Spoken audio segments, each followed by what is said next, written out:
What's going on, guys? Hope all is well. Sorry for a whopping 60-second late start to the stream. Just running around with some technical issues. First of all, I want to say thanks to everyone who showed up on the Saturday stream. It went pretty well. We got pretty far. So actually, on that note, we did the backside of the matrix mold, and we're probably going to tap that off stream just like we did the last time.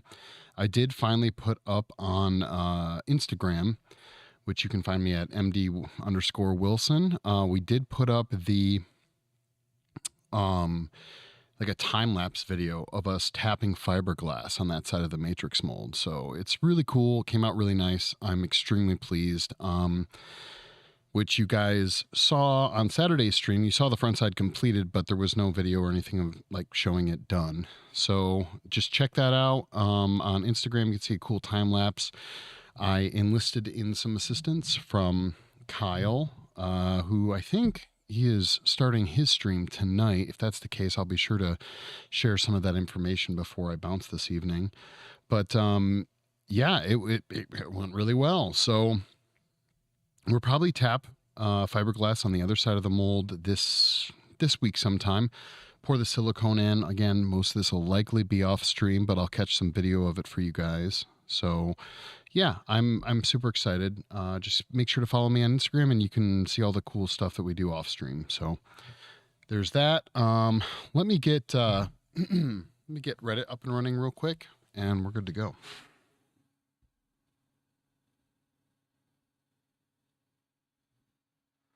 Some quality people over on Reddit. We don't want to leave them out of the whole shebang. So let's go ahead and switch on over and show you what we're going to be working on. As you guys know, I'm trying to finish off this Goblin project altogether. So there's this lovely Goblin here, and we are trying to finish off his arms and his hands. We already, he's done, obviously, made out of plastic, and we are working on molding his hand right now. So the gray clay is the clay that we're using to build the wall. Eventually, maybe even tonight, we'll get this on a board, and it will resemble this bad boy over here. And we'll be able to pour at least, probably not tonight, but the goal will be to pour silicone mold of these parts so that just like him, we can replicate things as need be. So yeah, I'm excited to keep pushing forward on this project. Not gonna lie, this project I kind of knew going into it was going to take a long time. It's a little bit tedious work, but if you want a good mold for reproduction purposes, unfortunately you got to take a good amount of time working on it. So especially something complicated like this. So yeah, let's see what we got cooking over here. Yeah, this will probably be the camera we're using for working on this today. A little bit better quality for you.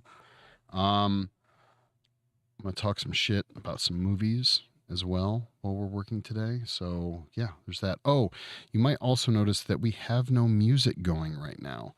And that is because, well, frankly, I want to see how it goes because Facebook hates all music. Even with like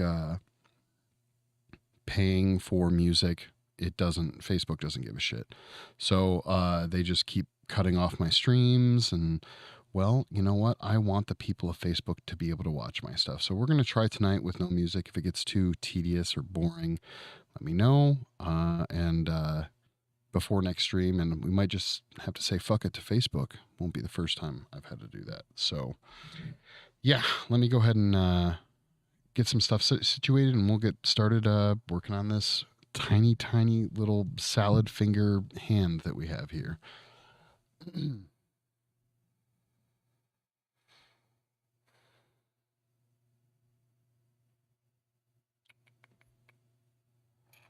And as always, Reddit, you guys, thank you so much for joining. Those of you who are watching, if you guys want to see more of what's going on, you can check us out on YouTube or Twitch at creatively_cursed. Yeah, you can see better video of what we got going on. And not just the butt of my goblin, which is apparently what Reddit users are seeing right now, which is awesome. Let's see here.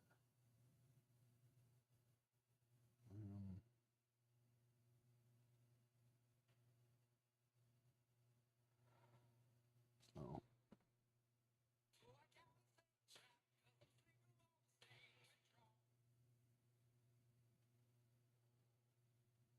I'll cut that.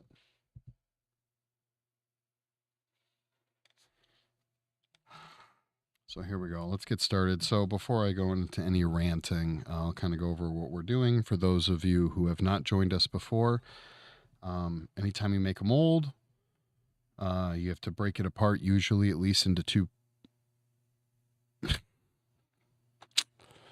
No idea what's going on over there. Anyhow, you usually have to break it apart into at least two parts.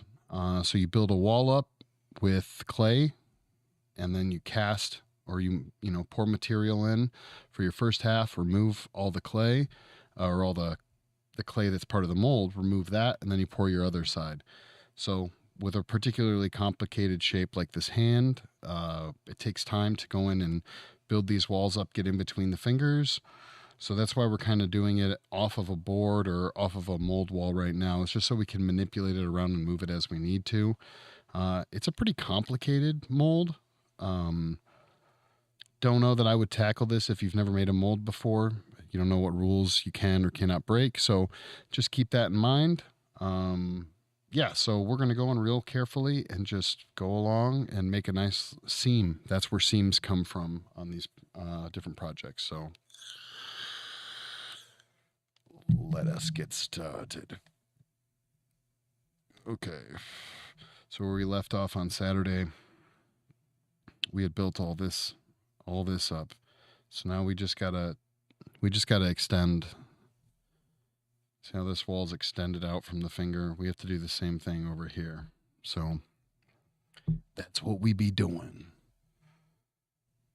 So, but on a different note, I watched a couple movies this weekend, which were interesting to say the least. First one was one that I shared, or I had heard people talking about at work, which was, I believe the movie was made in 2017. It was a flick called A Cure for Wellness. And I had never heard of it. I think that was the first remarkable thing, is that generally I like to think I'm pretty up on like horror movies and things along those lines. And I had never heard of this movie. The name sounds familiar though, right? Like A Cure for Wellness. It sounded familiar. I looked it up and rented it on, I think it was Amazon Prime. And it actually has a Jason Isaacs in it, which made it. I really like Jason Isaacs, especially his earlier acting stuff. Like, I immediately think of Event Horizon, which is one of my favorite horror movies growing up. But most of you would likely know him as was it Malfoy's dad in Harry Potter, but he's been in a bunch of stuff. What up, Dr. Estate? How's it going, man? I hope your evening is treating you well. I keep saying that. I'm assuming it's evening. It's evening here, so it's probably like morning time for you. I don't know. But anyhow, Cure for Wellness was a beautiful film. Like, I would say if you're really into cinematography, it's totally worth a watch just because of how pretty everything is. I really enjoyed it for that factor alone, not to mention Jason Isaacs as being an actor in the movie. That was really fucking cool. It totally has like what I would call I actually have never seen the movie all the way through. I've only seen parts of it, but Shutter Island. I don't know if you guys have ever checked that out. I from what I remember of it, I didn't really enjoy it that much, but it totally has that kind of psychological drama vibe going on. Um, I would say them that A Cure for Wellness had good special effects, although it didn't have many. Matter of fact, I can really think of only maybe one scene that had any decent physical effects, but it was pretty fucking cool. So if you guys are into like psychological dramas or I think about it more like psychological thriller, but really enjoyable movie. Totally just skated by my awareness. So I I highly suggest anyone who hasn't seen it, which I assume again, I'm not trying to say I'm all knowing when it comes to horror movies, but that one totally fucking escaped me and um I'm happy I watched it. It's long too. It's like let's say it's like fucking what is it? It's got to be almost 2.5 hours long. It is lengthy. Um, but yeah, definitely a flick that deserved a lot more attention. So that's the interesting thing. You look up the director of A Cure for Wellness, and you'll see that he has done a ton of stuff that everybody knows. Like the director did all the from what I can see on IMDb, all of the Pirates of the Caribbean movies, like every one of them. And this all goes into like my fascination, excuse me, with um how Hollywood works. But like you got this guy who's done all the Pirates of the Caribbean movies. He did The Lone Ranger, so with Johnny Depp. And then that animated like CGI animated I don't know if it was DreamWorks or Pixar, but that lizard movie that Johnny Depp voiced the lizard. I want to think it was like it wasn't Django. I always think of Django. It wasn't Django. It was Rango? Maybe it's Rango. Anyhow, the dude directed all these movies, wrote that one with the lizard, and then out of nowhere in 2017, bear in mind this is the last movie IMDb has him credited as a director. Out of nowhere, he fucking makes this weird, obscure psychological thriller that, from what I can tell, pretty much would have flopped in any mainstream theaters. And he hasn't done anything since. Like, did Hollywood just tell him to, like, basically, kick rocks? Like, even though you've done all these really amazing things, fuck you. You took your project of passion and, and it sucked, or so the audiences thought, and you don't get to work here anymore. I don't know that any of this is true. I haven't gone super deep, but it is kind of interesting to see this huge range of major blockbuster movies that this dude works on and then just fucking falls off the map after his like one project that's a little avant-garde. And I thought I don't know, I thought that was pretty fascinating. But it's creepy. Won't give too much away. Or maybe I should. I don't know. I haven't defined myself as a spoilers type of guy or not. But if you think the eels are creepy, you'll probably think this movie's pretty fucking terrifying. If you want to see Malfoy's dad in a role that is way better than his fucking role in Harry Potter, also worth a watch. But yeah, check it out. It's got some really good shit in it. I found it on Amazon. I think I paid like $3.99 to rent it.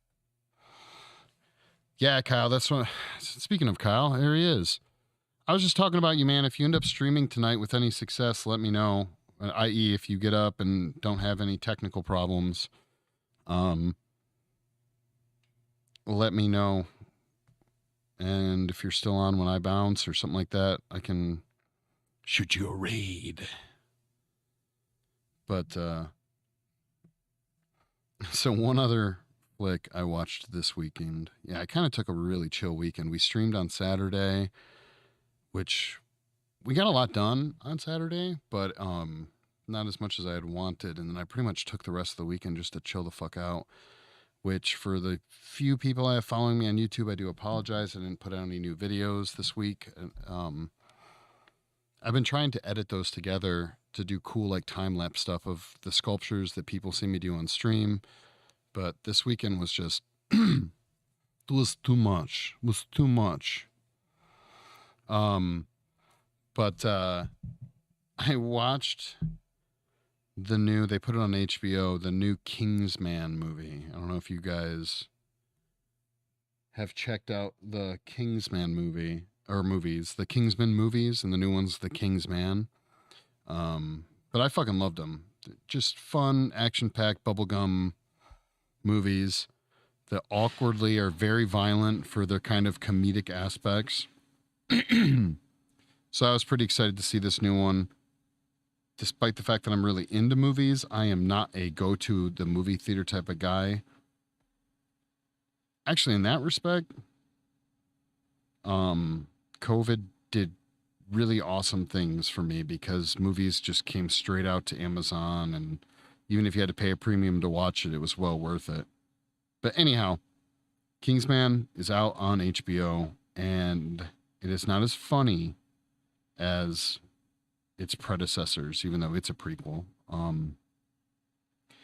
It's a little bit more serious, and it's a prequel, so for all the parts of the movies that I liked, which were like the heavy amounts of like tech and like gadgets that all the guys had, it was a little disappointing not to see that much of it, but for the fact that it takes place during, I think the whole movie pretty much takes place during the very beginning of World War One.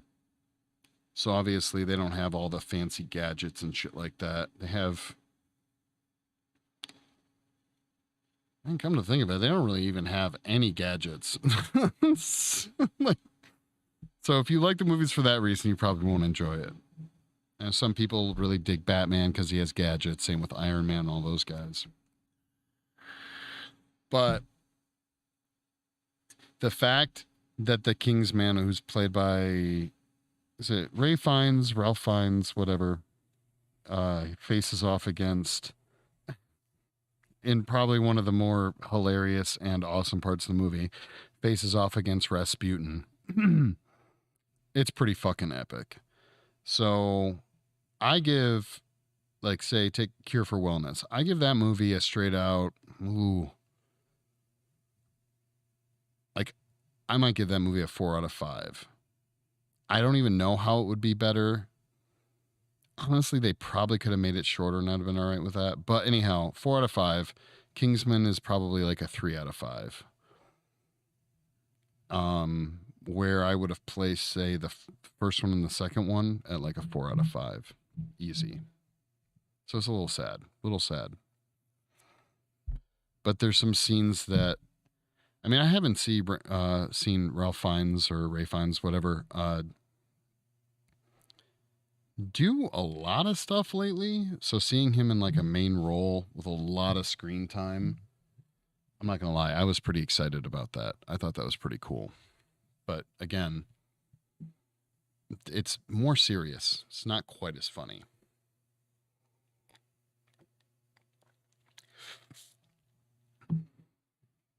But then again, how do you follow up? Who was it? It was like Sam Jackson in the first one, in the first Kingsman. And then I think it was Julianne Moore was the bad guy in the second one. There's some other characters you might recognize if you're a big movie person in the newest Kingsman movie, but the guy who played, and I can't remember his name. My wife will kill me because she really likes him. The guy who played Rasputin definitely stole the show for sure. And actually, I don't know if dude, does anyone else do this where like they'll be watching, I must not be the only asshole doing this. They'll be watching a movie that might have a character based on like based on historical figures or something like that. And then they just fucking and then you, the viewer go down the fucking rabbit hole just looking shit up about that historical figure. I'm not going to lie, most of my knowledge that I can remember about, say, is it Grigory Rasputin, um, is probably from the Anastasia movie. The Disney, is it Disney? I don't know. One of that movie. Like a twisted, thought to be magical individual. I mean, obviously, I knew a little bit more than that with some level of like historical accuracy, but I mean, who can beat? I think Christopher Lloyd playing him in that Anastasia movie. Um, but anyhow, he was a terrible fuck. Rasputin was a fucking terrible, terrible fuck, which I guess you can assume every like it's kind of cultural knowledge, I guess, that he was a terrible person. But you look it up, he was just like he was fucking everything.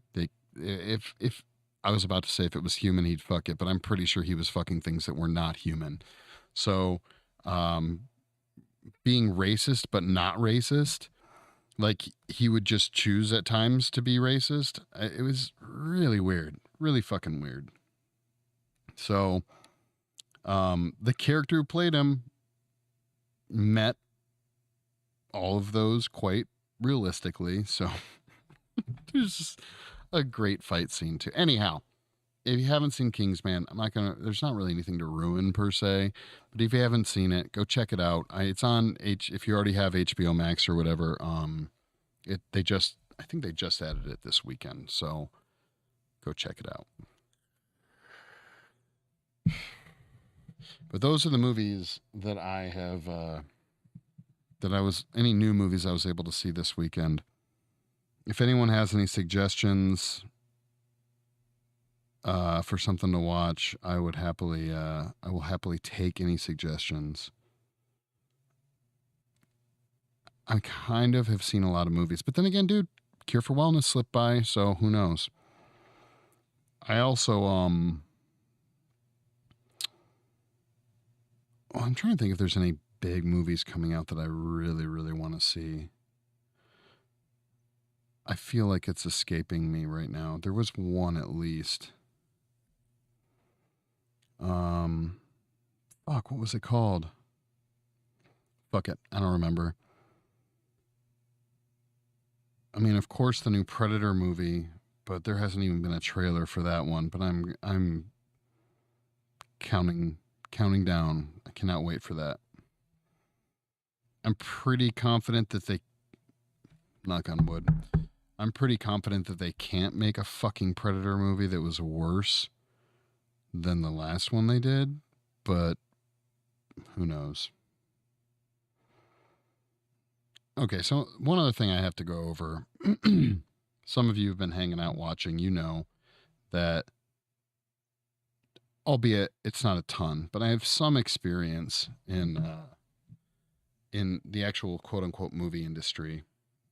And the amount of time and money and effort and conversations and planning that go into making movies, you have to realize that those go into like all the movies. Now, this might be like a half-cocked thought here, okay? But I personally, whenever I see a shitty movie or a really weird fucking movie, I can't help, especially if it's by a major motion picture company, I can't help but fucking just think about the board meetings that were had surrounding a fucking movie. Like, being that they were good in their own right, think about movies like Snakes on a Plane or Sharknado. You know, these movies weren't made for pennies. They had board meetings. They had entire discussions. It was a conscious effort on multiple different positions and different people to make these movies happen. And all along the way, they were like, this is a great idea. We need to do this. And so when I think of really shitty movies, I just immediately in my head am imagining those boardroom meetings where these movies were greenlit. When someone read a script of Snakes on a Plane, was like, you know, this is a genius idea. We need to get Samuel L. Jackson on a fucking plane with a bunch of fucking snakes. And this is Hollywood gold.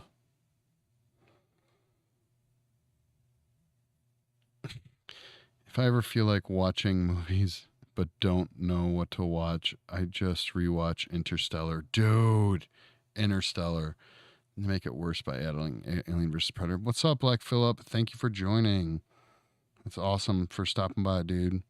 Yeah, AVP, man. Oh my God, you guys have brought up two things. So, like, here's the thing. I own 3 copies of the original AVP movie. And it is not out of love. It's out of a dedication to the genre, but I actually fucking hate those movies. Matter of fact, I don't have a bigger grudge against any Hollywood individual other than Paul W.S. Anderson for making that goddamn AVP movie. It was such a piece of shit.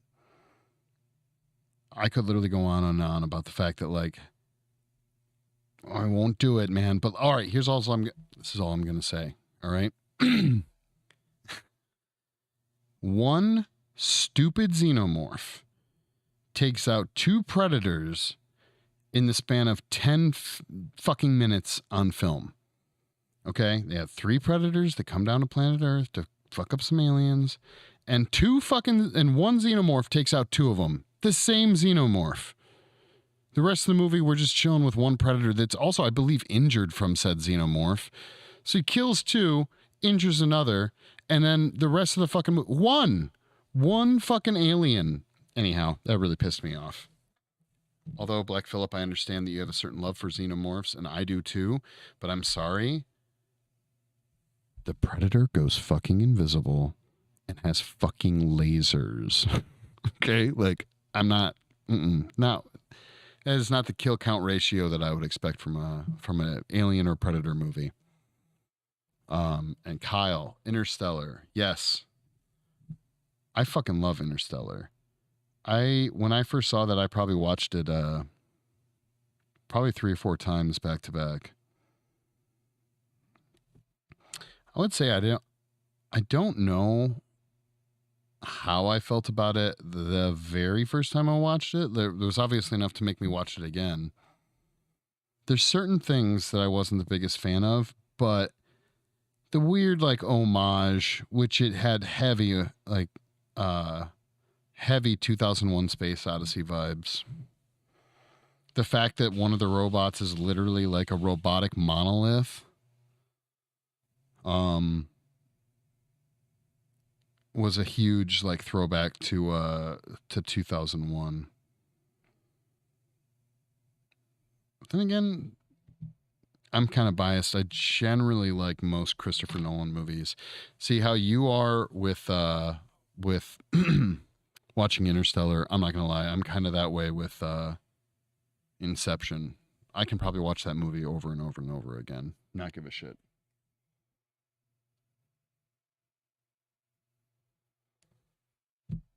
Yo, no conversation. What up? Yeah, you like the? Yeah, dude. I actually just got this this mod. I had the earlier one for probably 2 years. The model right before this, and it was awesome, dude. Best story over. So I'm a big vapor. For those of you watching, I got this fucking mod right here. The earlier model of this, I dropped 20 feet off of a fucking scissor lift, and the tank just blew up. Right. I literally put a new tank on it, and it's like nothing happened. The batteries even flew out and everything, and then the tank was destroyed. But the mod itself, fuck yeah, I love this mod. Smoke V2 tank. Sorry, random. You know what? No conversation. It's not random. I make my own vape juice and everything, so I've gone down the the vaping rabbit hole pretty hardcore.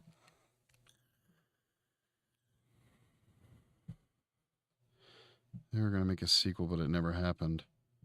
I saw that. Wait, a sequel to Inception or Interstellar? I think actually they could probably make a sequel to either of those movies, and I'd be down. But what's his face? Really isn't into making sequels. Christopher Nolan, right? He's not a big sequel maker, I don't think, anyways. Interstellar. Okay. I think I could see that more than I think I could see that more than like an Inception sequel.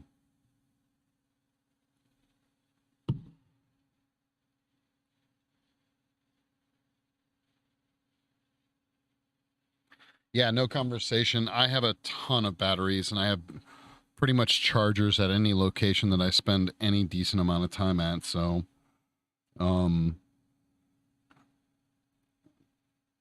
and actually, have you tried, no conversation? Have you tried the, here, I'll just show them. Have you tried these bad boys? I don't know if you can see them over there. Guys, anyone who's into vaping, if you guys haven't tried these fucking batteries, they are super fucking awesome. I don't know if Reddit's seeing them or not, but um, I got a pair of these off of, honestly, it might have been Geek Vape.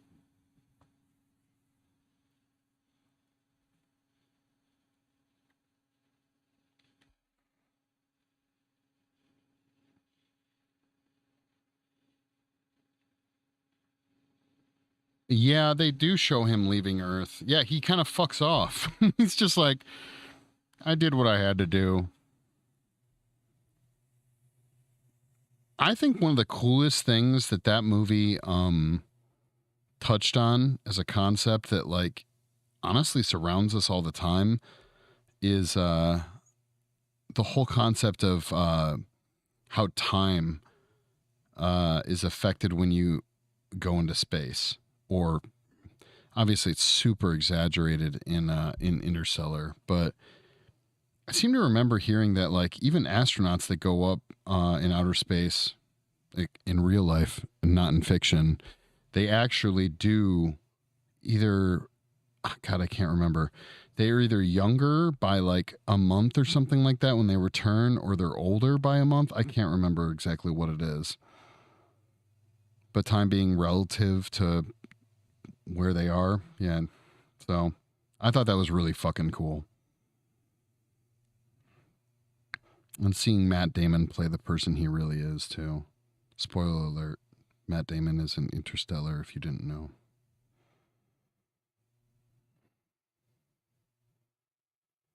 I think that's where Matt Damon ended up after The Martian. Good joke lost on anyone who hasn't seen The Martian or Interstellar, but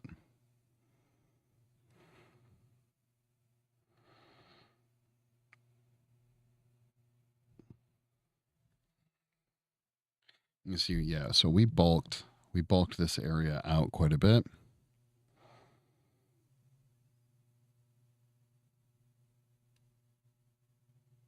Wait. Is Oh my god, you're someone who's like boned up on string theory, aren't you, Kyle? Or at least enough to get yourself into trouble.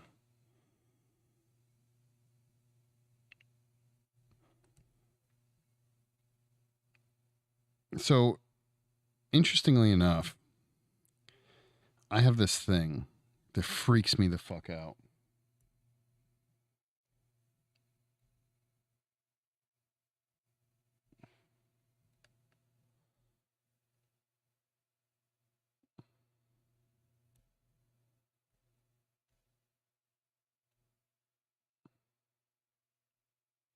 This man's. I'll have to check those out, man. This type of battery set that I have has worked really fucking well.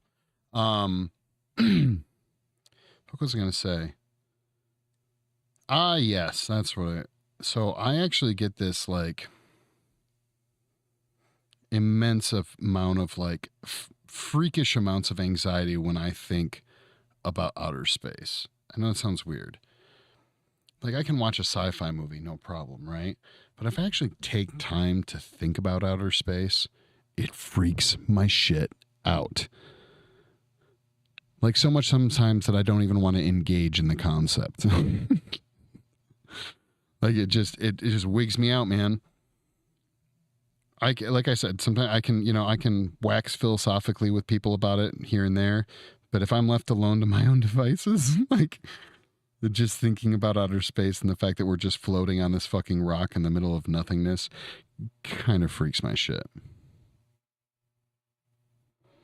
So string theory, but just the concept. If upper dimensions and there would be things below them. I don't know why we have to assume that there's upper and lower. Couldn't they be side by side dimensions, man?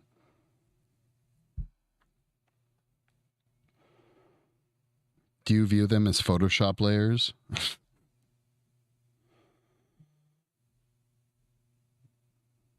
I'm actually okay with that now that I think about it. With different blending modes. Sorry, that's Photoshop dorkiness. You're thinking two-dimensional. What? I'm not thinking two-dimensional. They would view things from below them. Oh, I see. You put below in quotes. I'm sorry.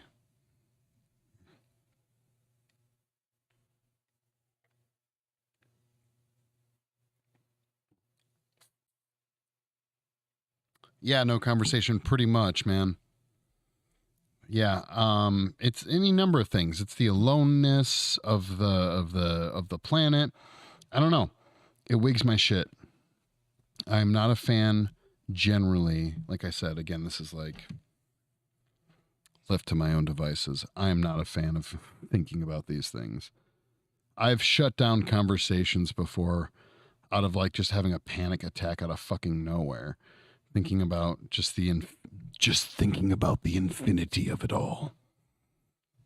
It wigs my shit. So, again, I'm probably alone in this, but well, I know I'm not alone in feeling that way, but it does. Some people are just like, yeah, man, we're floating around on a rock in the middle of nothing. I'm good with that.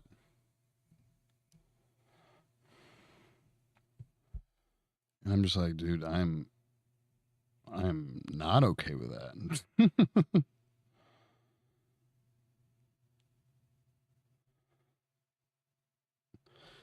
I'm actually trying to think of what I think like the scariest or most disturbing space movie is.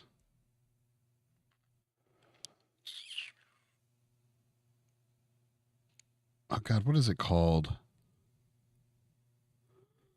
Yeah, because if time is the fourth dimension, we can experience it but not affect it. We can affect a third dimension because it's quote unquote below us. So it's like an interstellar when he goes into the Tesseract and can affect time. So he must be in the fifth dimension. Scariest for is Prometheus. Prometheus? I love Prometheus. A lot of people hated that fucking movie, but I fucking love that movie. That one does not freak me out. Honestly, have you guys seen the fucking one? Another sleeper. It was like another sleeper movie with Ryan Reynolds. God, what the fuck was that called? You guys all have Google and you don't have clay in your hands. There was this movie that came out maybe 3, 4, 5 years ago with Ryan Reynolds. He's not even the main actor in it. I think it's like Ryan Reynolds, Jake Gyllenhaal. There's like someone else in it too. But actually, the guy who played Sub-Zero in the new Mortal Kombat movie is in it, I'm pretty sure. Anyhow, it's fucking creepy as shit. It's like a mixture between The Thing and like the movie Gravity. I don't know. It's creepy as shit.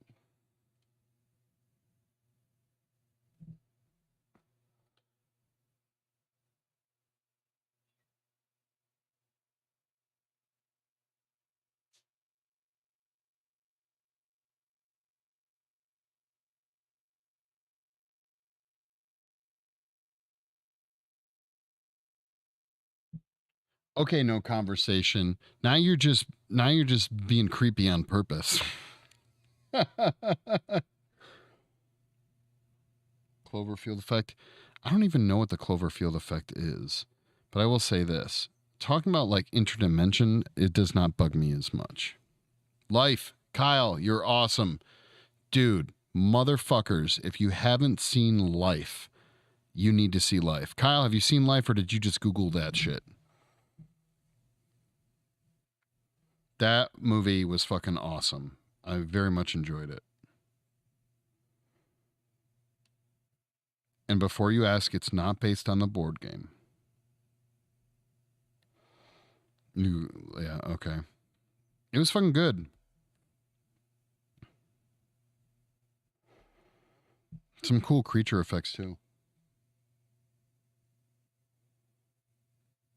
Yeah, you know what's up. Plainsman 8787, thank you for hanging out, man. I appreciate it. If you guys are watching on Reddit, I'm sorry, but I got to keep plugging it. So try and get you guys over to YouTube or Twitch, creatively_cursed.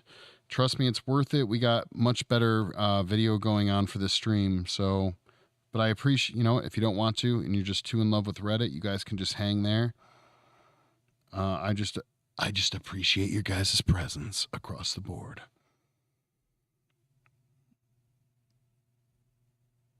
Life. Yeah, it was a trippy movie. Yeah, very much gave me Thing vibes. I remember watching it.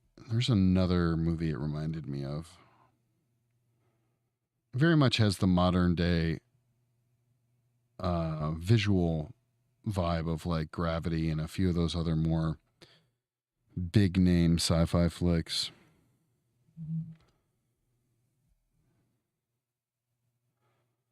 A lot of people hated it, but I'll even give it. I loved. Was it Don't Look Up? The one with. I can see why people did not like it, but I really dug Don't Look Up.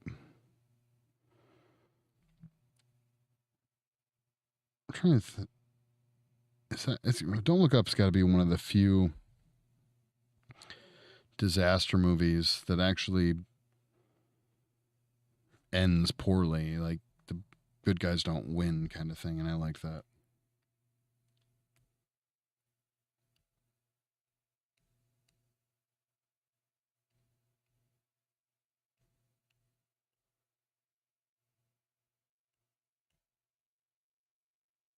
Oh no. Okay, Reddit guys, you got to calm down. The Thing, I can't even think of something about The Thing that isn't perfect. The Thing is a great movie. Both of them. The newer one, honestly, and even the older one. I loved them both. They were fucking awesome.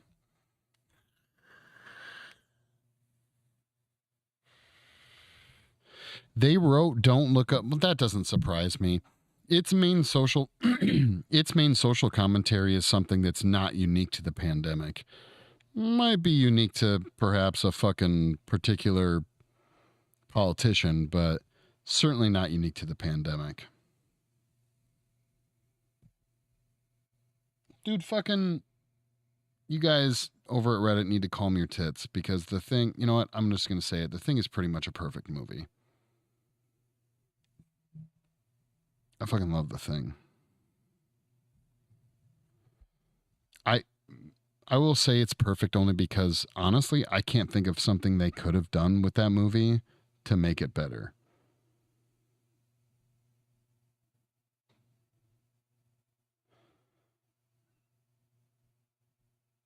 You guys are really forcing my brain to figure that one out. I literally don't know.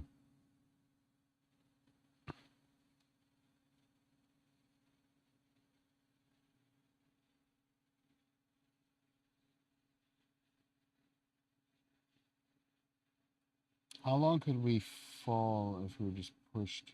If we were just pushed, like, if Earth's gravity went haywire long enough to leave orbit.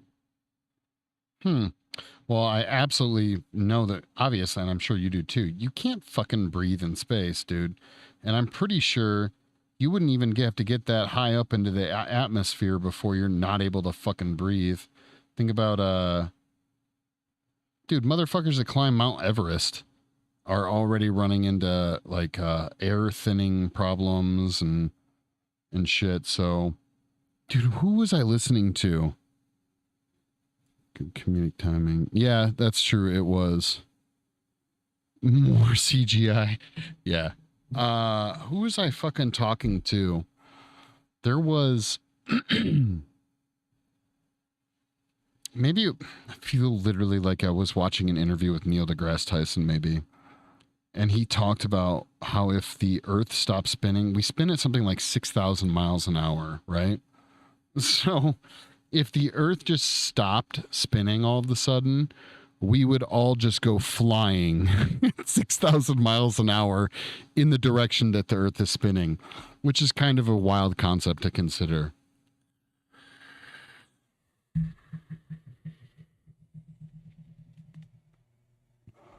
Be a hell of a roller coaster ride.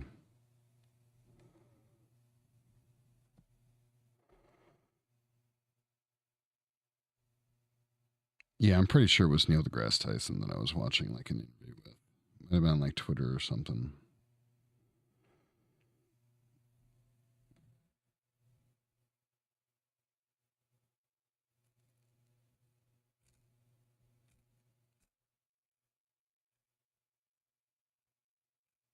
Oh, you said if you could breathe in space. That part doesn't freak me out. Like that doesn't freak me out. Although I give you props for attempting. But then again, you guys aren't going to freak me out because I'm here in the company of you amazing people. So I won't get. I said it's when I'm alone with my thoughts, man. I'm not alone with my thoughts right now. I'm in the presence of you people with, well, frankly, your thoughts. Every time I think about human beings and the meat sackiness of them in outer space, I think of Event Horizon, which, by the way, is the only redeeming film that Paul W.S. Anderson has ever made, as far as I'm concerned. He can suck a fucking dick when it comes to his fucking Resident Evil garbage movies and his fucking Alien versus Predator movies. I literally, I do not like that man.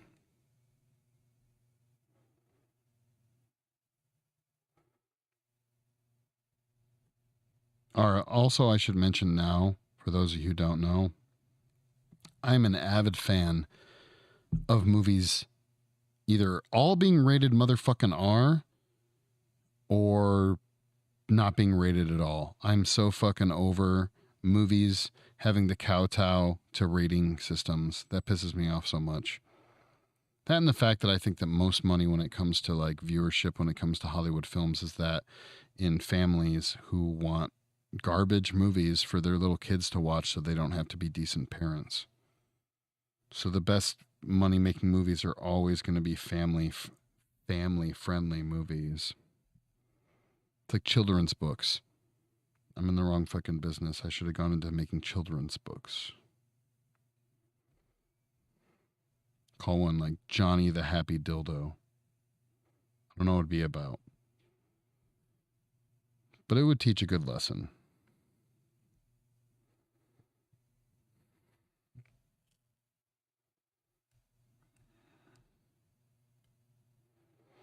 Is that a music video?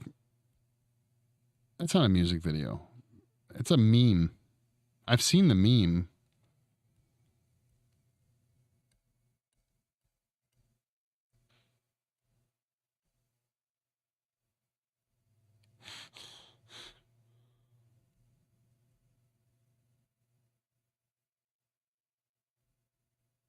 No, it wasn't. What the fuck are you guys talking about? The first Resident Evil was actually probably the worst of all of them. It was complete garbage. The only redeeming thing is that he had his fucking wife in it, which she's fucking cool, Mila Jovovich or whatever her fucking name is. But that movie was garbage. Fucking horrendous garbage. I'm sorry, guys. I appreciate you stopping by, but I can't have Resident Evil likers telling me, if you have never played the games, that movie was a piece of shit. It was fucking terrible. There was not one redeeming part of that fucking movie.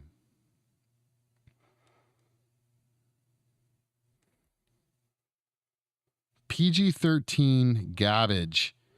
Garbage. And did you know, like, the special edition of that came out, the unrated edition? They just fucking went in and CGI'd like more blood into scenes. It was fucking garbage. It is a music video. So the meme I probably saw is from the music video.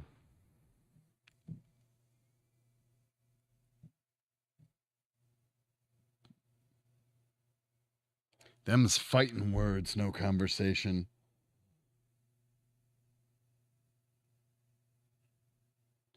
You know, I'm also subjected to those horrible movies, with that said.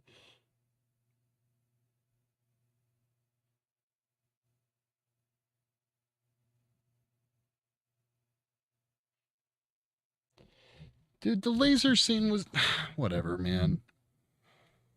You know what's funny is that so here's some bullshit, okay? Even more reason that the fucking Predator flick was garbage. So, and also just like a little tidbit. That fucking actor that gets laser cubed, I forget the actor's name. He's also in Alien versus Predator. And he also gets cubed in Alien versus Predator. Not quite as cubed as he is in Resident Evil, but Paul W.S. Anderson apparently had, I don't know, a fucking contract with the guy, and he gets shot with the Predator's net in AVP, and it literally starts cutting him into cubes. When last you see him, he ends up dying off screen, of course, because it was PG-13, which was garbage, just like Resident Evil. Now, I haven't seen the new Resident Evil movie. I've been thinking about seeing it, but I just have this creeping suspicion that it will be wildly disappointing, so I haven't checked it out. It looks like they made the liquor, or whatever that creature is called, pretty cool, but beyond that.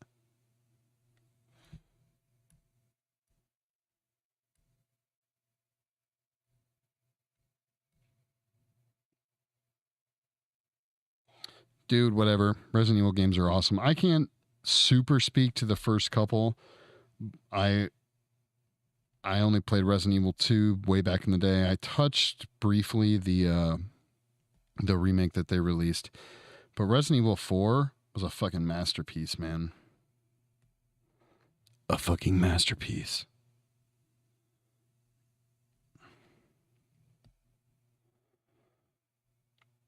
All right, no conversation.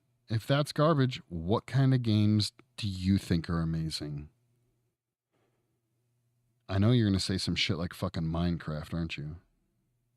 You'd be like, my favorite game's Minecraft. When it's not Minecraft, I really like League of Legends.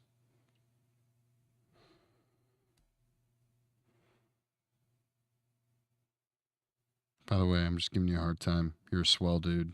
Dudette. I don't even know. But you're swell.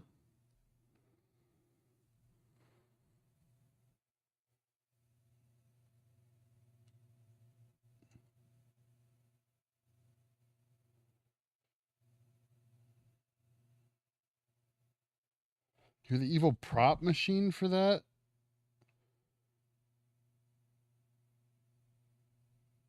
Hey, Minecraft is fun, damn it. No, dude, no, it's not. Dragon Age? All right, that's not bad. That's not bad. Origins only. Okay.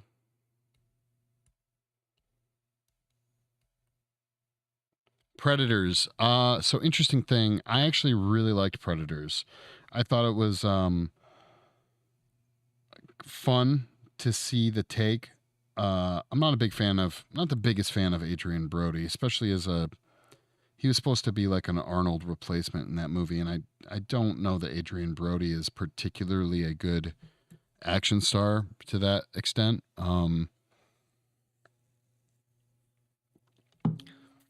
But I was really into the books, not the graphic novels, the books, where a lot of that Predator mythos came from. And I thought Predators was a lot of fun. I thought it was had a really good cast.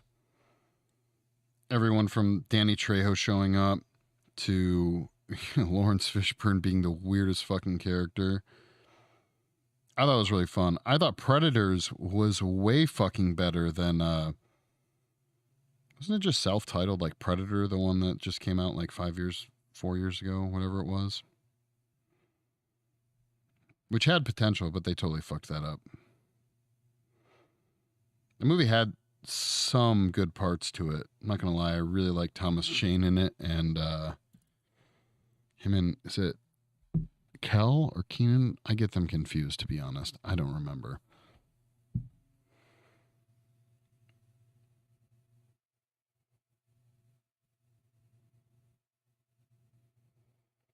Pokemon, huh? Pokemon. Never played any of them. I know that. I know that it's had quite the game they made for, was it Pokemon Go or whatever, was really popular recently. Even that was probably 6 years ago now, 5 years ago.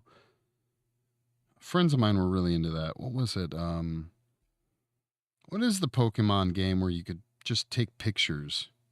Is it called like Pokemon like porn? I don't remember. I don't remember what it was called. You just travel like ride around taking pictures of Pokemon, like National Geographics for Pokemon.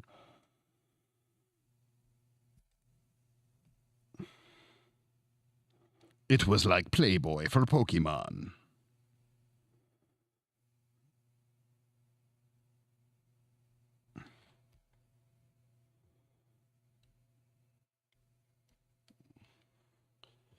Like, yes. Oh, we Xbox One, some magic and some nerdy stuff like that. So I didn't play that. Pokeporn, yep. Know it.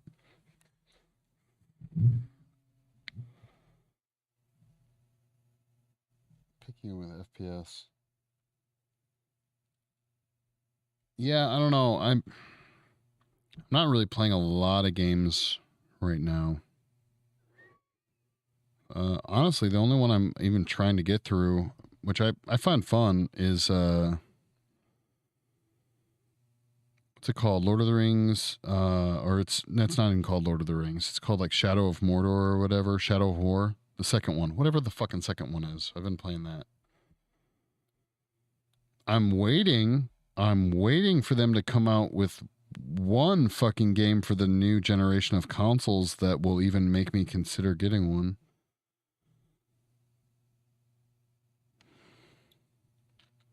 But I don't think they will.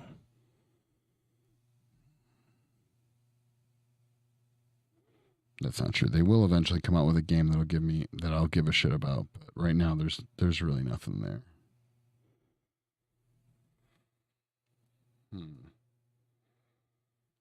Yeah, that's a pretty complicated shape.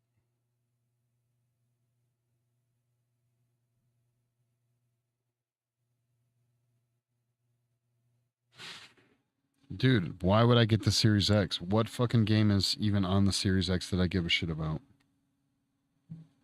Oh, that's right. Nothing.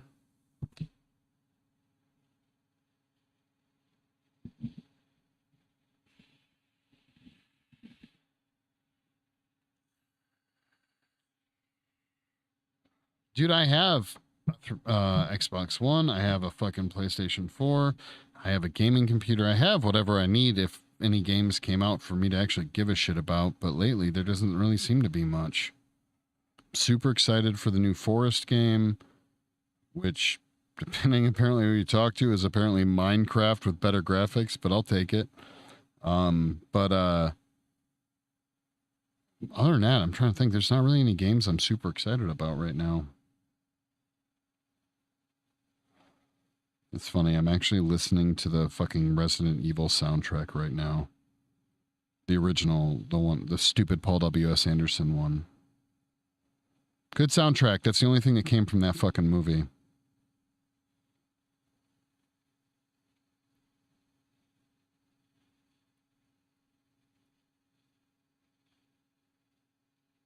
To quote a genius.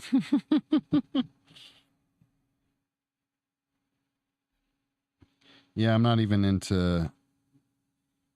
I haven't gotten into any like MMORPGs that I'm aware of. Or did you just say?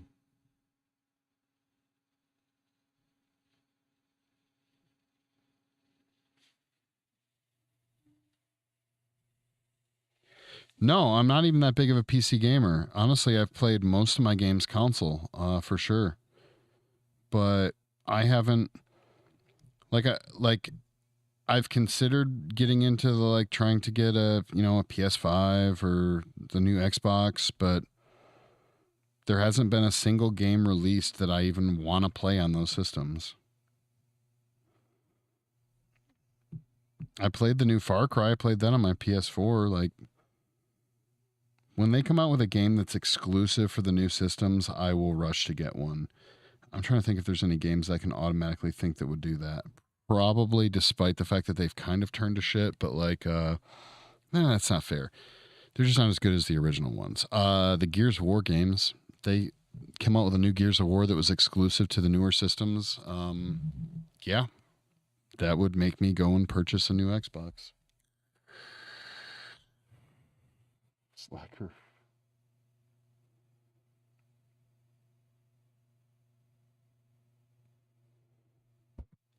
Yeah, I never played Ark. I didn't really get into it. Well, I shouldn't say that. I played it a little bit. It just wasn't my thing.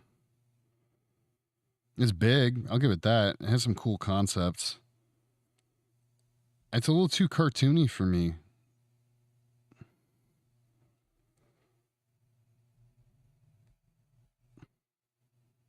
That's I'm not even trying to think like is there like a cartoony game that they're all, nothing's perfect yet.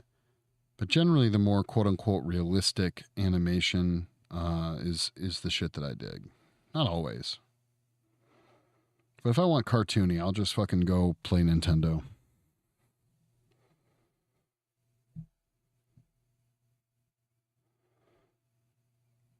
And even then, I don't think I played on Nintendo in a long time. Probably 2 years. Played some Super Smash with my wife and a friend. It wasn't the same as the N64 back in the day.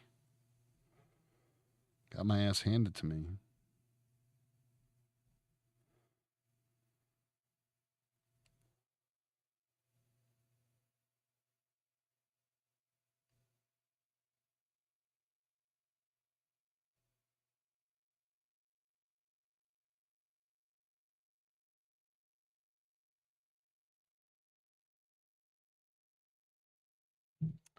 Yeah, no, I didn't. I'm not even sure I made it that far into the fucking game. A friend of mine was really into it, into Ark.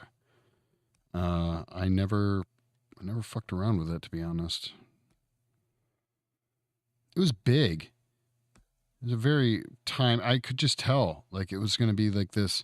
I hope you plan on spending the rest of your life playing this game, kind of games. I'm like, motherfucker, I work like 60 hours a week. I'm not going to be able to just fucking spend all my time on this fucking game.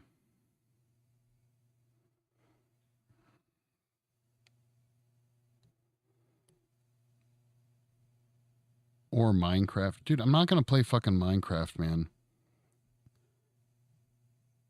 It's too cartoony. If Harding was in here, he'd tell me that forest or the forest is basically Minecraft. But I have to sorely disagree with that. Yo, mofo, when are you streaming? Are you supposed to be streaming soon?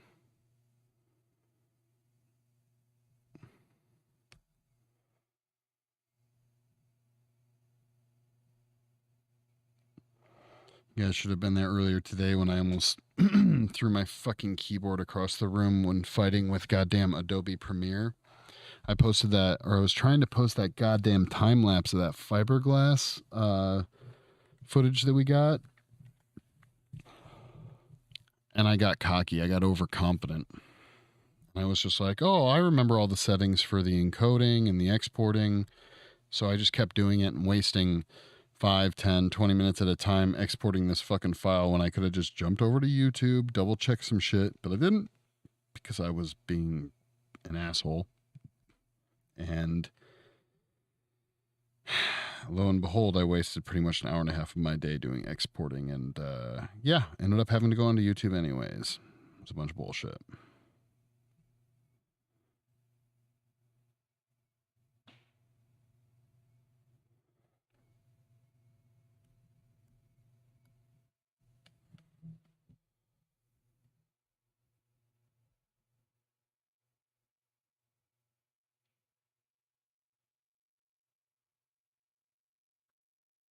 Yo, dude, no conversation. Thank you for showing up, man. I really appreciate it and hanging out.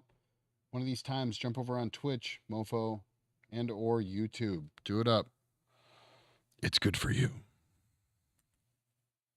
It's literally Minecraft with shaders. Yeah, that's the general gist. I understand. Oh, and your PC is currently being used. Well, stop watching porn and stream. That's real easy. You just exit out, hit the X, and you're good.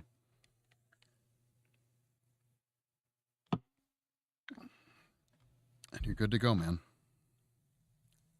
Ow.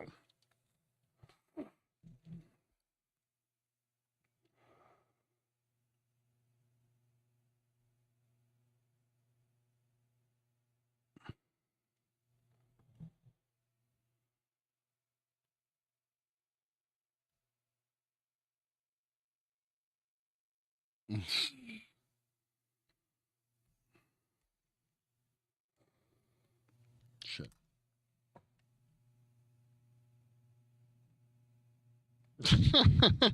Awesome. Oh, so those of you who are watching, I got asked about it a couple of times about the podcast. We had we had a little bit of a brain fart of a podcast. So we have the first episode up on my Discord. You guys can check out, which generally speaking, for it being our first podcast, I think is pretty badass. And you're gonna show me tomorrow, dude. Show me. I'm down to check it out. I'm down to look. But the podcast was the second episode didn't go super well. You know what? We're still new to it. Everything tech wise went really well. I just feel like it flopped. We all kind of knew it. Like, first thing we said to each other was just like, dude, what happened right after we ended it? So we're going to give another try this week. And hopefully we have more of a natural flow. I have confidence in our ability. I do. But we'll see.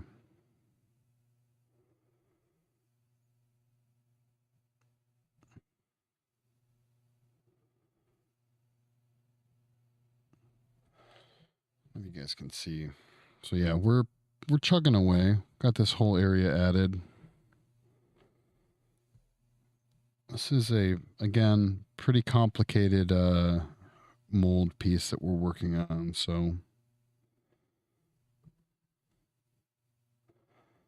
I was fucking battling with that goddamn life gas today. I don't know if you guys remember from Saturday, but I wanted the clay that I was sculpting with to dry out a little bit. And it did. It did. That part worked. But then it was almost a little too dry. It was almost a little too dry. More like a beef jerky clay, really. Dehydrated.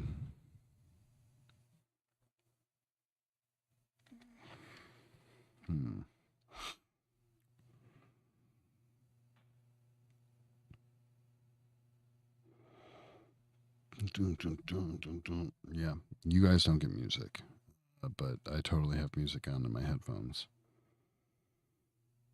And I'm dying to know whether or not Facebook is just going to still do stupid, weird streaming bullshit. Truth be told, I haven't had the best relationship with Facebook. I got kicked off of Facebook several times. So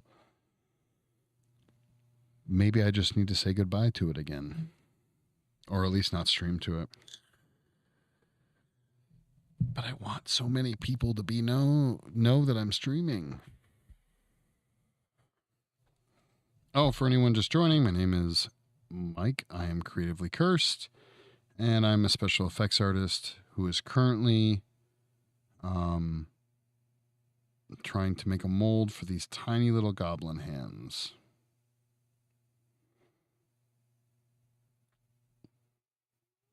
With their little spindly little fucking fingers.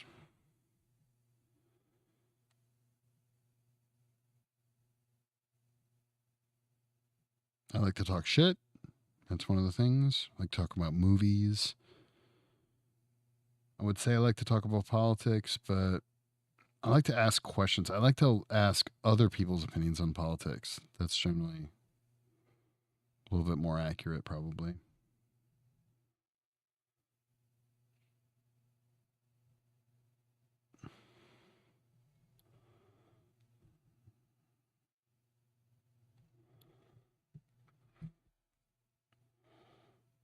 Yeah, this part's definitely more of the tricky part because we have this right now. We have this major undercut going right here. Again, if you haven't watched all my streams, you might not know what I'm talking about when I refer to undercut. There's a pretty big one.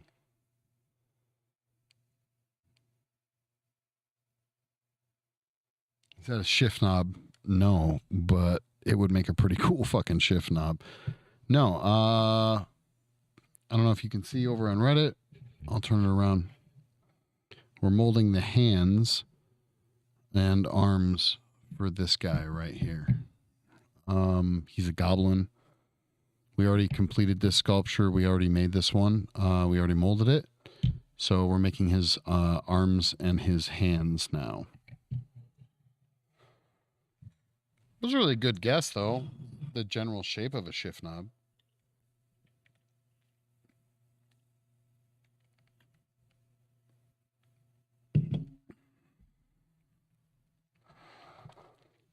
You're giving me some ideas. I should totally make a creepy goblin hand shift knob. That should absolutely happen.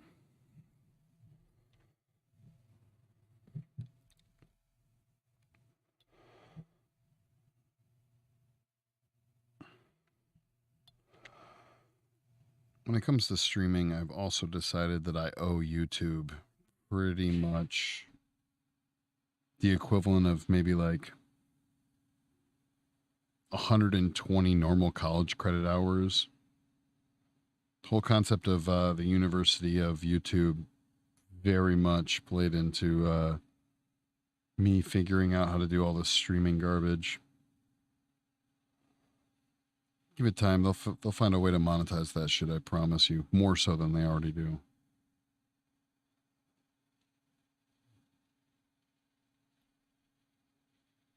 Give it time.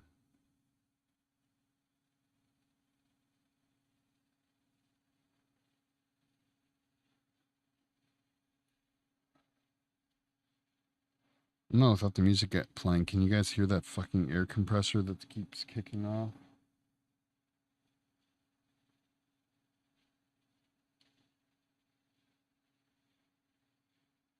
Which way would you say I lean politically? Well, first of all, labels are for soup cans, right?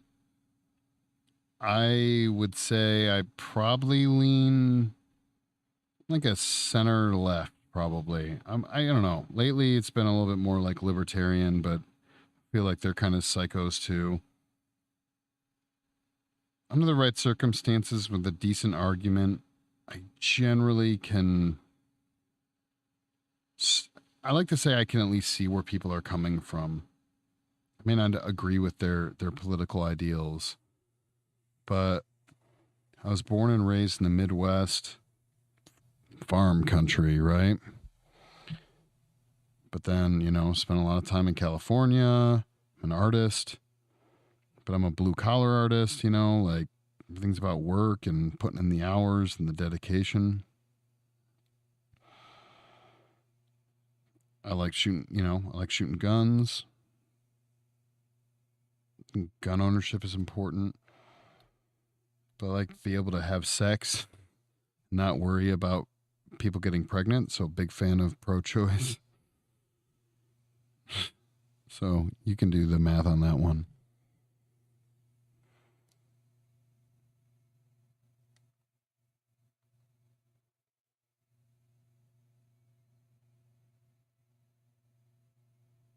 Should we have the freedom to choose to be vaccinated? It's a really tricky question, man. I'm not going to deny that. I've heard a couple of takes that I generally kind of agree with. Well, first of all, I should probably state that I think that likely, time will tell the most, right? But likely, I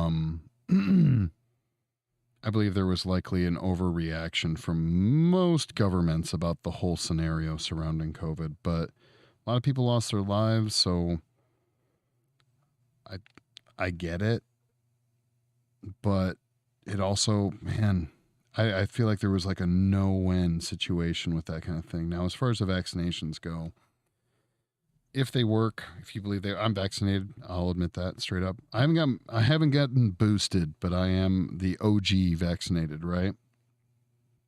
Um, I have very mixed emotions as being a business owner, a small business owner, um, and having a wife, for example, that is immunocompromised. Like these are all things I have to take into consideration. And I guess where I generally lean is this: is like it's your freedom to not to do whatever you want, right? But like as a general rule, but when your freedom infringes on my freedom, then I have a problem with it. And so it's a tricky problem across the board. I can't deny that. But generally I would say like at least with the first vaccines, and I don't know where I would really draw the line, but I feel like mandatory vaccination wasn't that bad of an idea. I feel like the cost analysis on it, the risk analysis on it was so minimal. Like, hey, get this vaccine. Who knows? Maybe I'll regret saying that in the future, but right now, I have no qualms with me having gotten the vaccine.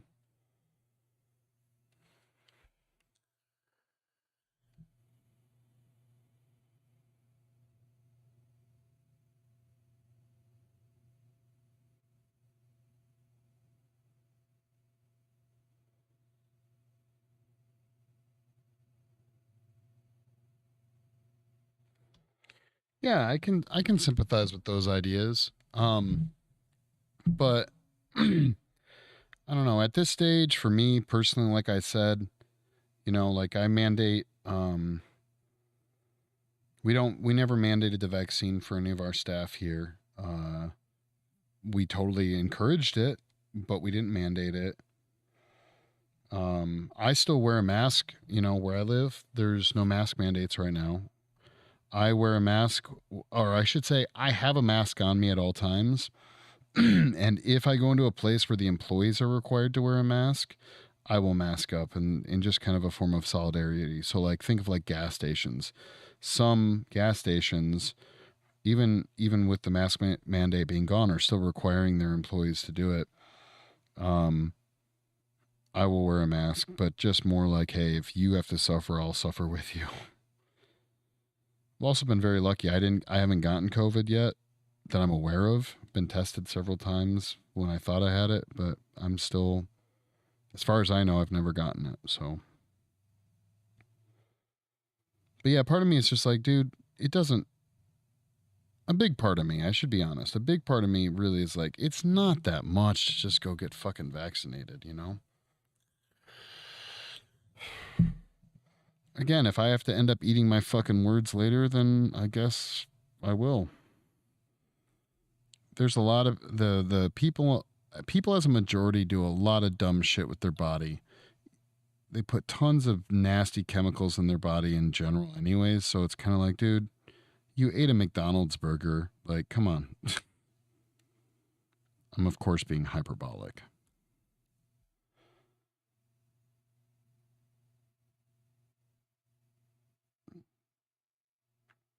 Congratulations to me for having made it 4 weeks, 3.5 weeks on stream without having to talk about the vaccination. But I appreciate the questions. You guys can ask whatever you want.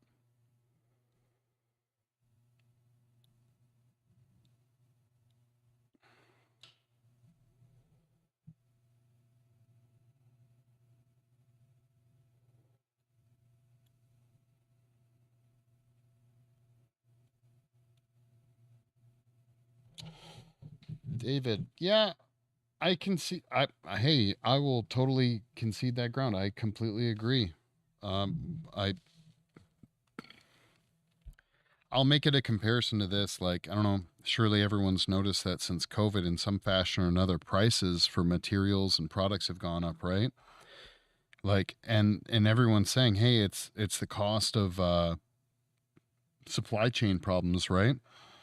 It's not like someday in the near future, if we resolve the supply chain problems, that any of these companies are going to just drop their prices back to whatever the fuck it was prior to COVID. Like, that really likely isn't going to happen.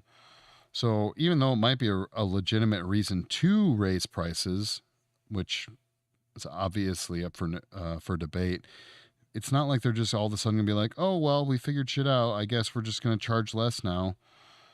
You know, we just kind of have become accustomed to paying for more for certain things, and I don't personally, I don't see that going away.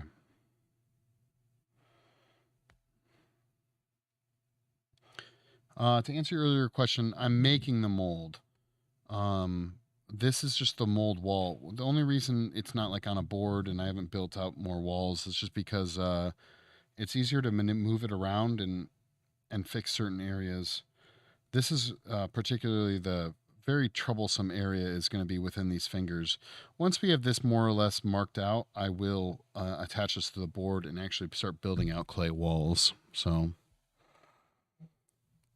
man, YouTube is just getting, we're just getting trounced over on YouTube by a bunch of bullshit. Looks like a bunch of fucking spammers. YouTube, where you at? Fix this shit, yo.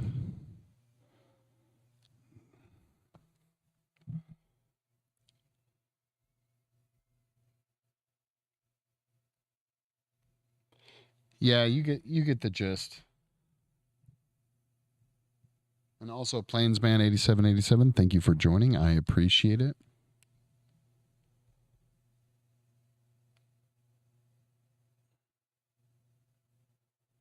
Kyle 623, yeah, yeah, to some extent. I'm not trying to make them totally analogous.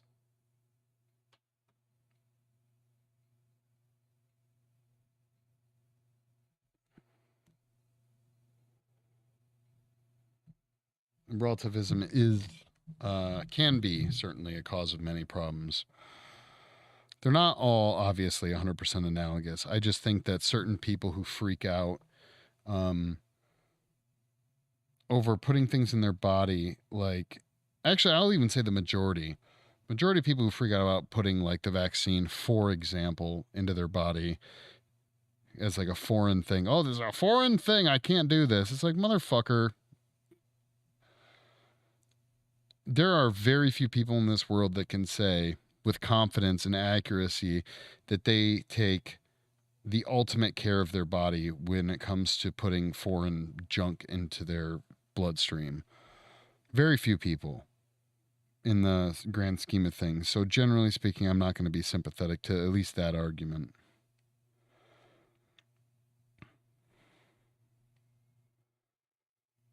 You know, I've done a lot of drugs in a video game, okay? And if I've done that I in a video game, I can't honestly say that I at least have no excuse not to take a vaccine in a video game either.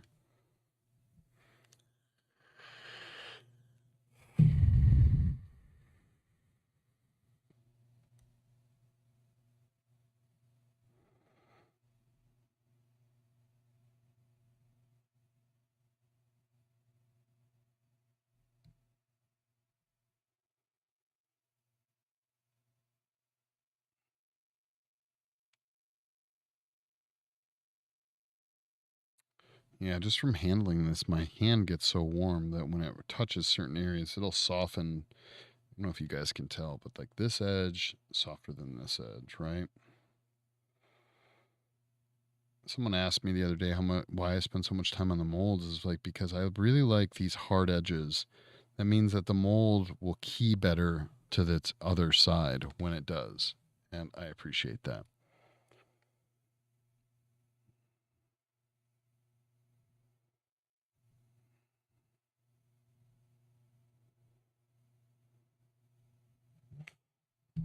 So, so when the sides get softened by me just fucking manhandling this, I like to go back in and sharpen them up.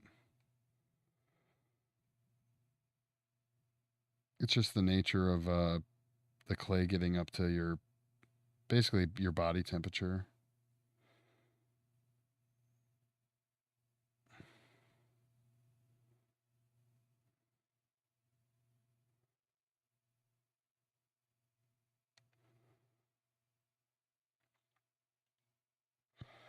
Looking, listening to In This Moment. I don't know if you guys have checked him out. I got into that band pretty late in the game, but I very much dig that shit.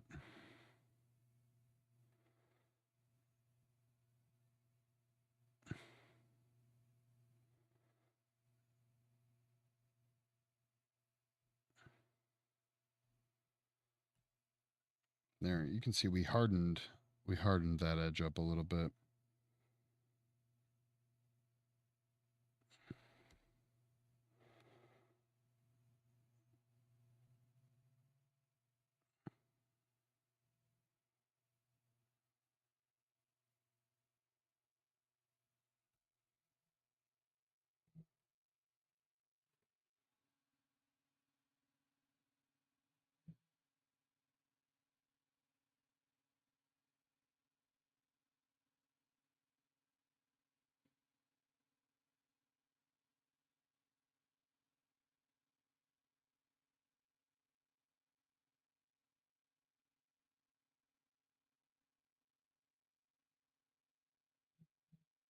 Yeah, I mean, again, David, I get where you're coming from. I really do.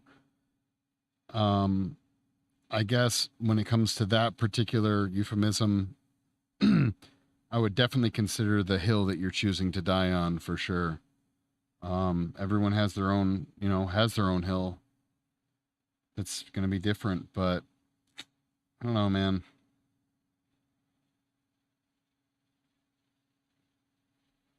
It's not to say I wouldn't draw the line somewhere. I totally think I would. I can't say where that line would be because I feel like it's very subjective and it's very like given the circumstances kind of thing, right? But I get where you're coming from, but that's not for me personally. That is not the hill I want to die on.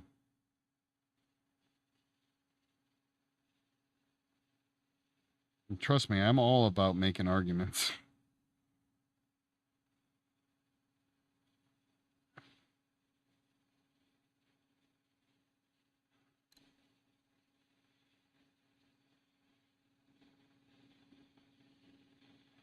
Reddit, if you're watching over on Reddit and you guys want to see a little bit better of what's going on, again, please jump over to YouTube or Twitch, creatively underscore cursed. You guys can see much more up close of the detail work and the lines that we're putting in on this along the seams.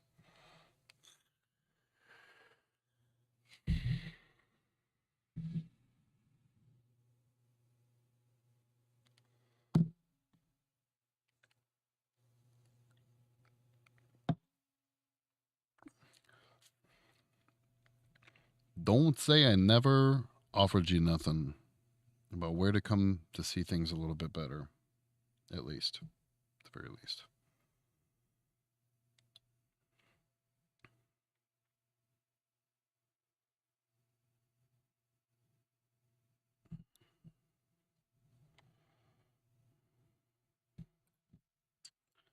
Yeah, this area by this thumb is definitely Trixie's area. Obviously, we want to try and keep that. We want to try and keep that thumb texture as much as we can in the nails.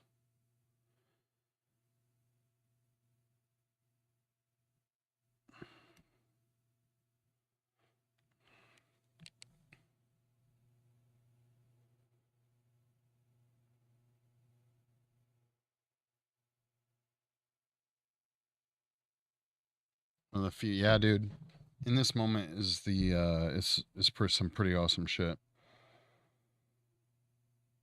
I don't know. I'm a big fan of. You ever checked out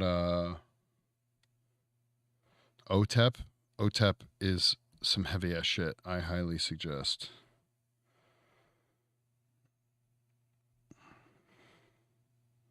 I love me some OTEP. She can, that lead singer, I forget her name. She can fucking growl just like awesome. I saw them live too, so I'm a little bit biased. That was my first experience with OTEP, was seeing them live. So I kind of got into their music under the, well, at least what I would consider one of the best circumstances.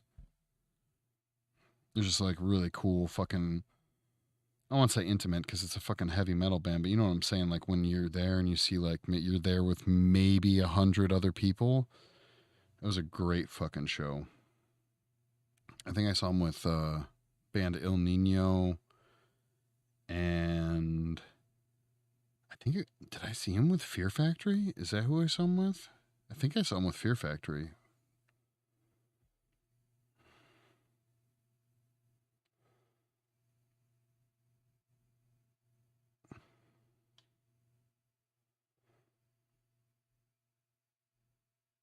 Which they also had a song on Resident Evil soundtrack. Oh, like a remix.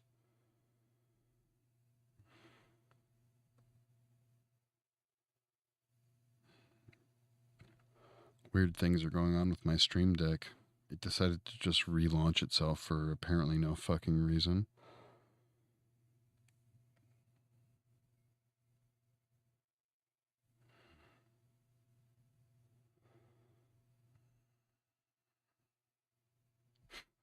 It looks like it's given up. It's like, I just rebooted for no fucking reason at all. I'm just gonna stay on the gray screen. Awesome. Thank you, Stream Deck. I appreciate it.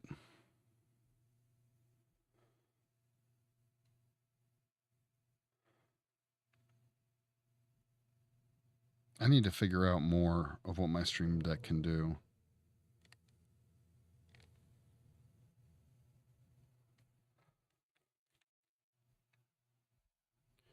It apparently is a tool of many options, and I don't think I've fully unlocked its potential.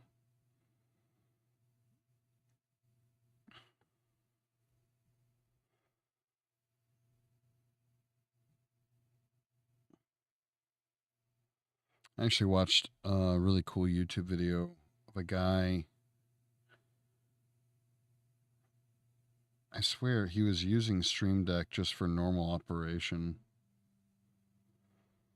And by that I mean like not streaming. He was just fucking using it to do, I think it was like Photoshop or Adobe Premiere hotkey stuff.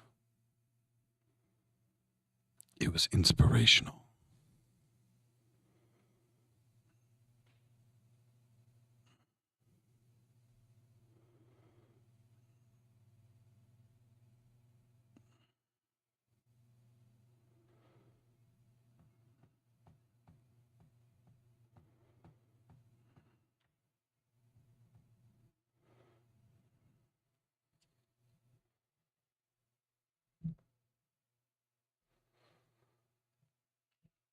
Girl, under my thumb. Oh, I'm super excited too because I ordered some new RAM, or I guess more RAM today. Probably won't affect too much, but with the graphics card I have and everything else, I might try, not that it matters again to too many people, but I might try and do like a 4K stream. I doubt it. Like, again, I doubt anyone gives a shit, but it's kind of cool.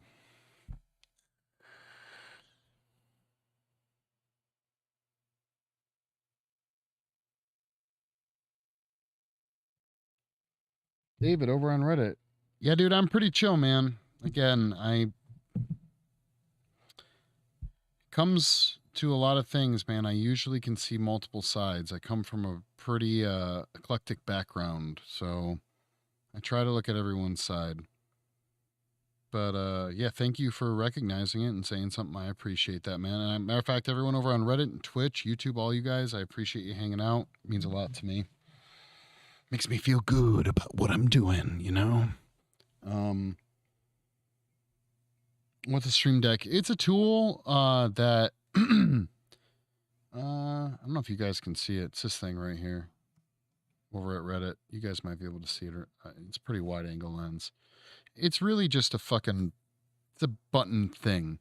I hit buttons to do different things. Usually I use it for camera switching, but you can apparently use it to do like a lot of cool shit.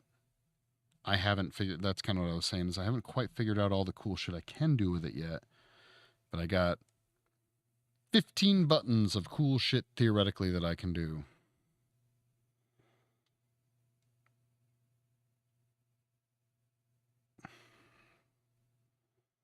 Again, if you guys are watching on YouTube or Twitch, you know what I'm talking about because I switch camera views to help show a little bit more of what's going on. Someday they'll make it so that I can stream to Reddit and Twitch and YouTube at the same time, but right now that is not the case, sadly.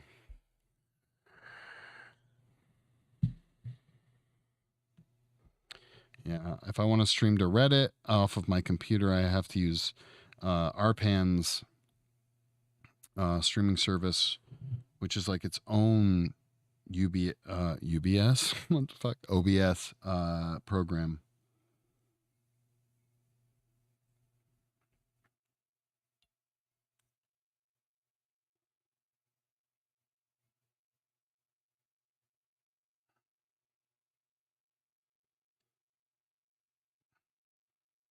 But everyone on Reddit is so nice, so I at the very least try to stream over there with the phone going. That's how you guys are watching it right now.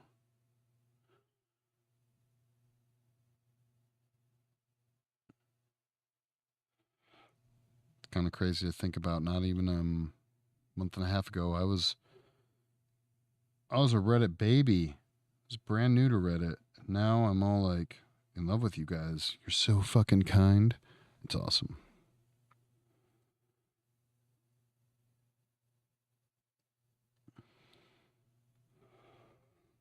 All right, who out there has heard of the band Clutch?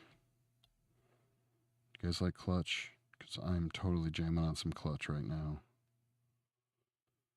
Once heard someone say that they could guess Clutch fans by the level of their beard. If you can't tell, I have a very majestic beard. This is a Clutch fan level of a beard. Okay, just a heads up in case you were wondering.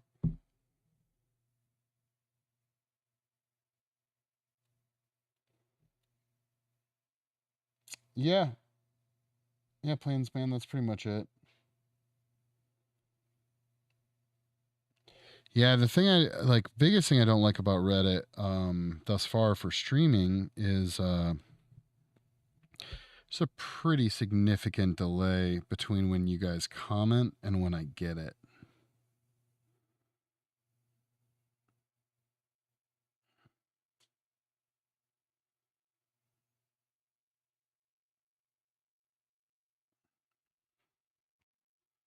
And that is a bummer. Of course, if we can reduce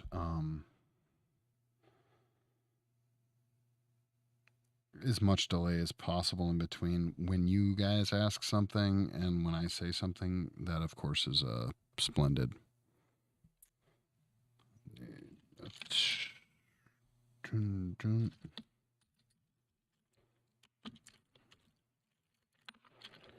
I'm not going to ignore the fact that no one has responded to my Clutch question, which makes me believe that none of you motherfuckers actually listen to Clutch. Makes me question your existence.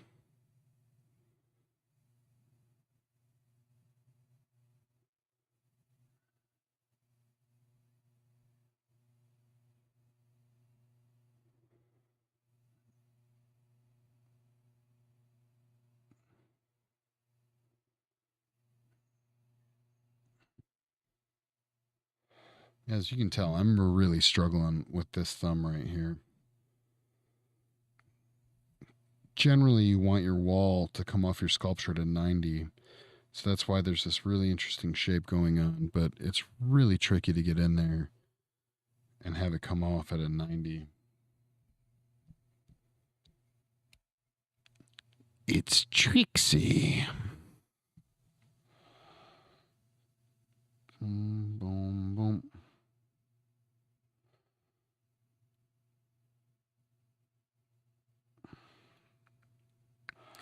so excited to wrap this project up.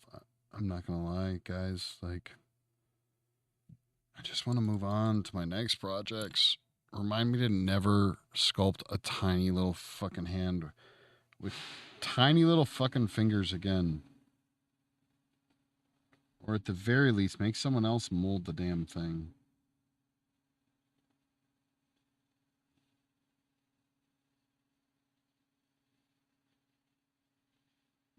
Boom, boom, boom, boom. Boom, boom, boom.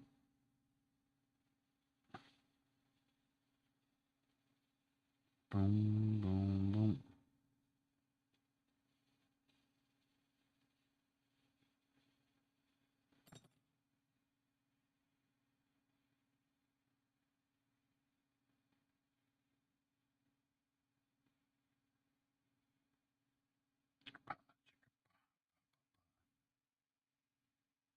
I feel bad for Reddit right now. You guys always can hear that compressor, I'm pretty sure. Not sure that my mic actually picks it up. Yo, Harding, what is going on with your tentacles? I said tentacles, dude. Oh shit, Forge! You raided me, bro. When did you do that? 47 seconds ago. Okay, I didn't miss it that much. Canadian squad raid. You guys. Thank you so much. Forge, I love you. La raid! Viva la raid! I know I just make some like Spanish up in my French too. Sorry about that. Thank you, everyone. Forge, you know I love you, man. I hope your hair was going, the hair sculpture you were doing was coming out, man.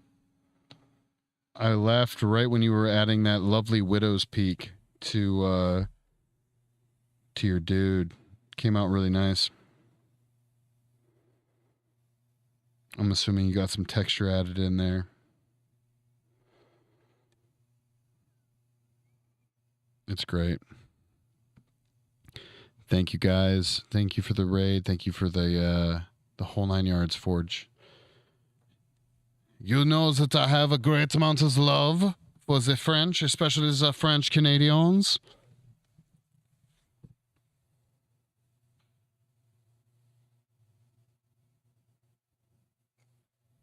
Well, here's the good news over on Reddit. If you guys listen to Clutch, your beard will grow in better. Yeah, dude, shoot me some pictures on my Discord. Yeah, do that. If you guys haven't noticed, again, I apologize. I'm not doing the tunes this evening. Because Facebook are cunts. French is approving every day. Hey, dude, if I'm going to be the king of the French, I have to get my French game down. Tabernacle.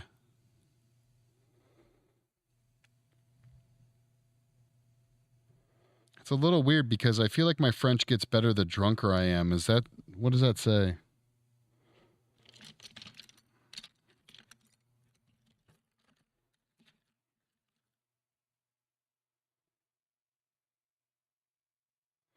Welcome everybody from Forge's chat. Thank you so much for joining. We're making molds right now, we're building a wall for a hand mold. And talking to people on Reddit on a variety of topics, but you guys can ask me anything you want. It doesn't have to be sculpture related. You just want to talk shit, you can do that too. Currently, we were talking about how if you want to grow a really powerful beard, you need to listen to the band Clutch. Helps you grow a majestic beard such as you see here. Or like the one Forge is sculpting. Of course, French and alcohol are friends. Yeah. That tracks.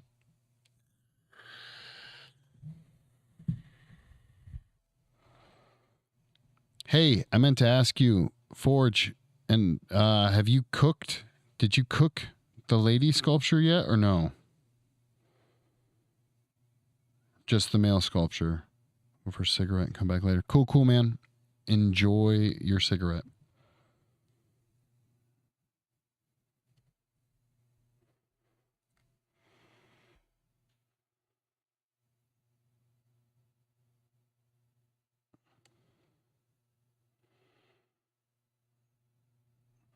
Yo, Reddit, you guys gonna come over and join us on YouTube? The body, yes, you did. Okay, cool, cool. Gonna join us on YouTube or Twitch? You Reddit creepers.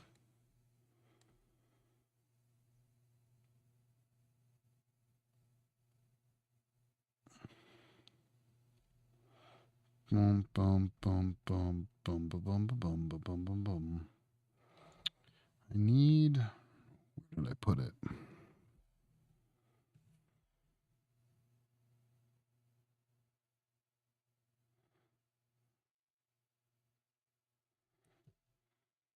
Here we go.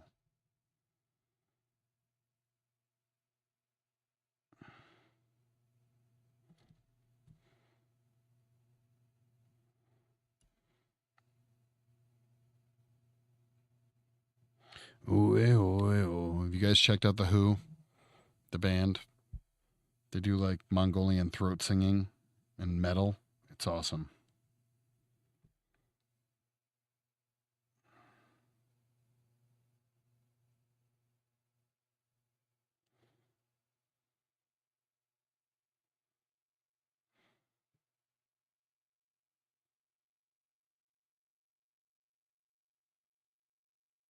I feel like they've picked up some steam lately. So most people have probably heard of them. But if you haven't, you should check them out.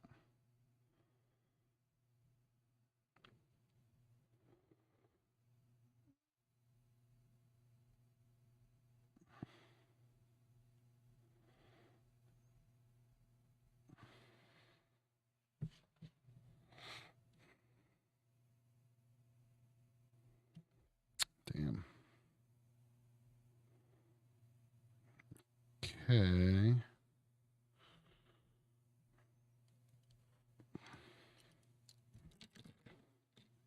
Hmm. This fucking thumb is still giving me a hard time, guys.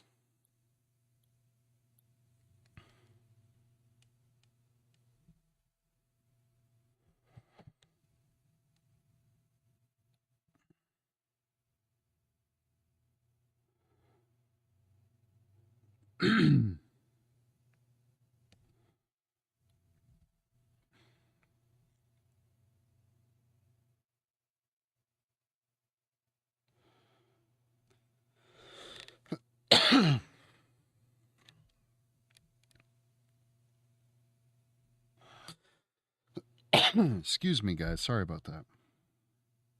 Just vaping.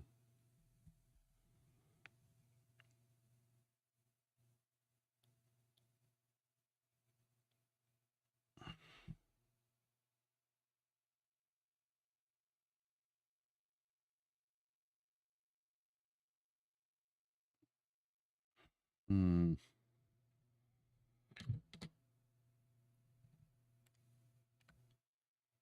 Where is my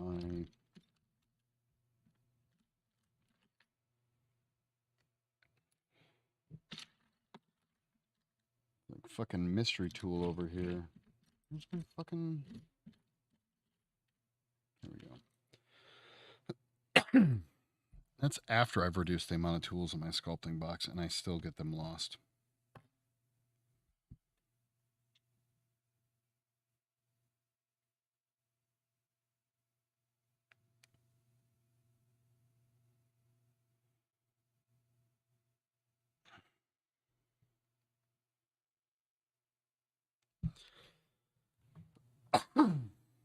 Damn.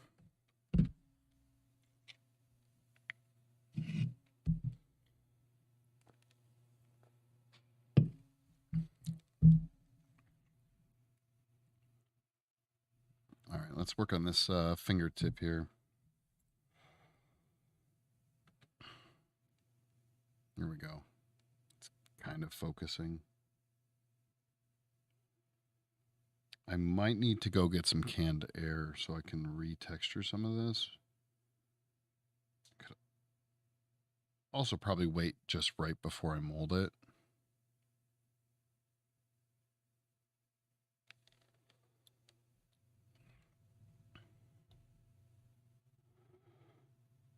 I need to get like a macro lens.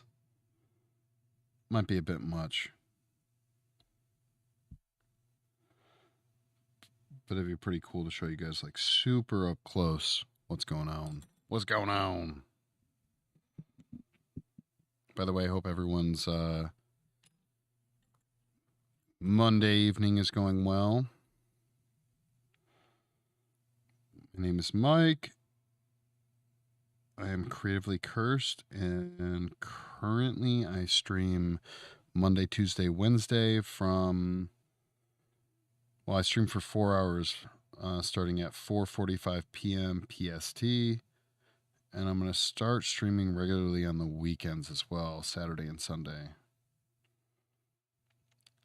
Undetermined what time that will be. Right now, we're doing some wonderfully boring mold. Yeah, the view is much better over here. Yeah, dude. What's up, Plainsman87? What is going on? Thank you for joining. I greatly appreciate it, man. Hear that, Reddit? Someone from Reddit came over to Twitch. Where are you guys at? Oh, that's right. Still over on Reddit. As all my Reddit watchers just bounce. They're like, he made fun of Reddit. Thank you so much for coming over, man. It helps me. It helps me help you.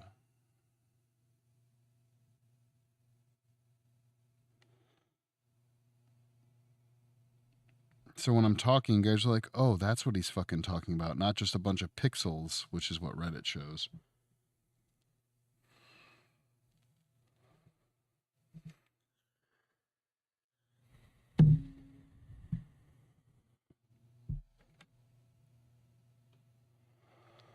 Oh, shit. People post in my Discord. Oh, that's right. Yo, dude. What up, Harding? I keep forgetting to mention that, yeah, I have a Discord. If you guys want to join, trying to build a community of artists or like-minded people. So if you want to look at art, you want to post your art, please join the Discord. Links are in my Twitch bio.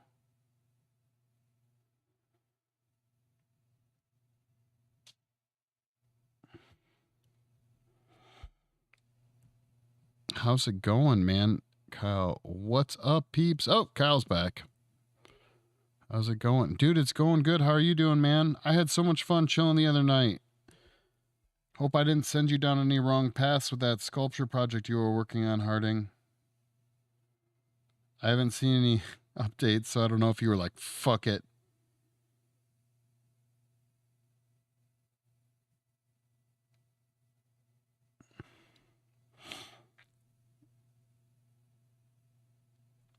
Kyle, how is your evening going along?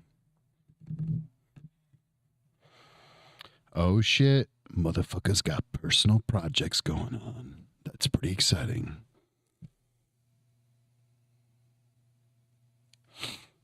Again, can't stress enough, Plainsman87, thank you so much for jumping over from motherfucking Reddit. It is I'm so happy when that shit happens. Working on a game like a video game. Working on a video game, dude.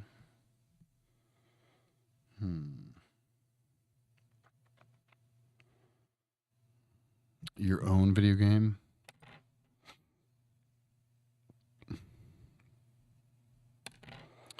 Oh yeah, not gonna be able to do it tonight probably, dude. I don't know if you guys can see it, but this guy, Kyle, does art. He's over, he's in my chat right now. If you guys like me, he's not streaming right this second, but if you could go show him love, he's going to start streaming soon. And he's pretty swell. He's a pretty swell guy. With tank control. Yeah, I've been working on it for a while. Like old school Resident Evil with tank control. Wait, what do you mean tank control? Like driving a tank? Or like tank as in a large bad guy?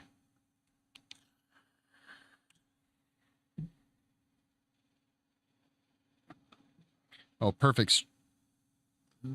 What up, Forge?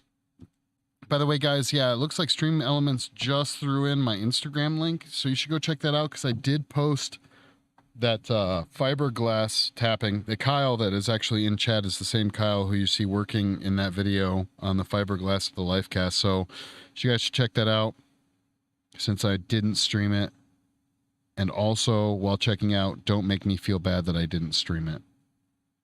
You guys wouldn't be able to hear my wonderful radio voice if I was wearing a respirator. Control the character by moving forward, backward, and rotating. A bit like a tank, but it's human. Oh, okay. I'm with you.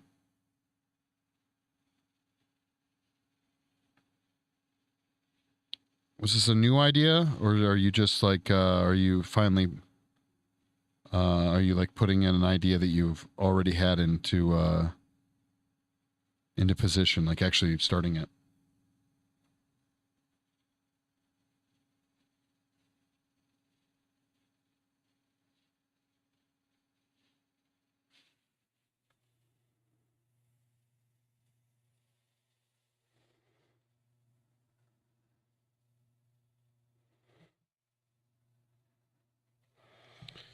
All right. I think we just need to work on the wrist, like where the thumb connects with the wrist. If we get this established, we can probably go ahead and put this down.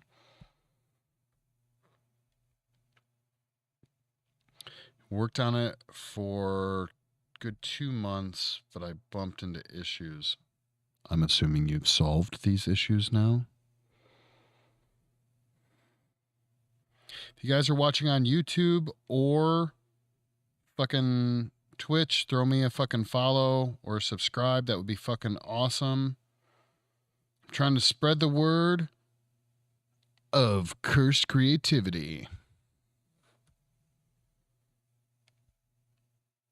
Most of the game design is realistic. Level design is no fun. Wait, that totally sounds fun. Why is that not fun?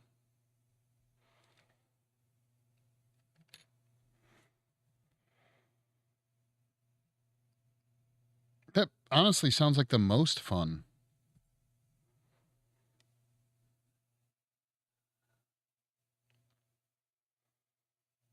But then again, I've never done it. So actually, I retract my statement. It's probably a pain in the ass. It's probably like sculpting fucking hair, which Forge knows I'm not a fan of.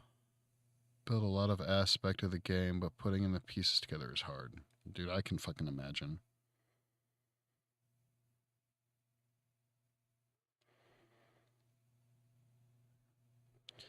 Dude, I want to throw my computer across the room anytime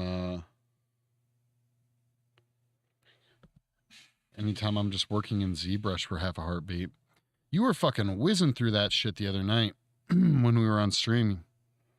I'm assuming you've gotten a little bit more practice in ZBrush in general right now, so. I'll make love tonight.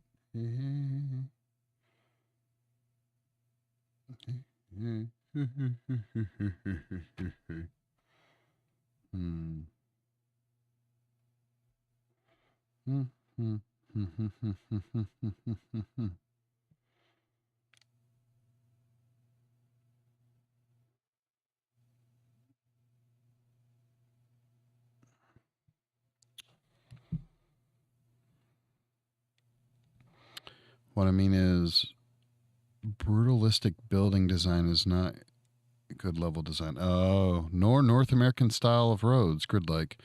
Hey, I like our grid-like roads. It's one of my favorite things about our roads. Plainsman followed my channel. Dude, I'm sorry I was delayed, man, but thank you so much. Thank you so much for the love. I appreciate it. And I'll even throw another special thanks for the fact that you hopped on over from fucking Reddit.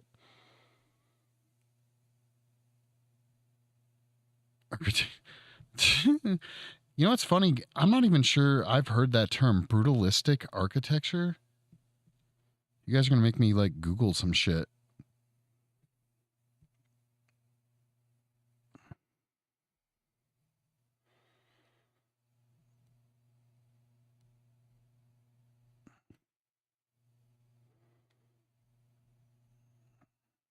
I pretend. Brutalistic architect. I mean, I'm showing my weak artist side, aren't I, by not knowing what brutalistic architecture is.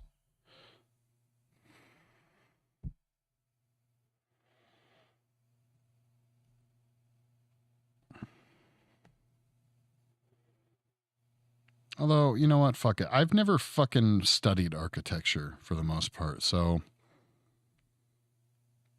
I wouldn't know. I wouldn't fucking know. I think the limit would be like, I want to do architecture like fucking the Wright brothers. And I'd be like, oh, okay, I know what that is. But that's it.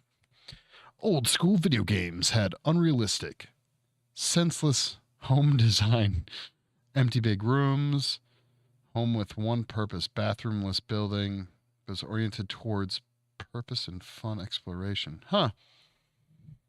No shit. Motherfuckers learn something new and interesting every day.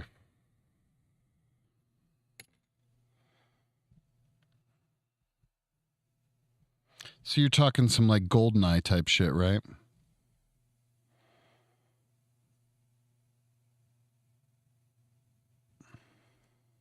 I wonder where the term brutalistic comes from.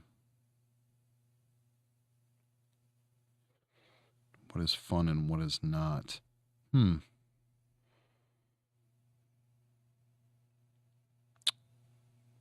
are good questions. I've never actually taken into consideration I shouldn't say I've never taken into consideration the architecture, but I've never really compared. If you really want to go down as a design rabbit hole, look up communist furniture.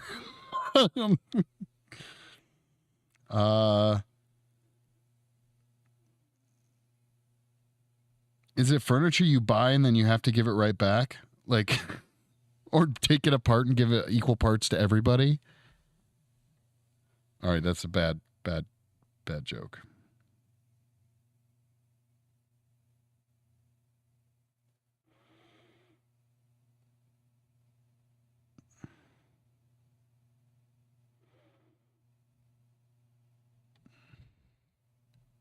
Hammer and Sickle Boutique.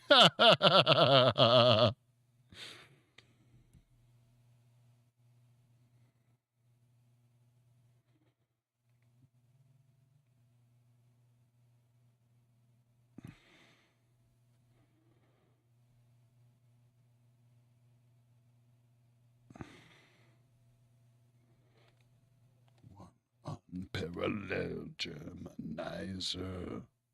You motherfuckers listen to KMFDM because y'all should be listening to KMFDM right after you get your beard from listening to Clutch, okay?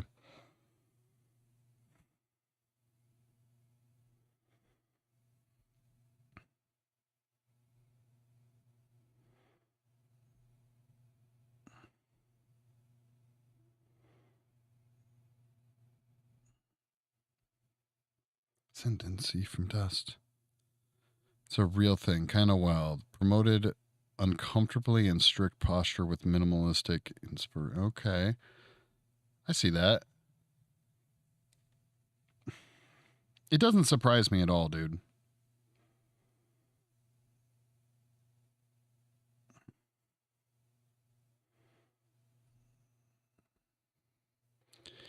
I'm going to have to look up why brutalistic was the term used for that type of architecture.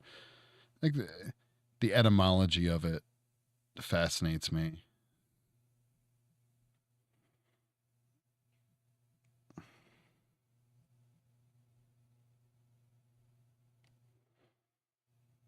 Etymology, right? Yeah, etymology.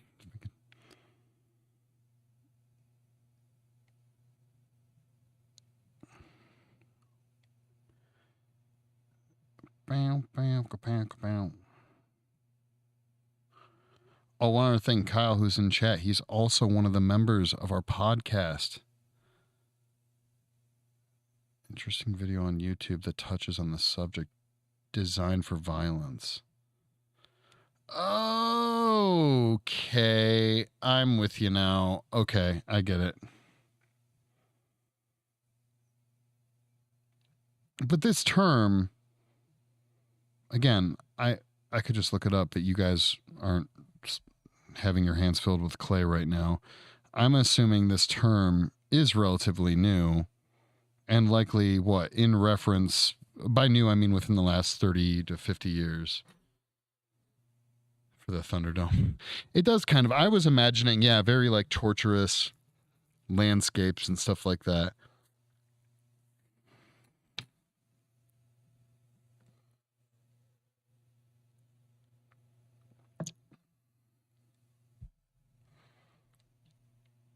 Actually, I mean, let's not argue. The Thunderdome had some amazing feng shui.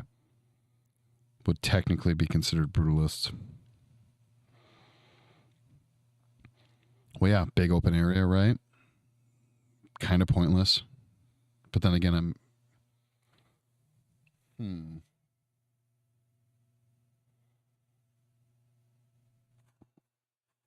Give me a second. I'm checking out the Discord real quick. But only because it showcases the materials on the inside of the building. Because it showcases the materials on the inside of the building. Oh, is that one of the prerequisites? You don't actually get to see what like the outside of said room or building is like?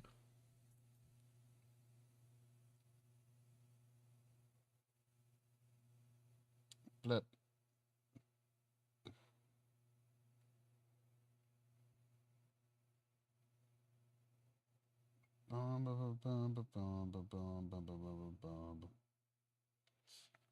Dude, Forge, FYI, I just am looking at the pictures right now, man. Dude, that first picture you posted in the Discord is fucking awesome.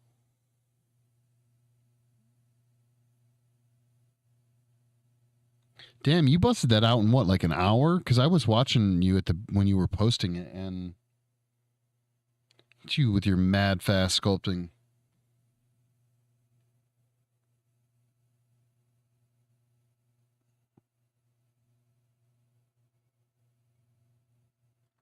Your steampunk character looks like a troublemaker, Forge or Harding.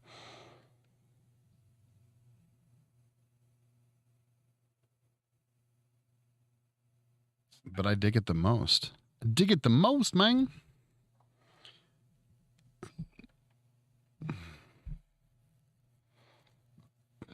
Yeah, I get that.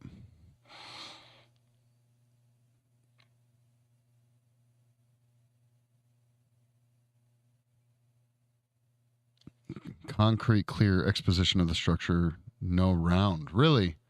Exactly. And sometimes like rear bar or steel showing through. Yeah, okay. I'm starting to get a vibe probably like I wouldn't you just consider like okay, be honest. Wouldn't this just be considered more of an industrial vibe in general? Like industrial mechanical kind of architecture, like factories and shit like that. That's kind of what I'm getting from what you guys are saying. Working on the badass lady. Yeah, dude. I can't wait to see what you pull off for that. Mm. All right. Where the fuck? Hang 10, guys. I gotta go grab some canned air real quick. I'll be right back.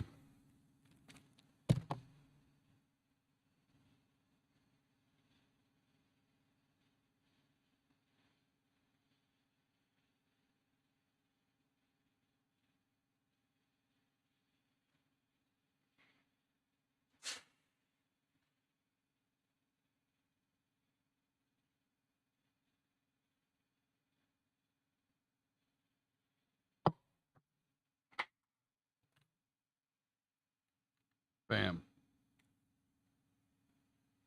Okay. So I think we're good to go ahead and reattach the arm and put this bitch on a board. Here's our itty bitty widow arm.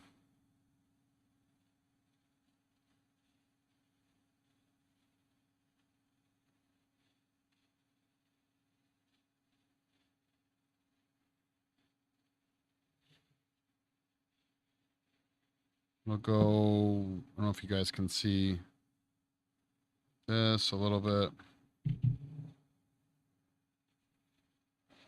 Soviet block housing to kind of Eon Flux equilibrium-ish buildings. Yeah, that makes sense. That's kind of what I started imagining.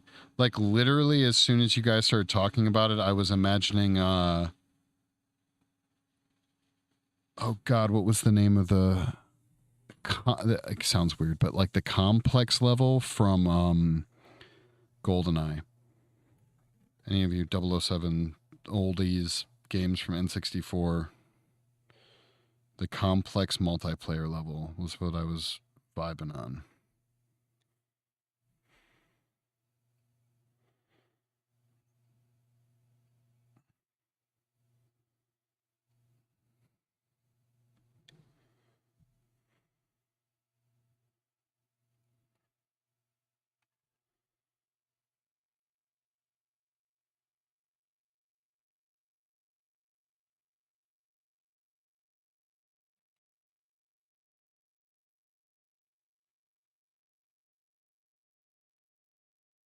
Also, if I could design my house to live in this brutalistic architecture, I totally would. I'm digging it. But then again, dude, I if I could design my own house, it would literally be a bunker. If you guys ever seen Tremors, Bert's house, it's not even a house, it's a bunker. That's my shit. Is that the red and gray map? No, is it red and gray? It's gray. It's like the main map. Classic. Yeah, you know what I'm talking about. Wait, I don't know if you're talking about Tremors now. Anyhow, that would be my house. I don't think is there red in it? It is, dude. It was so popular it made it into the Perfect Dark game when it was rebooted or whatever. It was it's called Complex. I'm pretty sure. I swear it's got to be the most popular fucking 007 level multiplayer level. But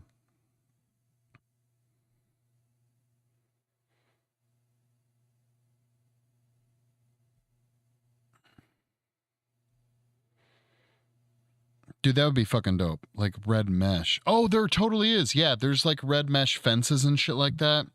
Yeah, dude, that's it. Yeah, that's right. Dream of living in that bunker when I was young. Yeah, dude, that bunker's fucking dope. The only difference I would change is I would want fucking uh I want drains in every floor so I can just hose down like a living room when it gets messy. You know what I mean? I'm all about utility. I'm all about figuring that shit out.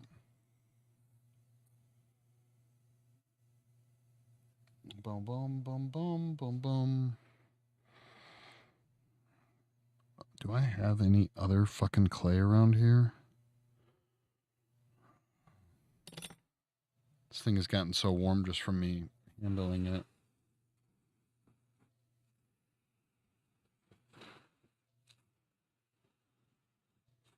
Just gotta cool it down. Cooling it down, guys.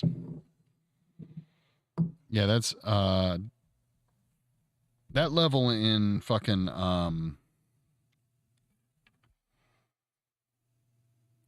007, I'm pretty sure I still like could close my eyes and walk around that map easily.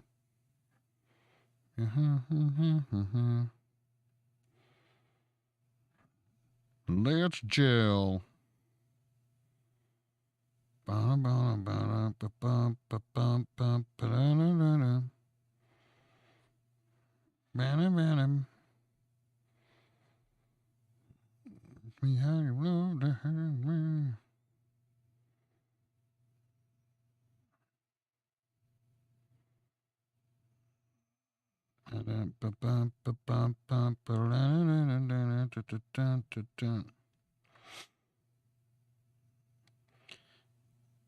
Yeah, I think, yeah, dude, 007 GoldenEye's got to be by far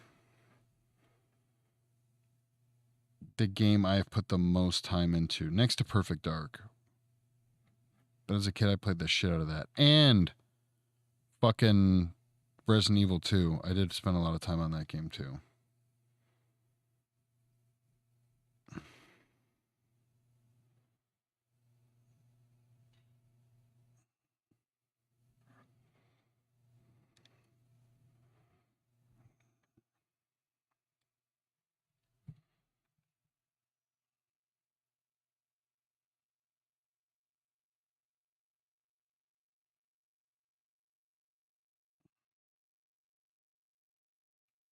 Let's jail.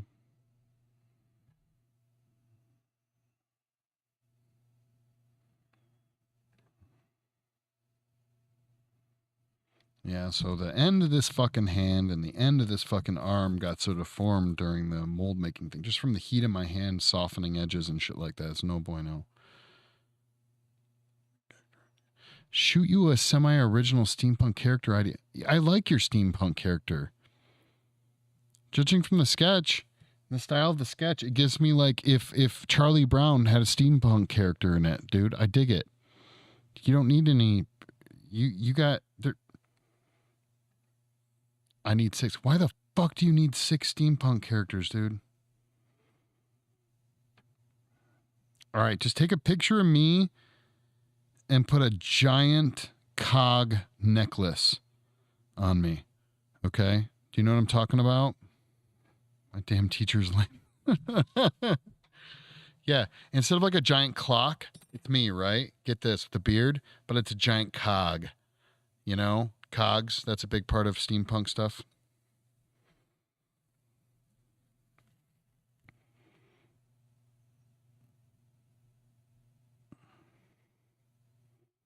Dude, I don't do shit for 2D animation, man. That's not my jive.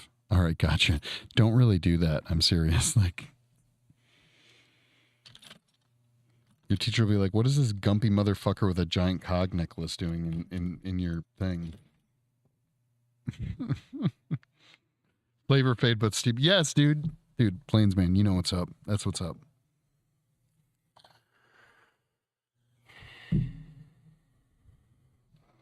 Got to come up with a name like Pave or Pave. Cement Punk. I don't know.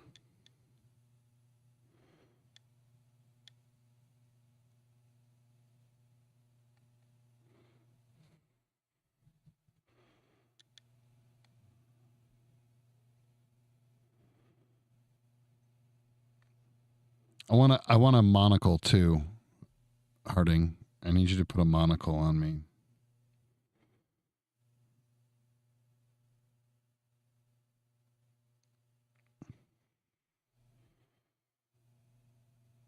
Better yet, I want a monocle, but in my like shirt, I want to have a pair of glasses hanging.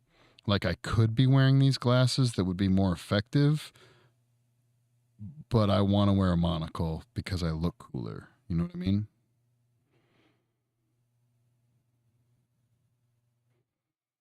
Because as you know, it's all about accessorizing.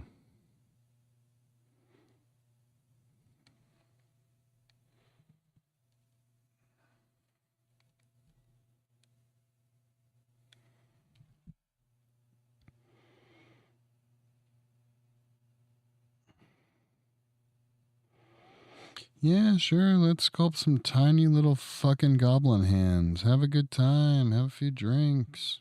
3 months later. Jesus.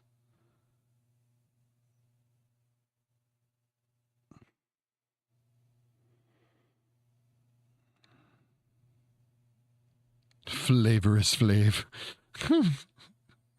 I'd be down. I don't know. Does that doesn't have the most like steampunky name though, right? What is that? I heard a beep. Done. Go check it. Oh no. Oh no.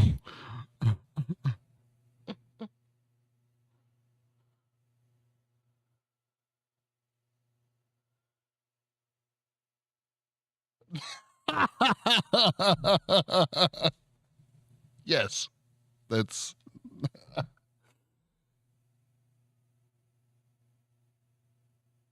I don't know how you caught my likeness so well in that image. Did you just make my new emote, Harding?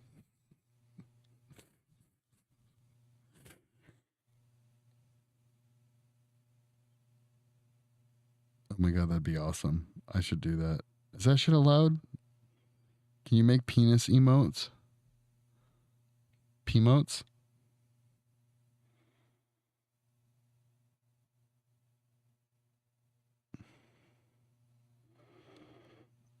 Okay, so I don't know about you guys, but I love to put my fucking music on like full random. And I have a lot of fucking music. I have a shit ton of music on my fucking playlist. Like is ton, ton. And occasionally just like random fucking Christmas ass music will start playing. It gets me in the mood, you know, for some from Christmas. Frozen skill for fast dick drawing. Wow. Strains feats on this drawing. Yeah, dude. Check out my big ball like feet that I have in that drawing.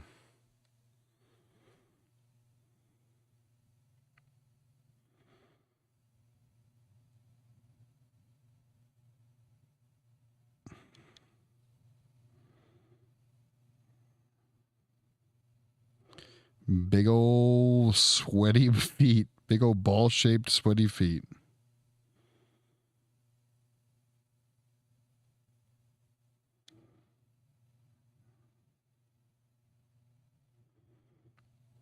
Hmm.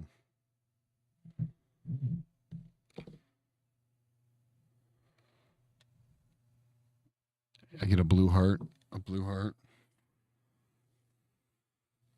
Whatever, dude. You're the one that has to give that to your teacher.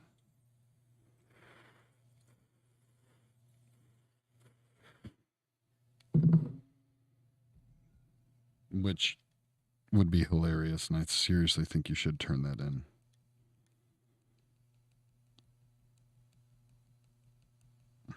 Damn.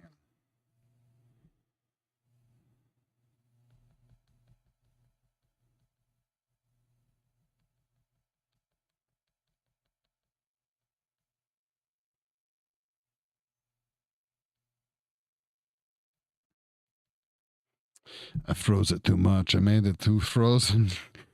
Not receiving my bowl.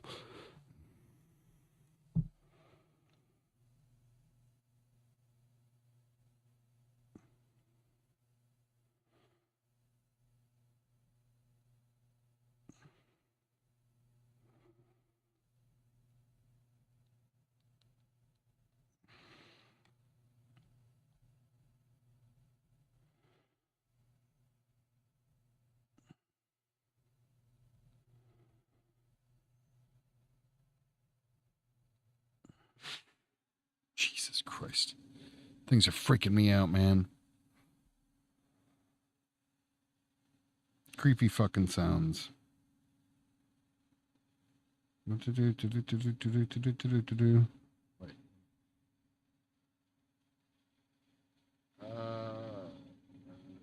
Blah, blah, blah. Well, you guys probably noticed that I fucking do this texture all the time. I love me some fucking ballpoint texture. Um, Bear in mind that this texture is going to be quite a bit different than how it played out on, say, like the full head sculpt, because this arm is so small that each one of these fucking craters that's left behind gives it kind of more of like this toad esque, like toad skin texture, which obviously plays out different on a smaller sculpture than it would a big sculpture like that full head that we did.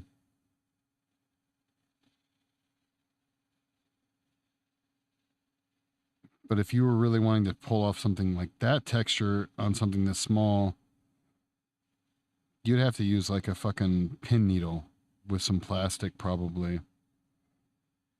Da, da, da, da, da, da, da, da, da, da, da.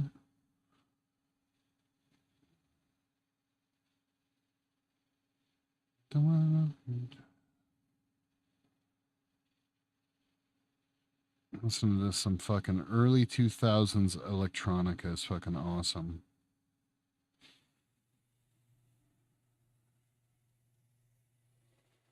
Electronica? It's just electronic music? I don't know. Electronica. I'm going to go with that.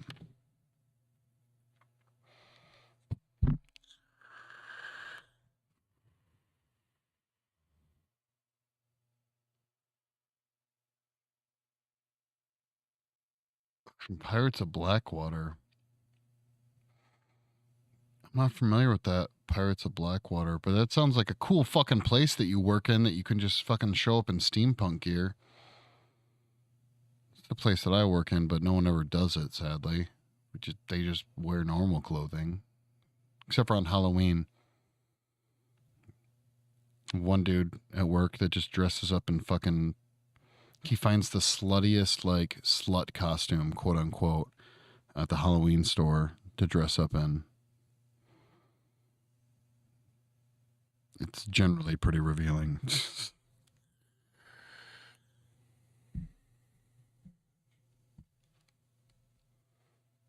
Mm-hmm.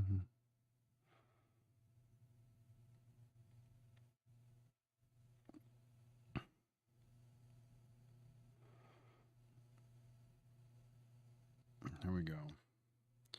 So you can see we had to sculpt this down, kind of merge these two shapes. Remember, this is hard clay over here, soft clay, okay? Very soft. We were able to kind of match some of the hardness by doing, whoa, got some of that on my hand. It's a little, oh God, it's so fucking cold. By just turning upside down a can of canned air, you can chill and almost freeze the clay.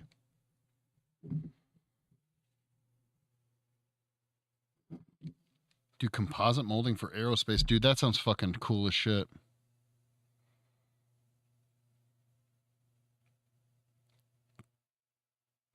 Hey, if there's a whole, you said there was like a robotic or it looked like the creature. Yeah, you had she had an animatronic fucking creature on her back. That's pretty dope. I'd be pretty proud of that too.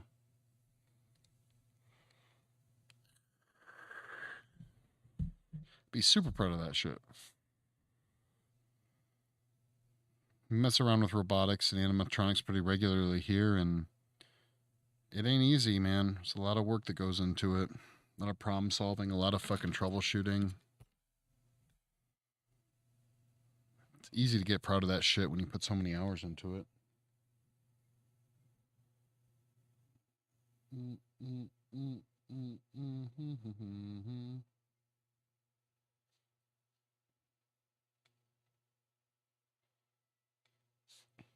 It's a beautiful destination.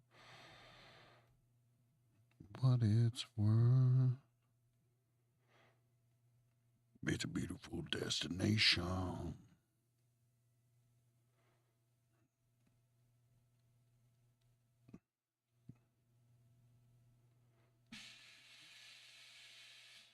All right. So we have to cut off. You can kind of still see the lines that I was drawing. This one, just due to the nature, I think is going to have to be way fucking taller than the other one. Like, just its profile projecting off the board is going to be quite a bit larger.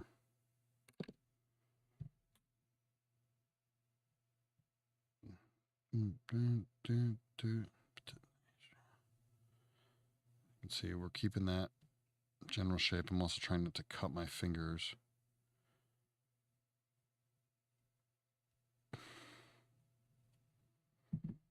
Like that. Earlier I grabbed a board, which we're going to grab now.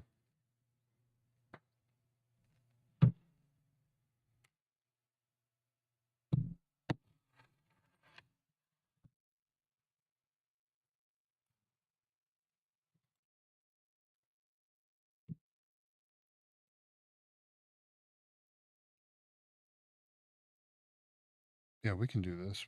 We can make this work. Oh, yeah.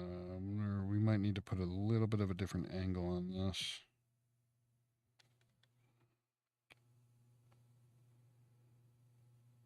No, it's going to have to be that way.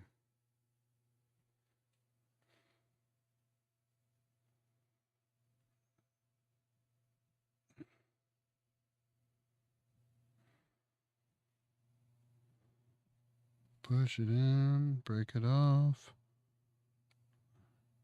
I'm gonna leave here.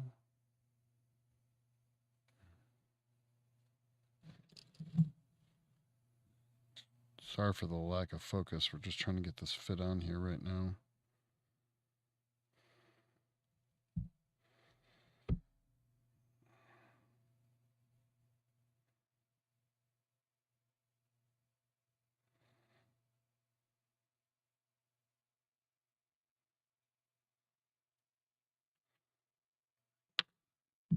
Anyone have any general opinions on the band Queens of the Stone Age? I fucking love those guys.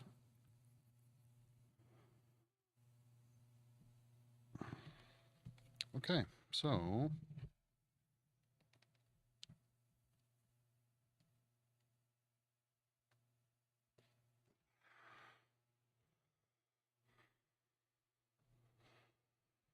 I'm gonna leave you.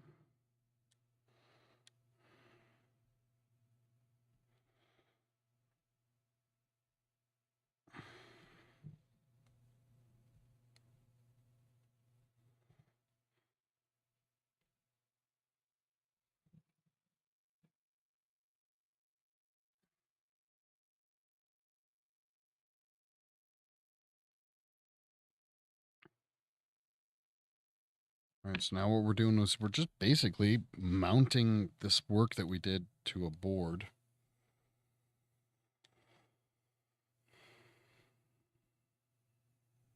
There was some clay in an oven that we use out here that I'm using now to put this on there. So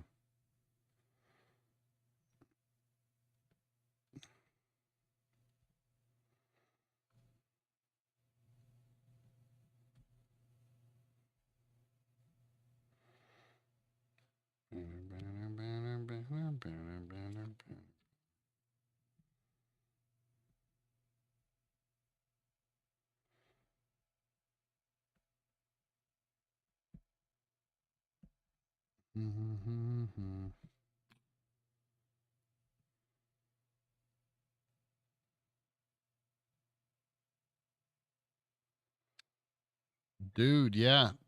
Well, if you look up the album that's off of, that whole album is really good.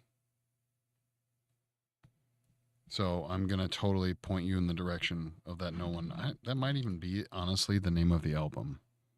No one knows. I could be wrong.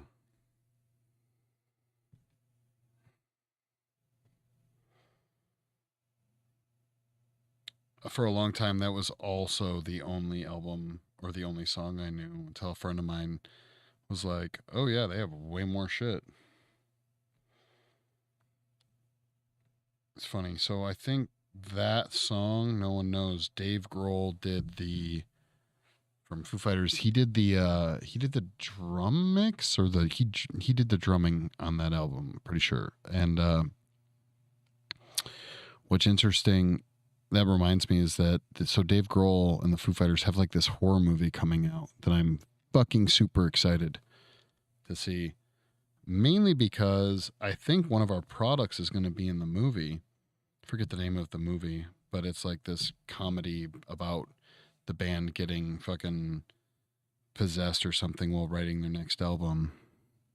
And one of the products we made for Whitney Cummings, I think, is going to be in it. And I'm pretty excited about that.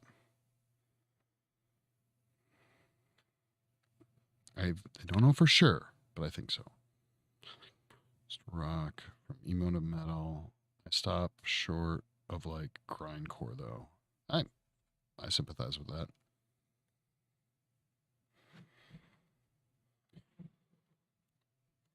There's only like grindcore. I'm trying to think if there's anything that I really like that even fits into that.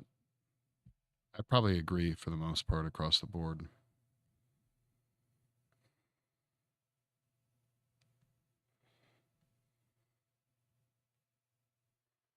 That's pretty sweet, man. Yeah, I know, right? I can't guarantee, but we had to make a different product for her, and we were under the impression that it got destroyed, and we think it got destroyed on the set of that movie because she's in it. But even if that weren't the case, that movie just looks fun. I love movies like Evil Dead, Army of Darkness. I just keep naming off Sam Raimi movies, but those like horror comedies where it's just cheesy fucking horror, and that's what this one reminds me of. So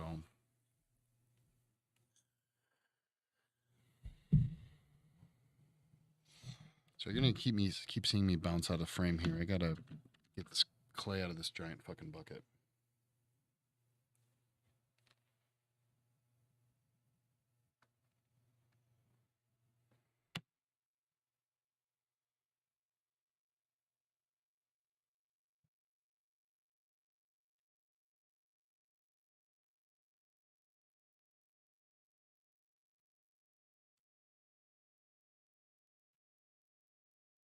But yeah, this is what we definitely would refer to as a giant, big old mean undercut.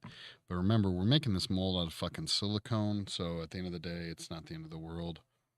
We'll be able to manipulate the silicone around. But if we were doing this out of a hard mold like plastic, this would not fly. We'd be turning this thing into a fucking easily like a 6 or 7 piece mold just to get this hand. Video satellite. Darkness. Bruce Campbell is awesome. Dude, he is. I'm super excited for that new Evil Dead show that's coming out. Or no, it's a new movie. I think it's like an HBO exclusive movie or something. But I think it's called Evil Dead Rise, and the rise comes from fucking High Rise. Like it takes place, I don't know, in an apartment complex or something, like in a city, which is kind of an interesting take because usually it's, you know, the Evil Dead movies are always like in very, what's the word I'm looking for? Very non-populated, excuse me, non-populated areas. Sorry if I blew everyone's headphones out just now with my large manly cough.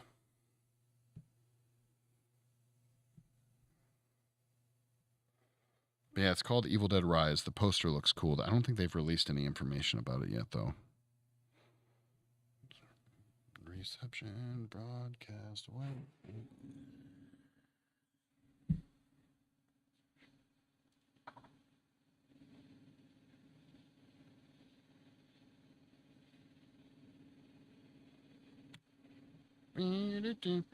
Dude, Cabin in the Woods. I'd honestly say Cabin in the Woods has got to be in my top 10 favorite movies to come out in the last 15 years. I fucking love that movie. Talk about another sleeper at the box office, man. That one just it's picked up a cult following, but ultimately it did really poorly at the box office. And if you watch, I don't know if you've watched the behind the scenes, but the director, the producer, the writer, they talk about all the stuff they wanted to do, didn't do. Did you watch Ash versus Evil Dead? I watched, how many seasons are there? I think I watched the first or second season, first and second season, maybe. I don't remember how many seasons there are. I saw a grip of it. I liked it.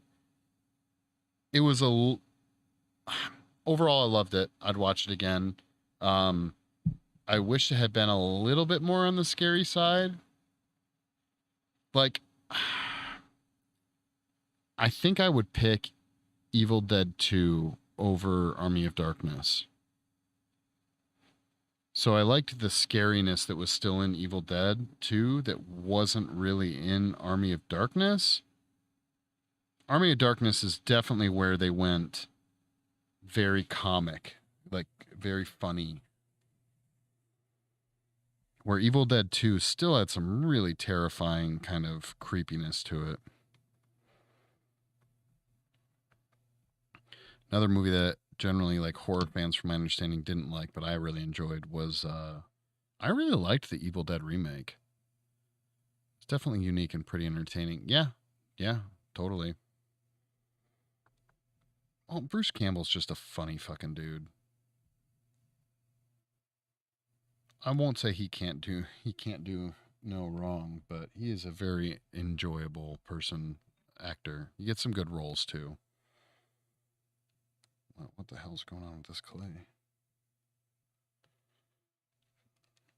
Try to hide, break on through to the other side.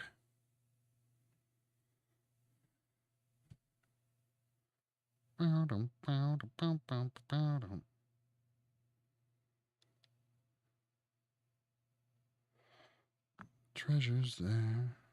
Try to run, try to hide.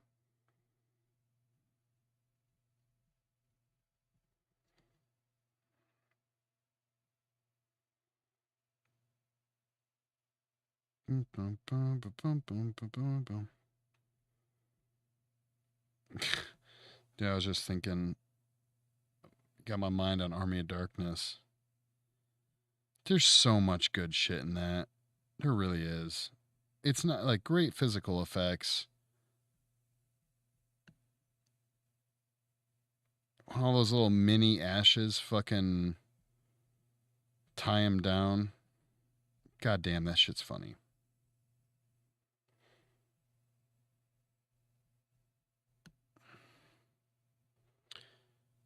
No, I have not watched American Ultra.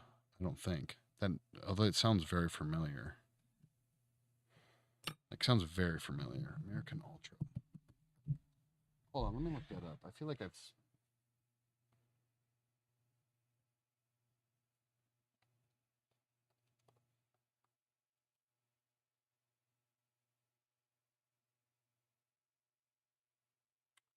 Yeah, I've heard of this, but no, yeah, I've never seen it. Is it? Does it give you like Army of Darkness, Evil Dead vibes? Is that what we're saying?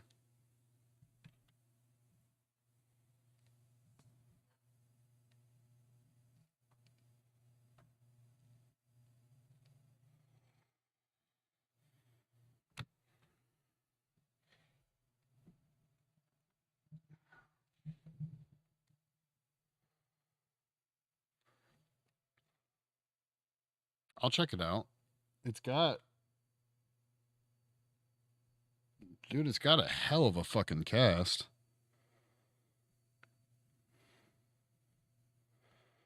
Fucking John Leguizamo. I fucking love that guy. Actually, saw a great meme with him the other day. The whole meme's point was just showing how much of a range he has. And it's true.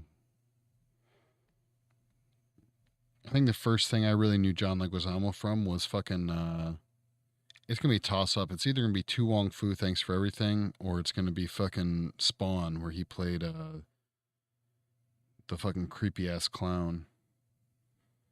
There's another fucking thing. They need to reboot Spawn already. Todd McFarlane needs to get over whatever shit he holds on to the fucking.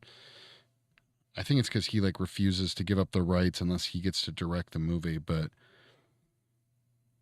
they need to make a new fucking Spawn movie. I want to see that shit. I've seen some fan made the past, right? The past, dude. He's in tons of shit.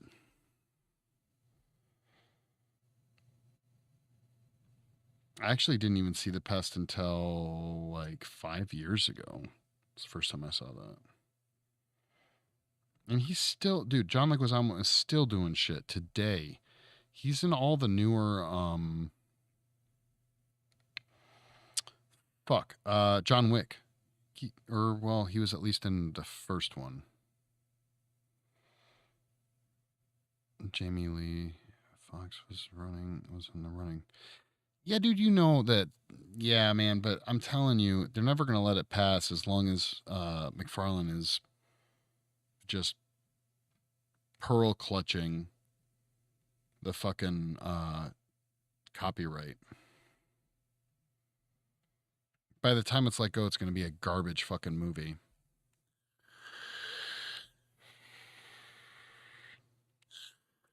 Every time a movie or a franchise stays in like pre-production hell, it ends up being garbage. It's true with video games too. Like when Duke Nukem was in pre-production and post-production hell for 15 years, and then they released the Duke Nukem game and it was just total garbage. Well, okay, it wasn't total garbage, I guess. It was pretty bad. Like the Dark Tower. Dude, so I don't know about you, Plainsman. If you were like a big fan of like the Dark Tower series, the book, I didn't know much about it, to be honest. I didn't read it, but I did from friends who were big fans of the series, just hated. I don't know that there was, I don't even know that my hatred for Paul W.S. Anderson rivals the hatred of King fans that saw the Dark Tower movie. Like, biggest blunder adaptation in any recent history, I would say.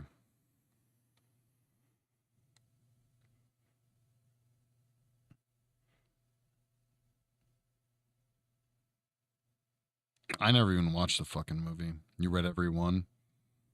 I have a friend that's really into him, and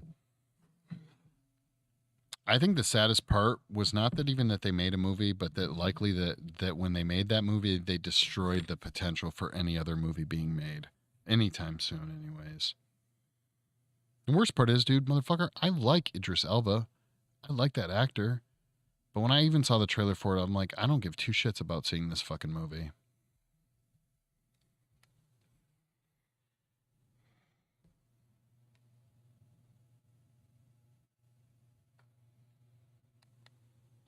Is that who's the bad guy in that? Artist Kitten, what is up? Ow, fuck.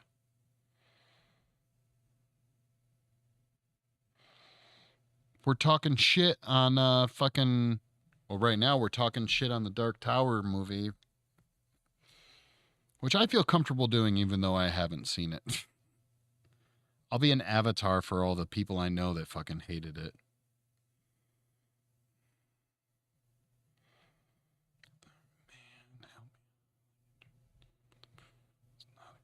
Yeah, didn't they basically like, if not completely ignore the books altogether, they just like merged them all. Like they made it into one fucking movie.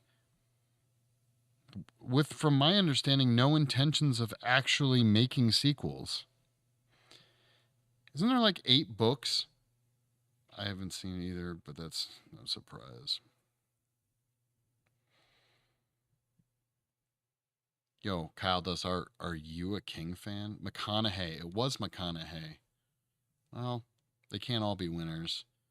Although I did gain a massive, a literal fuck ton of respect for McConaughey in True Detective. That fucking show. Goddamn.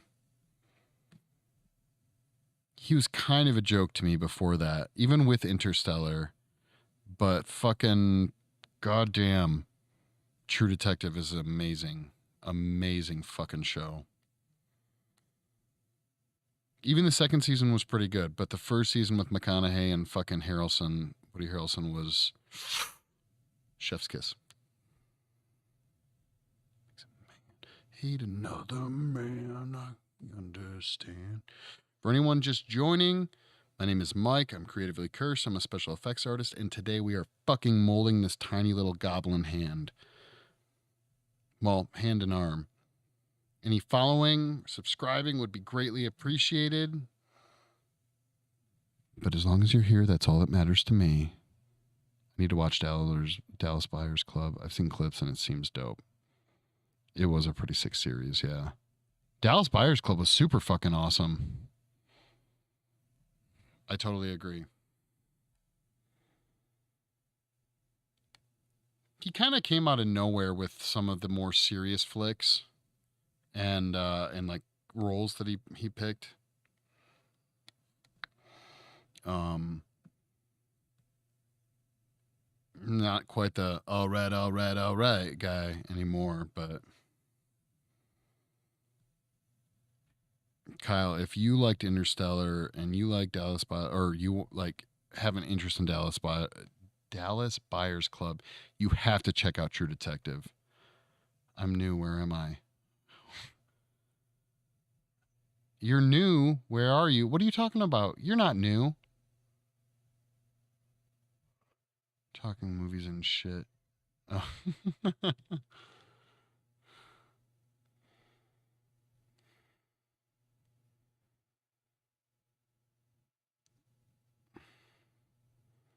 We are talking about motherfucking. Apparently, well, right now we're on a Matthew McConaughey kick, but we're not addressing movies like Sahara. I'm so fucking hesitant on starting shows. I have an addictive personality and won't get anything done if I get sucked into a new show. I respect that. I get that. Yeah, it's kind of amazing. I don't know how I managed to keep up on all these fucking shows while also getting shit done. Oh, word. The Greatest Showman is my favorite movie. I've never seen The Greatest Showman.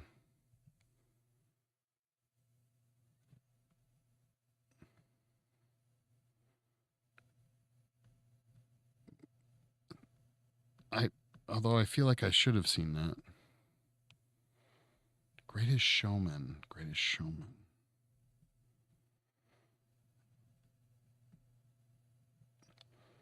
Why am I have a... Is it about a magician? Artist Kitten's going to throw something at me. Hugh Jackman. Okay. I'm sorry. It's so good. Hugh Jackman is a fucking beast.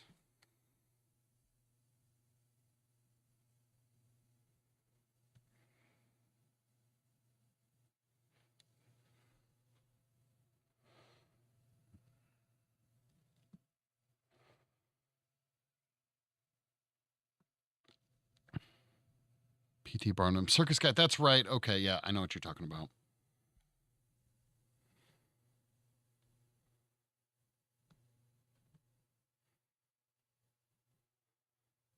Hugh Jackman. I'm trying to think, like, probably my favorite Hugh Jackman flick. He's done so much shit, and it's hard not to just think of him as like Wolverine.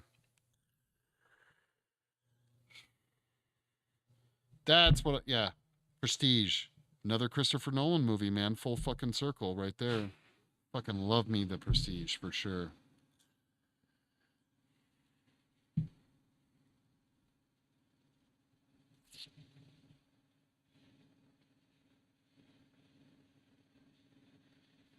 Yeah, Prestige.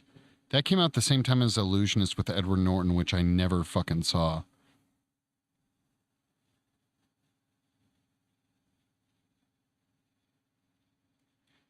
Part of that whole concept when Hollywood puts out two movies that are almost identical.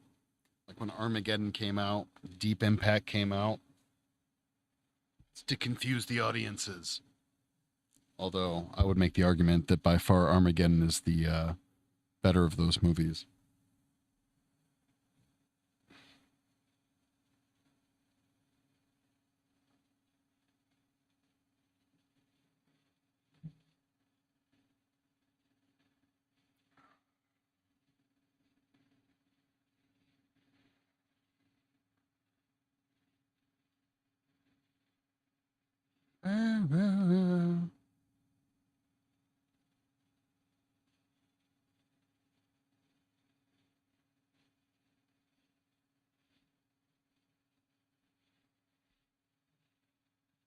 You're pulling some randoms out here, there, Artist Kitten. Another one of your favorite, the one with Radcliffe. I never saw that. Who else is in that? Who plays Igor or Igor? I gotta go to man. We're going to the strip for a bit. Great stream, great combos. Catch you tomorrow, dude. Kyle, have a great evening, man. Try not to stay up too late. Sounds like you'll be streaming tomorrow. Have fun, dude.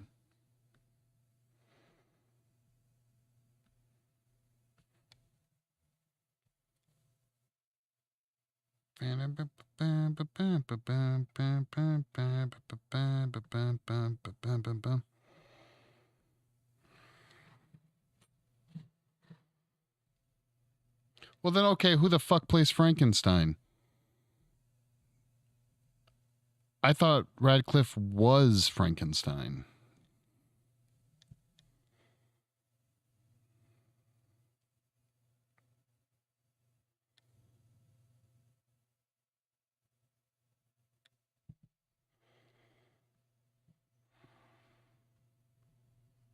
Yeah. It's James McAvoy. Okay, that's right. Yeah.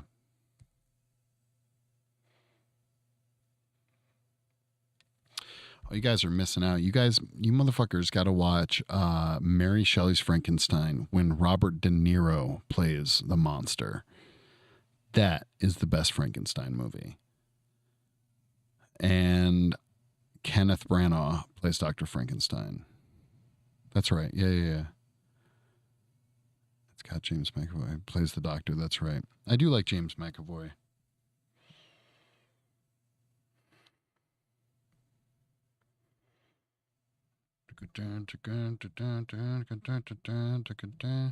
Although I generally, every time I think of James McAvoy, it's kind of like thinking of Hugh Jackman. I always think of him as Professor X. Even though I know, obviously, he has a wide range of shit that he does.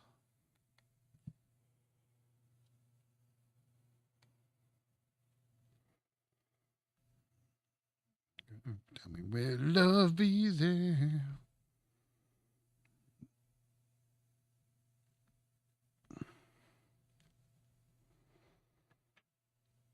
I'm trying to think. There's another Frankenstein movie I fucking dig other than.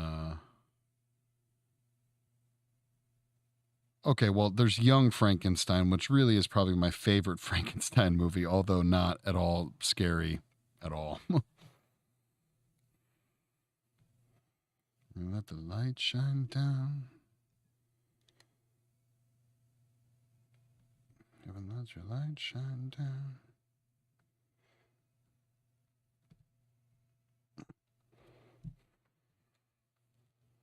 As you can tell, crazy, crazy mold walls we got going on here. Tons of weird dynamic shapes. We're going to knock this bad boy. This one actually might turn out better than the other one, to be honest. Putting on the Ritz. I also love Bride of Frankenstein, 1935. Putting on the Ritz, exactly. Yes. Abby Normal.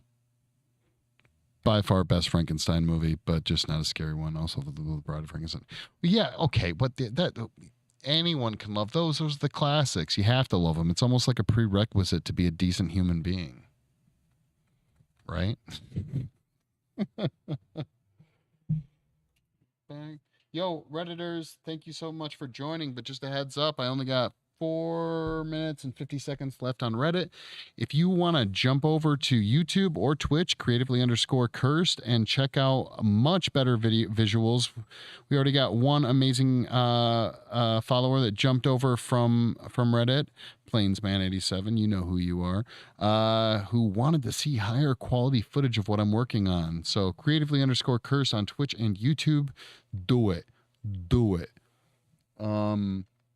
Otherwise, thank you. Yeah, we only got 4 minutes left on stream on Reddit, so.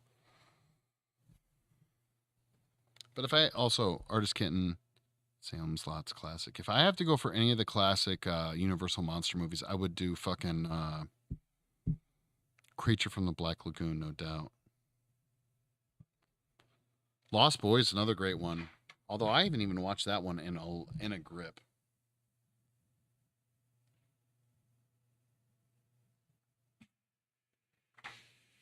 But you can't go wrong with Kiefer Sutherland.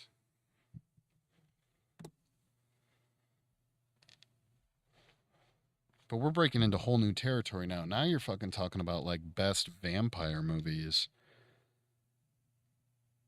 And damn, that is a toss up. That is a motherfucking toss up for me. I would be inclined best vampire movies. As cheesy as it sounds, I think Blade is one of my favorite vampire movies. It's technical. Wolfman. We're talking. Okay, Plainsman, you're talking about Wolfman all day. So you're saying of the original Universal monster movies, you're saying Wolfman all day. I don't know, man. I don't know. Creature of the Black Lagoon is where I'm going to have to stick. Like, there's parts of Wolfman I dig. Okay, so here's the catch, right? I am not a fan of Wolfman, the concept of Wolfman. I like werewolves. I think we can all agree that there is a discernible difference between Wolfman and werewolves. I've never particularly found Wolfman interesting. Werewolves, bigger creature, more like animalistic than Wolfman, way creepier.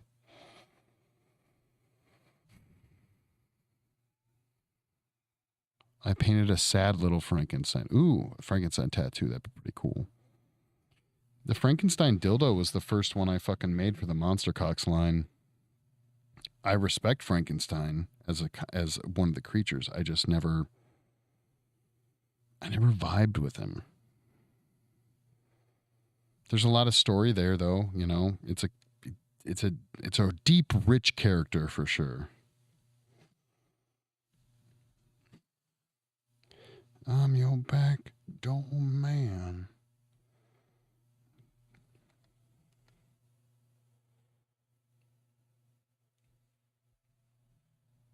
Understand.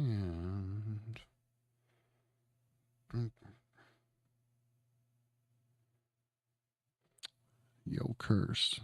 Last chance. When did we...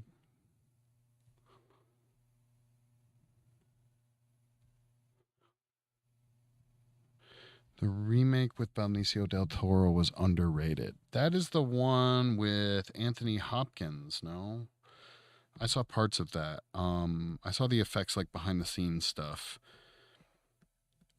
It must have been underrated because, dude, yeah, it got panned in theaters. But I haven't seen it, so I can't give my professional opinion. But I will tell you this: unless it's R-rated, I'm generally going to be pretty against it. And I seem to remember that being the case with pretty much any of those reboots.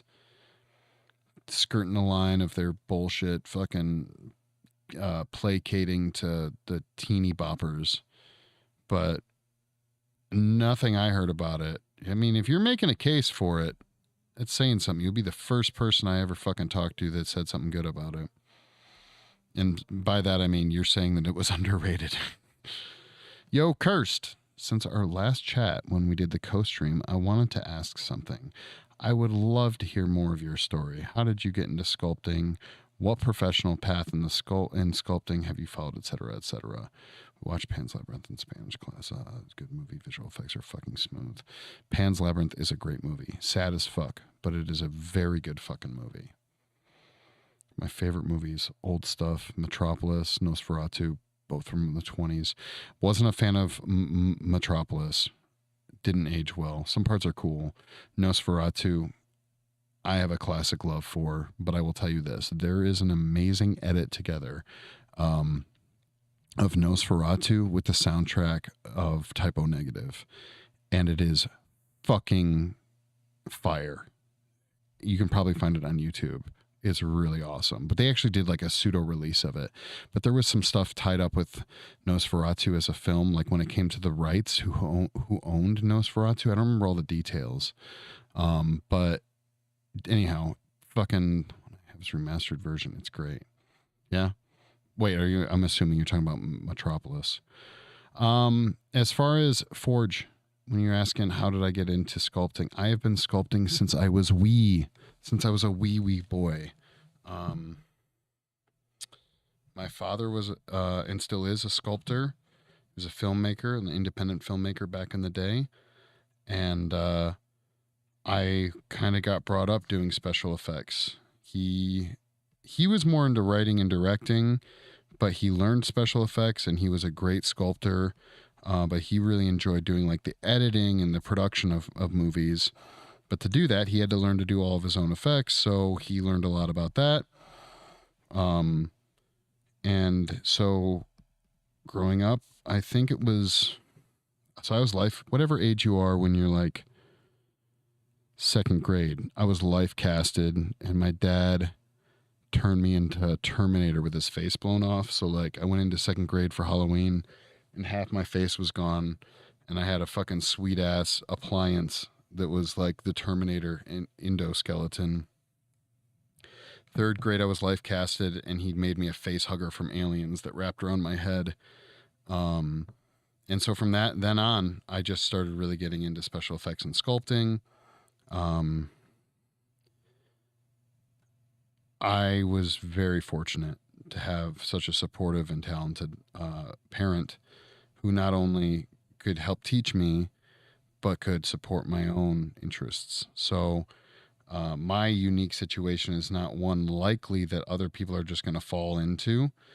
Having said that, if one is interested, kind of forge like what you're doing right now is what I would suggest people do. You have to thirst for it. You have to yearn for it. You have to be cursed. You have to be creatively cursed, a desire to just create. You know, some of the best artists and special effects artists specifically out there, they were the kids that didn't have any friends, generally. They were the kids that weren't getting laid in high school. They were in their basements sculpting, making monsters. You know, that's who they were. And now they're fucking amazing Hollywood special effects artists because it takes hours and hours and hours and hours and hours and years and years and years to get better.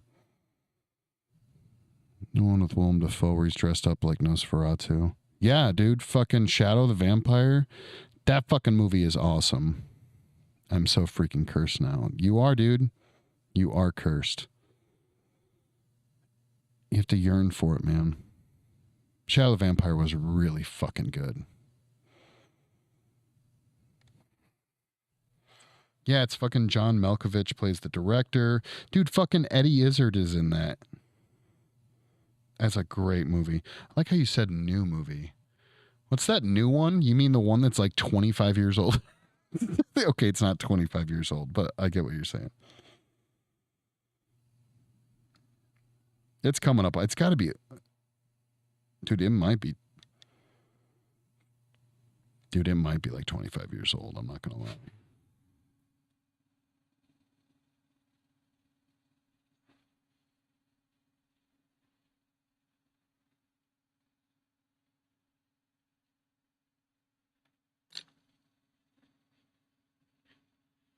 It's 21. Yeah, that's what I'm saying. It's on its way.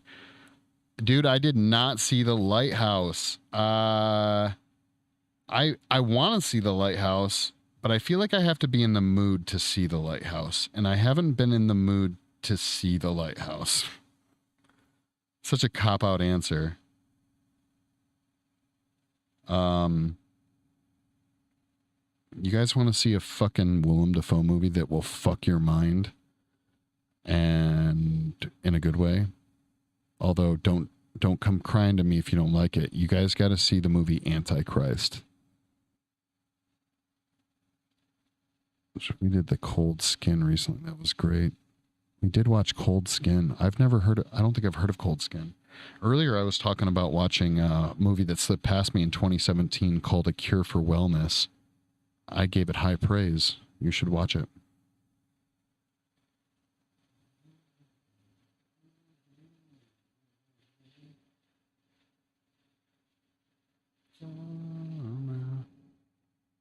Cold Skin. I feel like I should have heard of this, but I have not heard of this.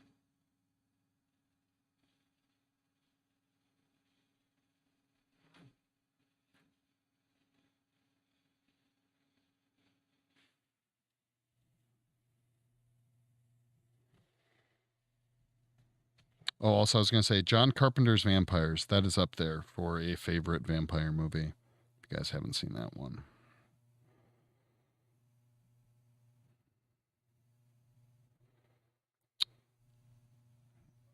Especially if you're into creatures from the Black Lagoon. Cold Skin. Why the fuck have I heard of this? A trip. With respect for Pattinson. Wait, are we back on... Oh, is this a different movie with Pattinson? Dude, that motherfucker's coming out of nowhere. He's Batman and all this shit, and he apparently got high praise for Lighthouse. So yeah, Color Out of Space. Okay, so here's my thing. For the most part, my vibe is that most Lovecraftian stories do not translate well to film, to cinema. Yeah, James Wood is something, that's for sure. This was back before he more or less became a terrible person. But most Lovecraftian stories do not translate well, is what I was going to say. And I've said, I'm trying to even think of, like, I think I would give Reanimator pretty high praise, or Games. Yeah, that's true. I'd give Reanimator pretty high praise for being a Lovecraft, but even then that was pretty loose. It was pretty fucking loose. I'm trying to think of any other Lovecraft. Technically, right around the same time, the same guy who did Reanimator, and I always forget the director and writer's name, but did The Beyond or From the Beyond. Call of Cthulhu was hot trash. Did they even make a... Wait, are you talking about the game, The Call of Cthulhu? There was one game that I heard that looked like, style-wise, they pulled off the Lovecraftian vibe. Sunken City, I think is what it was called. But then I heard it got into a bunch of fucking copyright infringement issues and all this other stuff. So I don't know. Actually, there's this fucking game that a streamer I watch played that was kind of, I don't know. Cthulhu's in. Lovecraftian bullshit is all in right now. But a lot of this stuff was already made into movies back in the day. There was Dagon. There was The Unnameable. There was, again, From the Beyond or The Beyond, I forget what it's called. There was that direct to VHS movie called, I think it was literally called Necronomicon, um, video game. And that was hot trash. There's a lot of hot trash.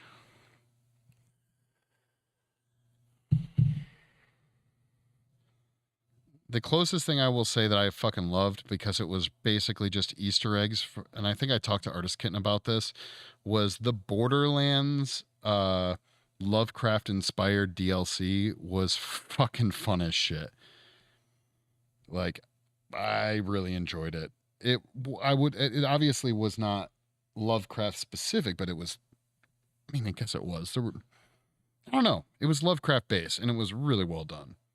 Fuck yeah, that was amazing, dude. It was so atmospheric, and just with the aspects of Borderlands made that.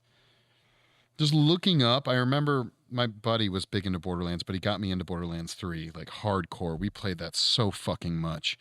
And I remember when he told me that the Lovecraft update was coming out. What's it called? Like Love and Tentacles. And you just look up and you just see all the fucking giant monster tentacles. Like, that was cool as shit. Love me some Borderlands, and then you throw in some Cthulhu action and some Lovecraftian shit. Well, that was the other thing, is like, it wasn't just Cthulhu. Like, that was a whole Lovecraft themed DLC.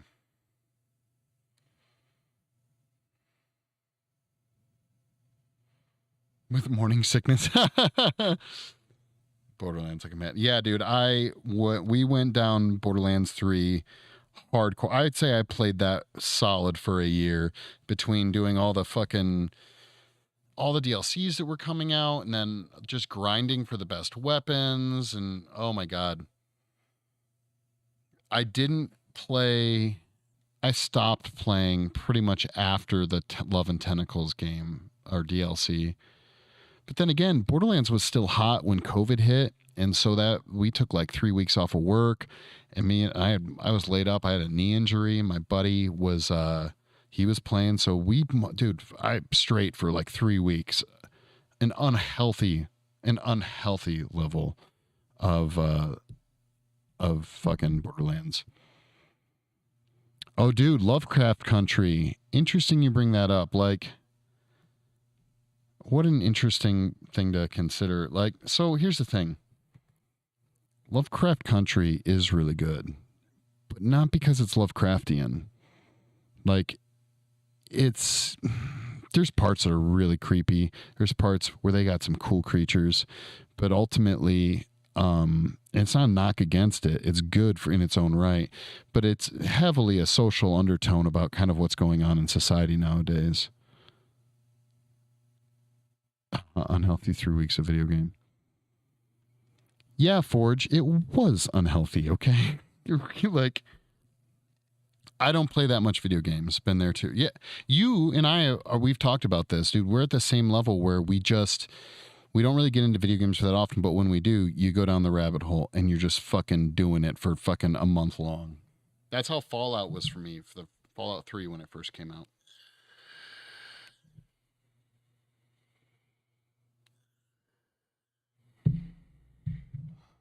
Yeah. I wasn't even that big of a fan until my buddy, he got me into it. I'd only lightly played the original Borderlands games, and then Borderlands 3 came out, and him and I were gaming online, and we just, too much time.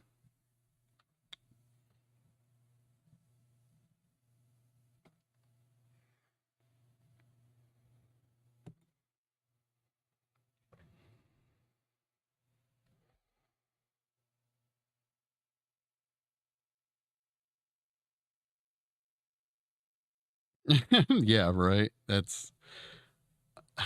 Dude, Plains man, that's a really sad state of affairs we've reached when that's the standard. Are you wearing diapers? No. Okay, you're good.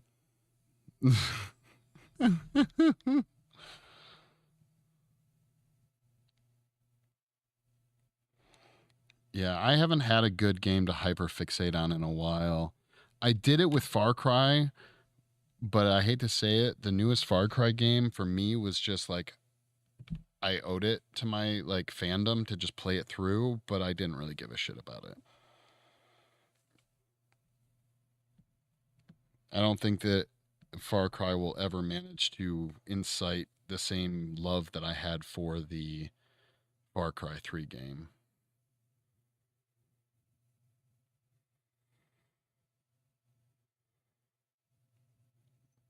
I think the new, again, I'll keep saying it, the new Forest game is going to push me down the rabbit hole. I know it will.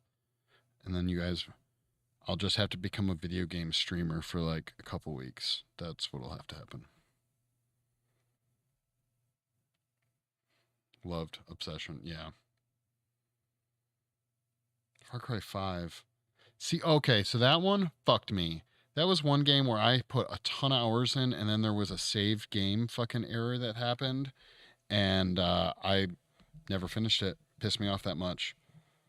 But 6 came out, and it had Gustavo Fring, the actor from fucking that's his character's name from fucking Breaking Bad, and I had to play it. So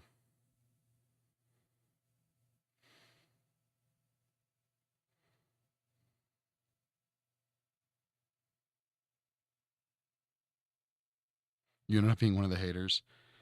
Interesting thing, dude. I never played any of the Mass Effect games. I heard a great many things about them, but I never got into it.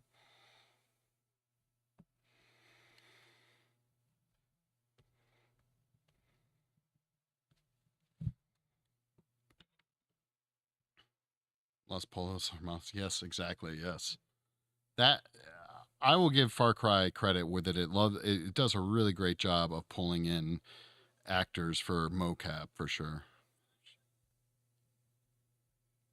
Well, have you played Far Cry 6? Just a trilogy. Mass Effect Syndrome is something we don't talk about.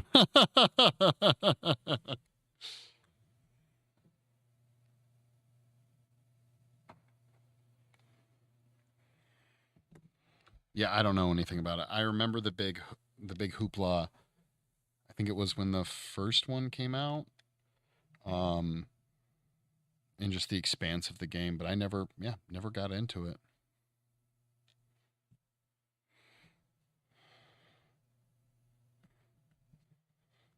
I don't know. I think now it's too late. It's like I tried to get into the Uncharted series recently. And by that I mean like 2 years ago I bought whatever was available because everyone talked about how amazing they were. And then I just felt like there was like too much to get into, too much from for a newbie.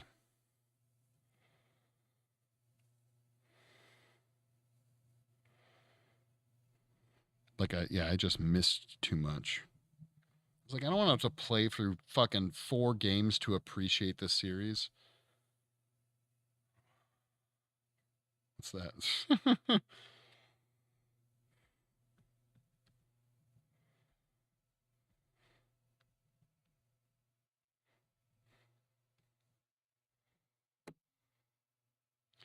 Yeah, dude, they're making it. Yeah, dude, it's got fucking Spider Man in it. Yeah, my buddy is playing that right now. Elder Ring. Another series I never got into was any of the Bloodborne shits. Dark Souls or Bloodborne. They look pretty. I've watched a lot of gameplay of them, but it doesn't really. And plus, I hear they're just fucking hard. Man, life is hard. I don't need to go play a game that's going to make things more difficult.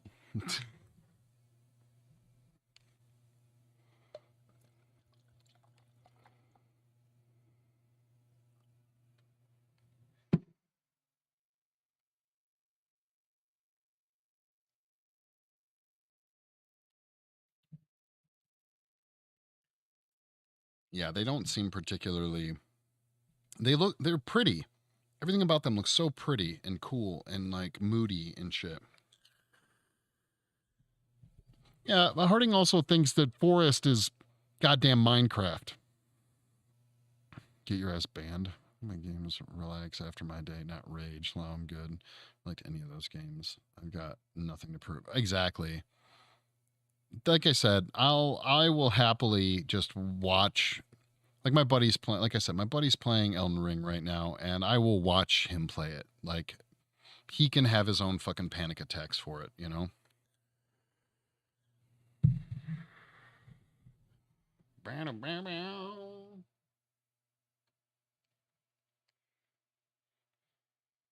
And he will, too. He already came into my office today, fucking ranting and raving about the fucking game. In good ways, also in frustrating ways.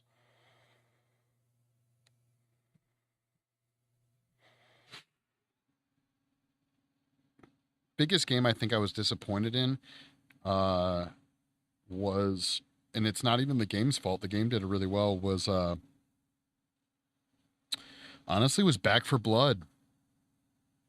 I spent so many hours playing Left 4 Dead back in the day when that came out, that when Back for Blood was coming out, I was so geeked about it. I'm so happy I didn't spend the extra money to get like the collector's edition or whatever, because I downloaded that, paid full price, and I played it for one evening. And I think, again, I'm not hating on the game itself. I think that my tastes in games changed, and I'm just not into that anymore.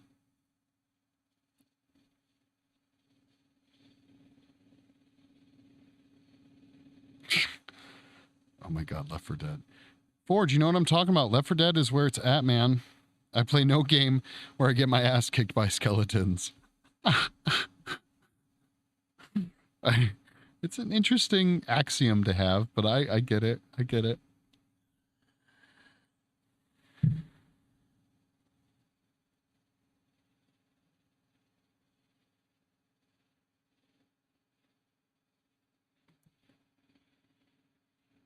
Hubert?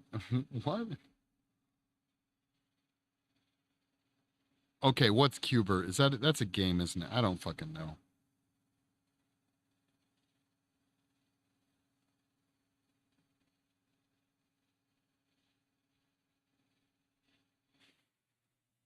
Yeah. So Back for Blood, when it came out, was basically going to be that, and it came out what 3, 4 months, 5 months ago, something like that. And it was just wasn't the same, man.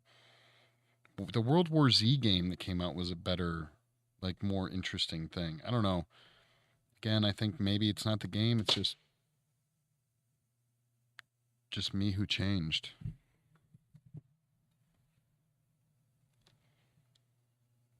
I'm fucking hearing creepy things.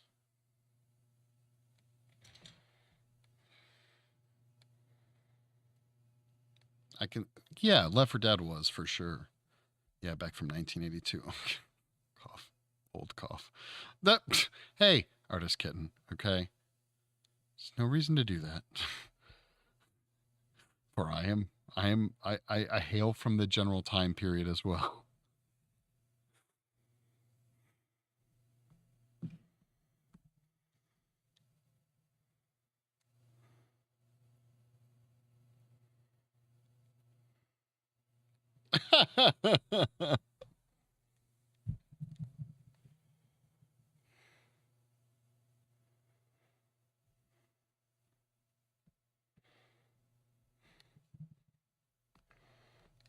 That's the spirit, blood. That's the spirit.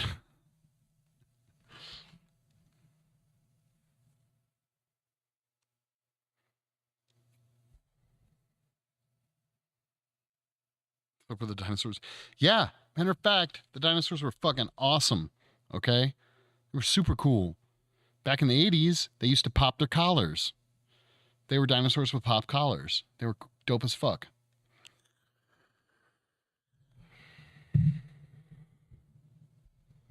I don't know, artist kitten. How do you like Tide Pods? They tasted like chicken.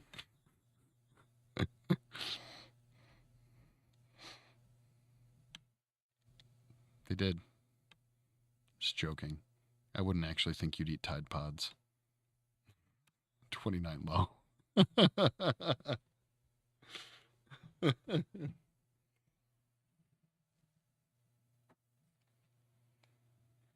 Back in my day, we had to flip through porn. We didn't just get to scroll through it, okay? We had to work for that shit. And actually, you're 29, so you might have flipped through porn too. I don't know.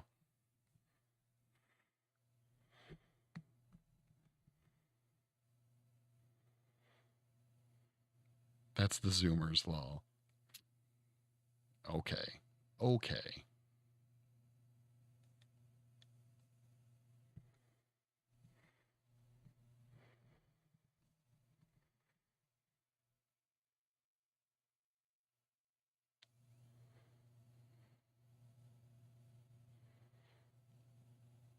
Oh yeah, dude. Where you come before the picture even loads to the tits, or you're so close that by the time the picture loads to the tits, you're just like blah blam, nipple right off the fucking bat. Yeah. Yep. I remember that shit. Where pop-ups were actually a problem, where I feel like pop-ups aren't really a problem. Dial up porn, 20 minutes for the image to show one line at the time. Yeah, exactly. That was back when you had to print your porn because you knew that printing it and keeping it on a shitty piece of paper was still better than having to find it again and wait 20 minutes to see the goddamn image.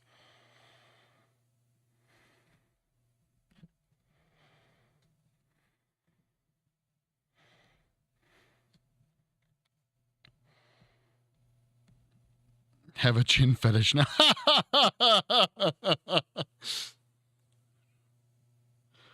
Yeah, dude. I'm trying to think. Were videos even an option? Maybe GIFs. Maybe GIFs. Is it just me or did GIFs kind of have a resurgence? Like they were super popular back in the day, but then like they went away and now they're like super popular again. Download a movie and hope it's a good one. Finally out after 6 hours and 5 minutes a clip. Yeah, that's true. It smells like old in here.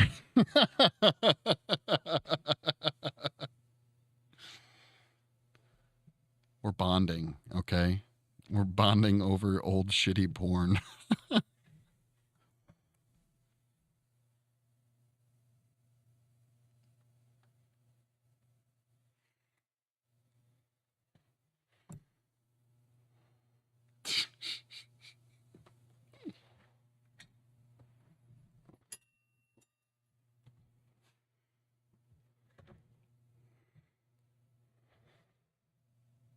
Whatever, man. Back in the day was awesome.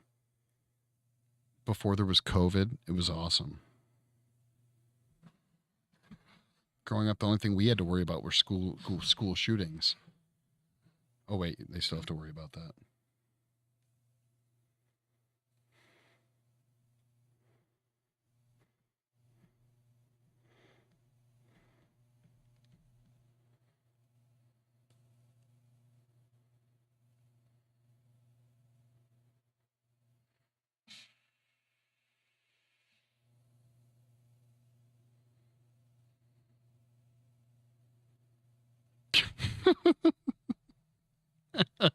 Yes.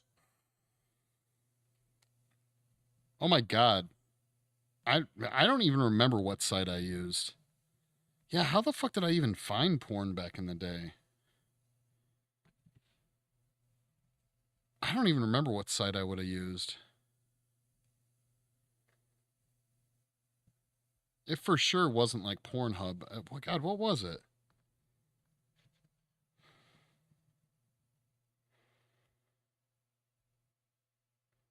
I mean, I feel like just generally searching for shit back then was more haphazard to begin with.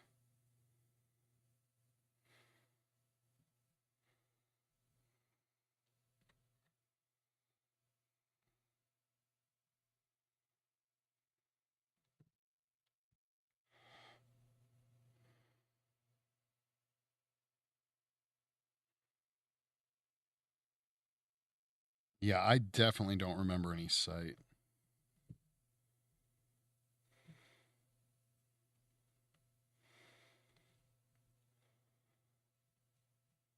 I literally think the earliest one I can actually remember would be like fucking.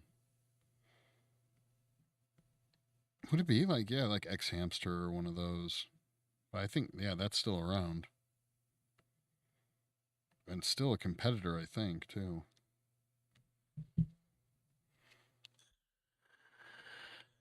Bad JoJo, Angel Fire. God, I don't remember any of these.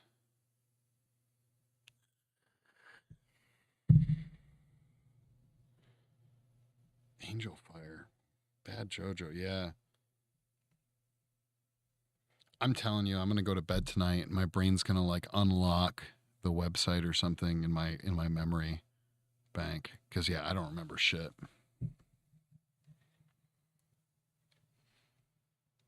I remember White House was a funny thing about. Wow, I don't remember any of this.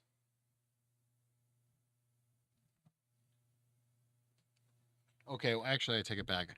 So during what would have been my middle school time, likely would have been fucking just already downloading shit from like LimeWire. Back at that waiting for 6 hours shit to fucking,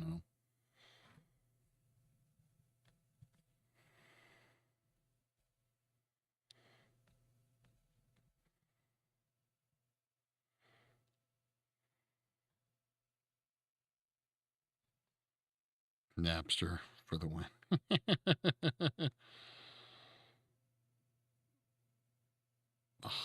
What the fuck?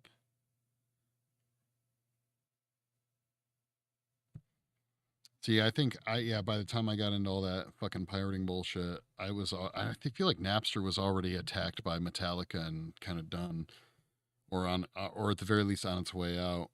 And I think that's when LimeWire kind of took hold.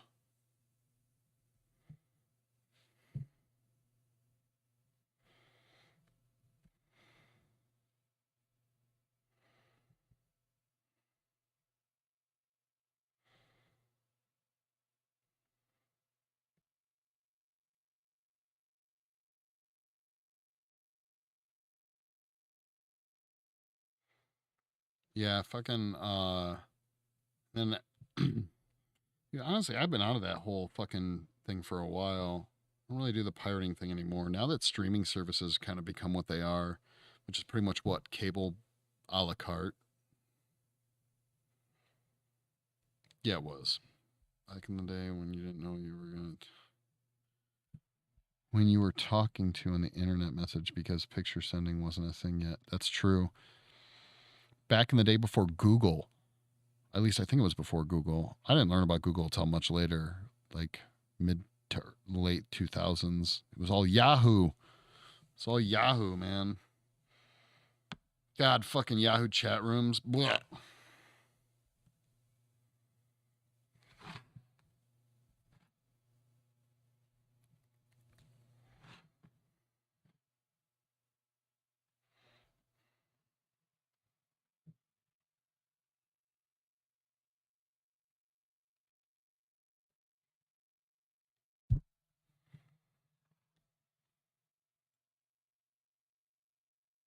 Talk about I'm like Yahoo. I'm still fucking surprised Yahoo's still around.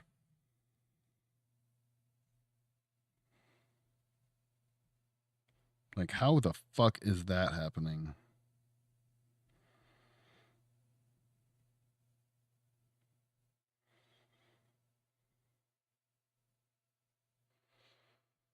ASL. Yeah, right. Web became first became consumers. Those were the fun days. Yeah, that was back when it was like 2 megapixels, right? Like it was just 2 pixels floating around. Each sex look. Yeah, exactly. Which generally the answer to ASL was always a lie, you know.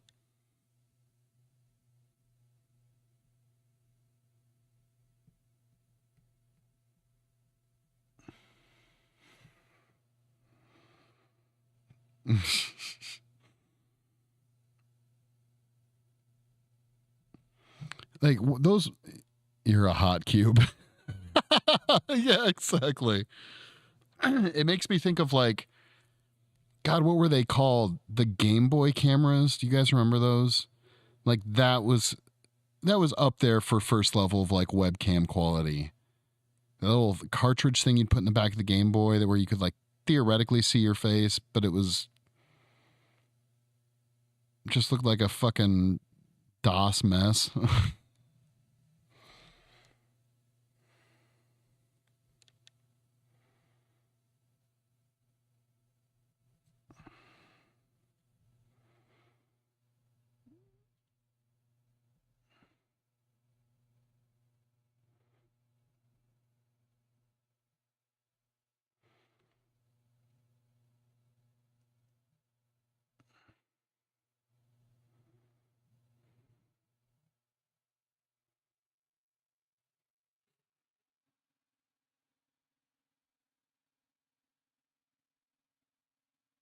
Yeah, yeah, exactly. Webcams plugged into your computer using a big ass on printer port. It was one or the other. Well, yeah, I don't remember the fucking ports. I don't think I ever had a webcam until they started coming like stock in like laptops. There's certain things about the webcams even nowadays I think are kind of silly. Like they can make such badass fucking phone cameras, but then the webcams oftentimes built into your laptops are still garbage. I don't really understand how that works, but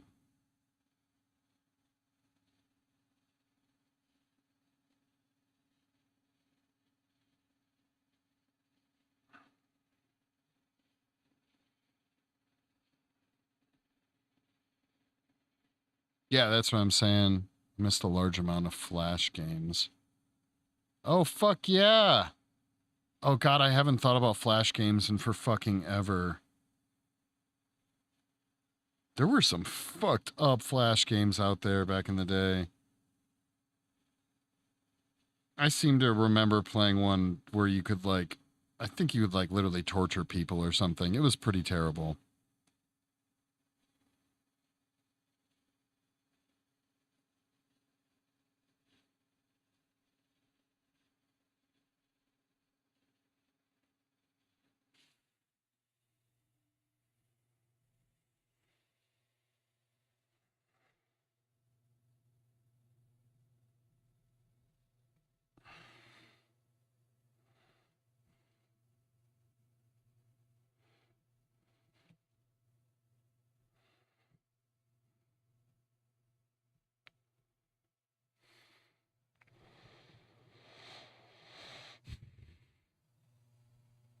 Frogs and blenders and elf bowling.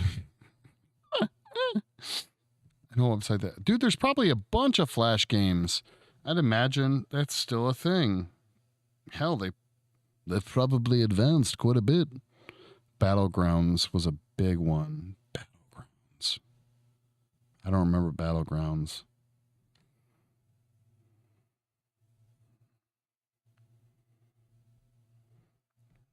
Bear in mind that at the time and even still now, I'm mainly a Mac guy. So even back then, all the shit I had was Apple, which was tricky enough to get anything to work on that shit if it wasn't made for Apple.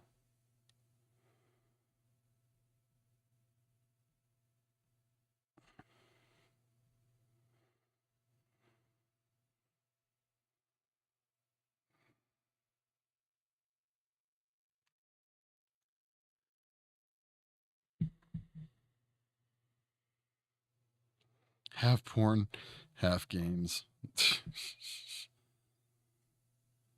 I mean, this all harkens back to when Rotten.com first became big, right?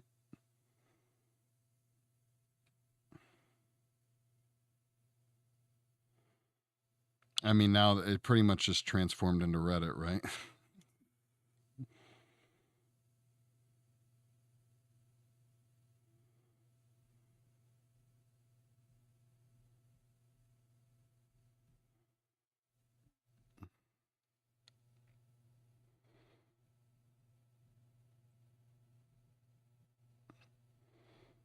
All night on your webcam. But back then, the webcam was like, again, like a couple of floating pixels, right?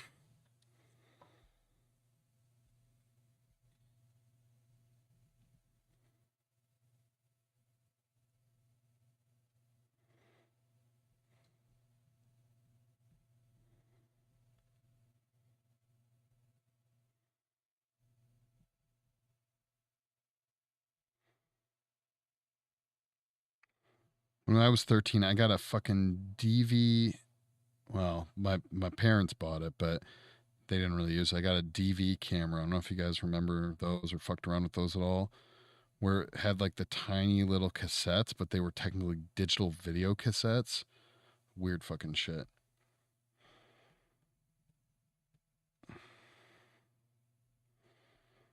Back when iMovie was brand new.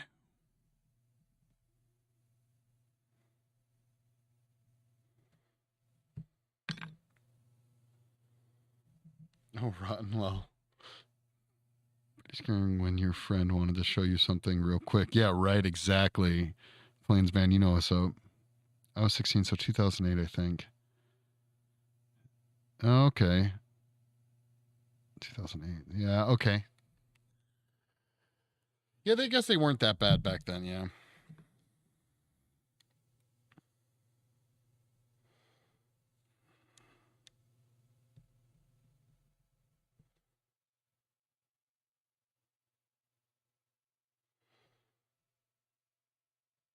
2000, I was 16, so 2008. Yeah.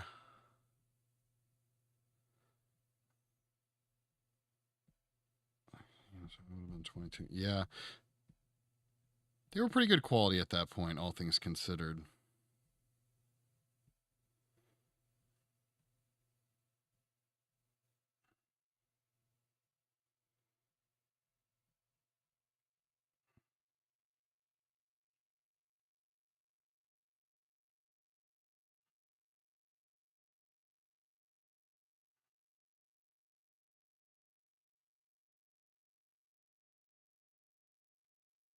My favorite part was every movie that came out back then was always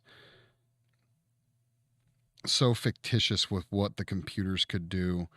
Like I look back at that scene in fucking what is it, American Pie, which was well beyond that. Like I'm pretty sure webcams couldn't do what that one scene that movie made famous was. I could be wrong. Maybe I just didn't have the technology.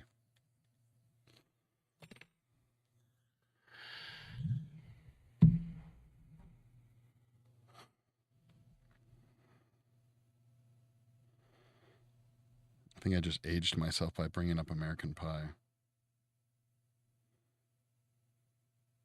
It's okay. I'm not saying that to you guys. I'm saying that to me to feel better.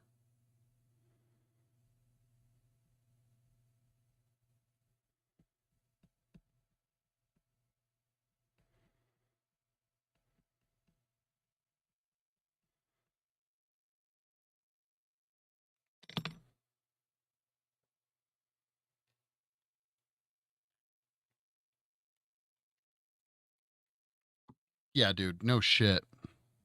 God, Lawnmower Man. I haven't thought about that fucking movie in forever. Yeah, that one was like what, mid late '90s, something like that.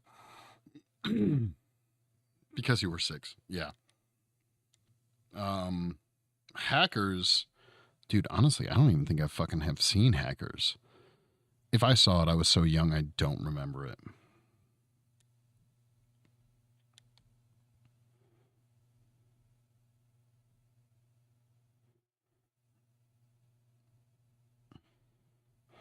I mean, if we're talking movies setting, Hackers was amazing. Yeah, there's correct me if I'm wrong, even at the time, the actors in Hackers have gone on to become pretty big names. I don't remember who it all is. Is it like it's Halle Berry and Angelina Jolie? That's it. Okay.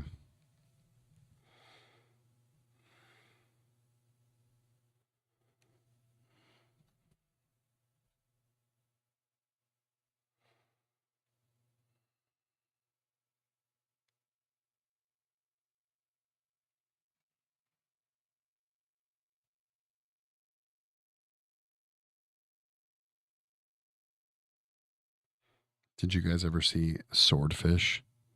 That's a great fucking movie. Johnny Lee Miller and Angelina Jolie. Yeah, that's right.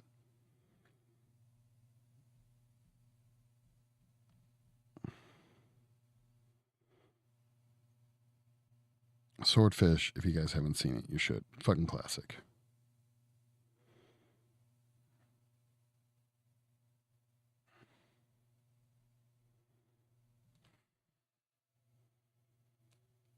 Matthew, yep, that was great too. Love Swordfish. The sound, dude, the fucking soundtrack. Same with Hackers, dude. The '90s had some of the best, quote unquote, what is it, music inspired by soundtracks. It was fucking awesome. Come on, the movies were pretty much garbage, but the Mortal Kombat movies had like, I'm pretty sure Mortal Kombat Annihilation were the best soundtrack compilations that have ever been made.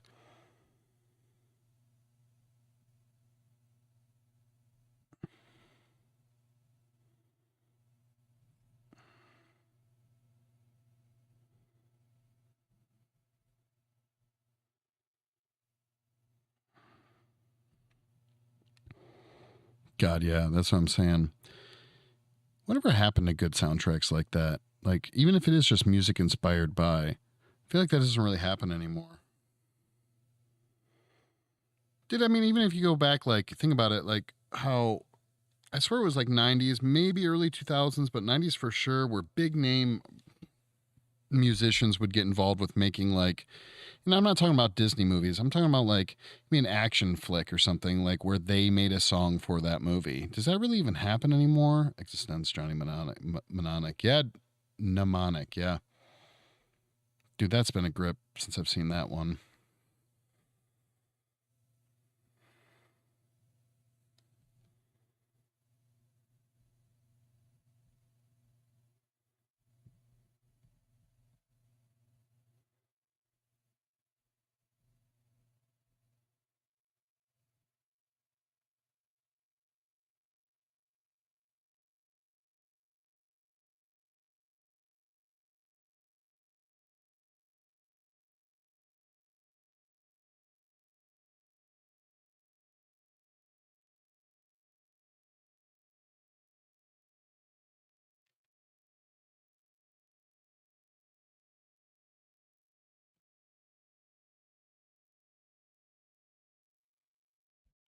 Yeah, exactly. But that's only like one example, dude. Like, I mean, even Metallica did a song for Mission Impossible 2, that comes to mind. I mean, as terrible as it was, you got to remember, like, what Limp Bizkit did Rollin' for Rollerball when that came out. Uh, there were always like these really cool, better than the movie sometimes songs. I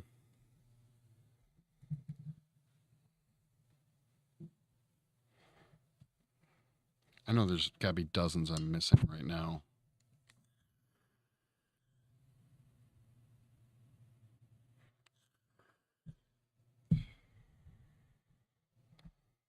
From my understanding, there is generally a shit ton of stuff. Bush did one for Triple X. Yeah, yep. There's Montreal has a pretty rich film. I don't know if I want to say industry per se, but I know Canada is very popular with indie films, at least. You guys have the Fantasia Film Festival up there, which I've never been to, but I've heard a great many good things about. I don't even know if they're still doing it, but they were doing it at the time, like 10 years ago.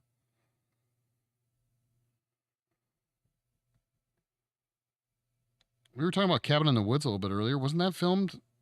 I feel like that was in Canada too,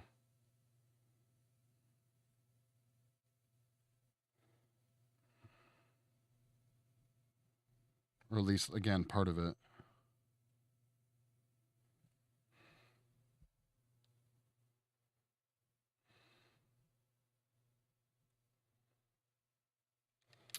Ford, you should check out fucking anyone up there in Canada that's actually up there. You should check out fucking the Fantasia Film Festival. I don't know if it's still going on, but it's a big indie film festival. Supernatural is filmed up there. That wouldn't surprise me at all. I'm sure part of it's cost, but just like the US, I'm pretty sure Canada has a pretty wide range of different natural existing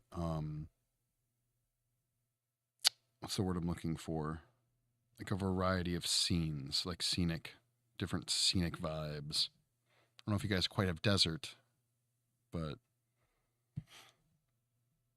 you got snow. Got lots of snow. Boom, boom, boom, boom, boom, boom, boom, boom, boom, boom, boom, boom, boom, boom, boom.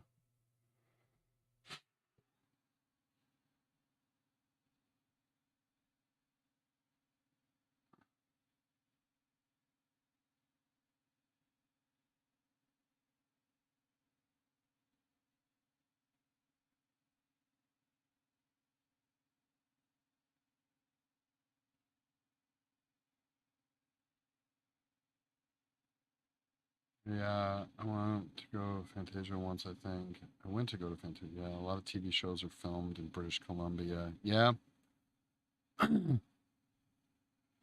The state that I'm from, Michigan, had a really amazing tax incentive for a little while for filming. So that's when I got to work on most of the films that I ever really worked on. And I believe that that's kind of what Canada has going on, where it's just like really friendly to movie producers and cost, things like that.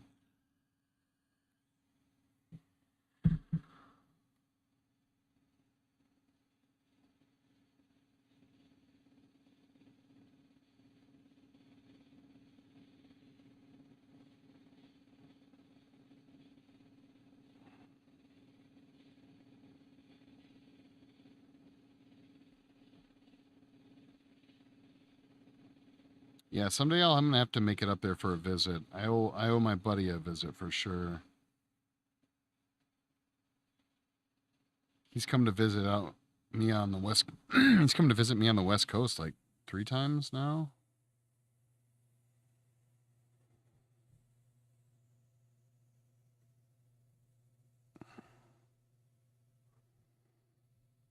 I tried to get him a job out here, but fucking hiring anyone from outside the country is a fucking huge pain in the ass.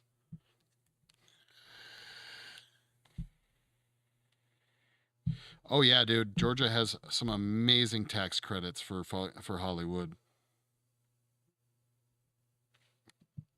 Not to mention, this is not the only reason either, but I know for sure that The Walking Dead did amazing things for the Georgia film industry. I always feel like Atlanta, Georgia is one of those things that like no one thinks about as being this major city, but I'm pretty sure, if memory serves me, Atlanta, Georgia's like airport is like the biggest fucking airport in the country. Even over at like LAX and I can't remember what fucking what's fucking New York's airport. Pretty sure Georgia is just like big fuck off airport. It's like a city within itself.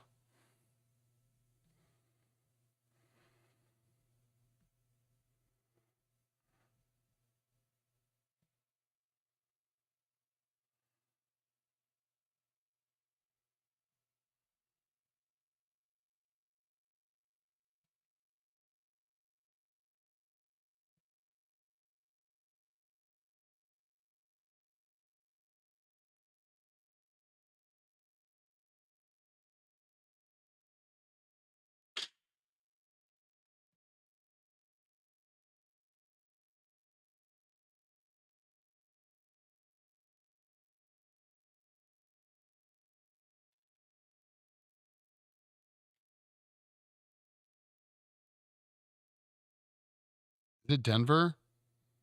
Okay. Yeah. Denver's the biggest. That makes sense, actually. Atlanta, Georgia. I think Atlanta, Georgia does a lot for the movie industry, too. Denver is the biggest. Yeah. I've been to Denver a lot of times.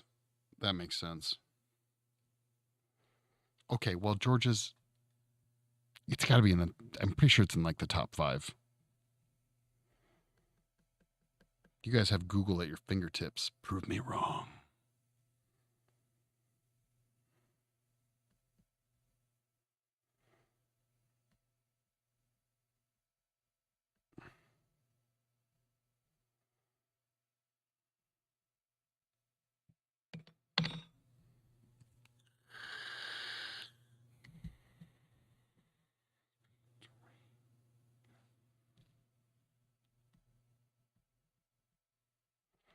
Dude, I'm so happy. We've gotten actually really far with this tonight. It doesn't seem like it, but we have. We have gotten far.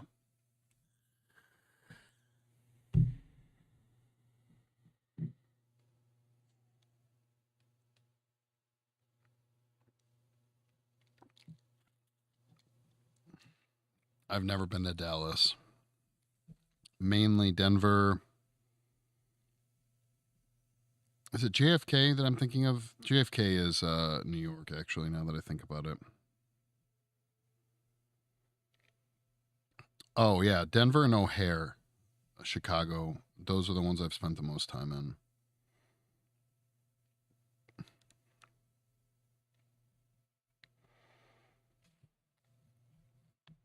And they always, all those airports always seem to be under construction, like as just a constant mode of existence for them. Guts Lean, thank you so much for the follow. You fucking rock. Hope things are going well. How you doing? Guts Lean.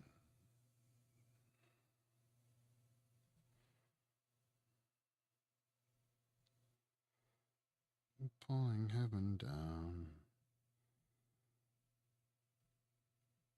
Yeah, I don't think I'd wish O'Hare on anybody. But I also spend a lot of time in O'Hare, leaving O'Hare. Yeah, Reagan and Dulles are in Washington. I think Reagan I spent some time in. Fine, fine. Amazing art. Thank you so much. I know this part kind of looks a little boring, but thank you so much for joining. Fine, fine. Amazing art. You got anything? You got anything special you're up to this evening, afternoon? I have no idea what time it is where you're at, but anything exciting?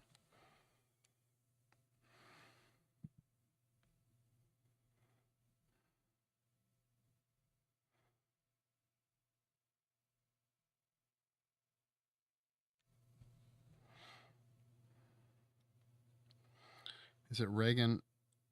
Yeah, I flew into DC for a stand-up comedy shoot that we were part of. I think it was Reagan that we flew into.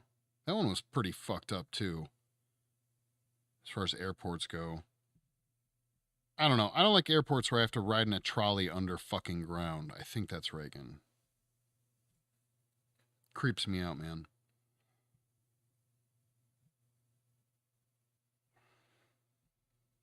Well, I'm just being real. I don't like being in any building that it takes me like 45 minutes to walk out of. And I guess that's pretty much every fucking airport in existence.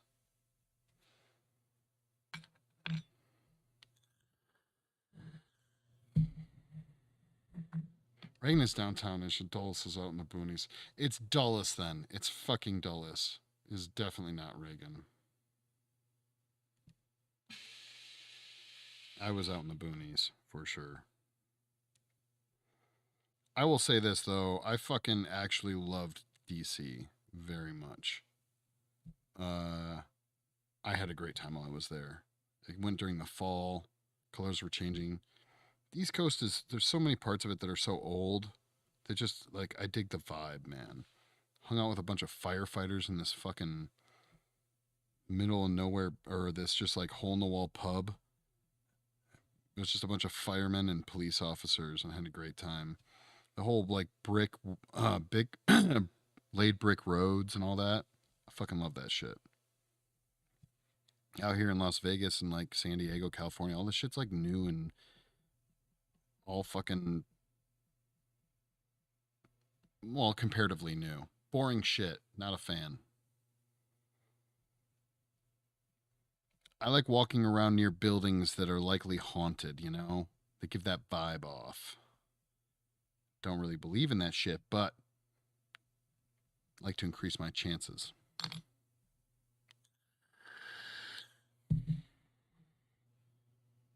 Meanwhile, yeah, California, what is it called? The whole stucco vibe that California and Las Vegas have. I am not. Oh, God, it makes me so upset. Give me those fucking cool ass buildings with the fucking brick walls and creaky fucking water pipes.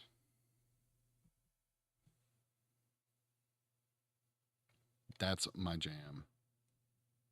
It's okay, they believe in you. Hey, man, I done seen a ghost shark share a camera with me, okay? I done seen it with my own eyes. Yeah, dude. Civil War Ghost, bring it on. I'm down.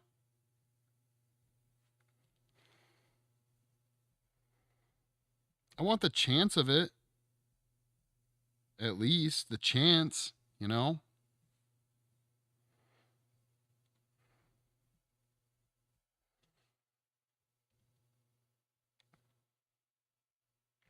Like the most we might get like out here, maybe, and I haven't even explored that much. I've been working so much in fucking Vegas. I don't have time to fucking go exploring. But is what maybe like a haunted saloon, maybe.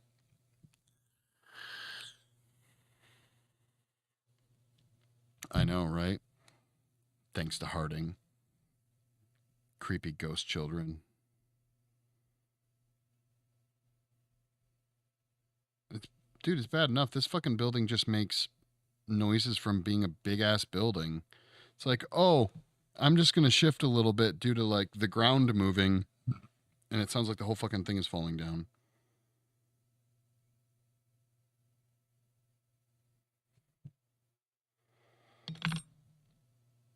Oh, well, duders and duderinos. Hold on one second here. It is about that time. First and foremost, everyone, thank you so much for joining. We're going to be wrapping this stream up.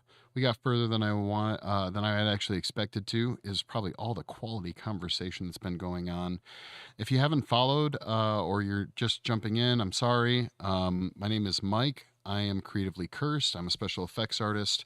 We're working currently on creating a small hand sculpted figurine goblin. This is the hand that we've been working on that you've been seeing. The hand and the arm we're molding separately. If you haven't already, throw me a follow or a subscribe. I'd really appreciate trying to build this channel out. Thank you for watching.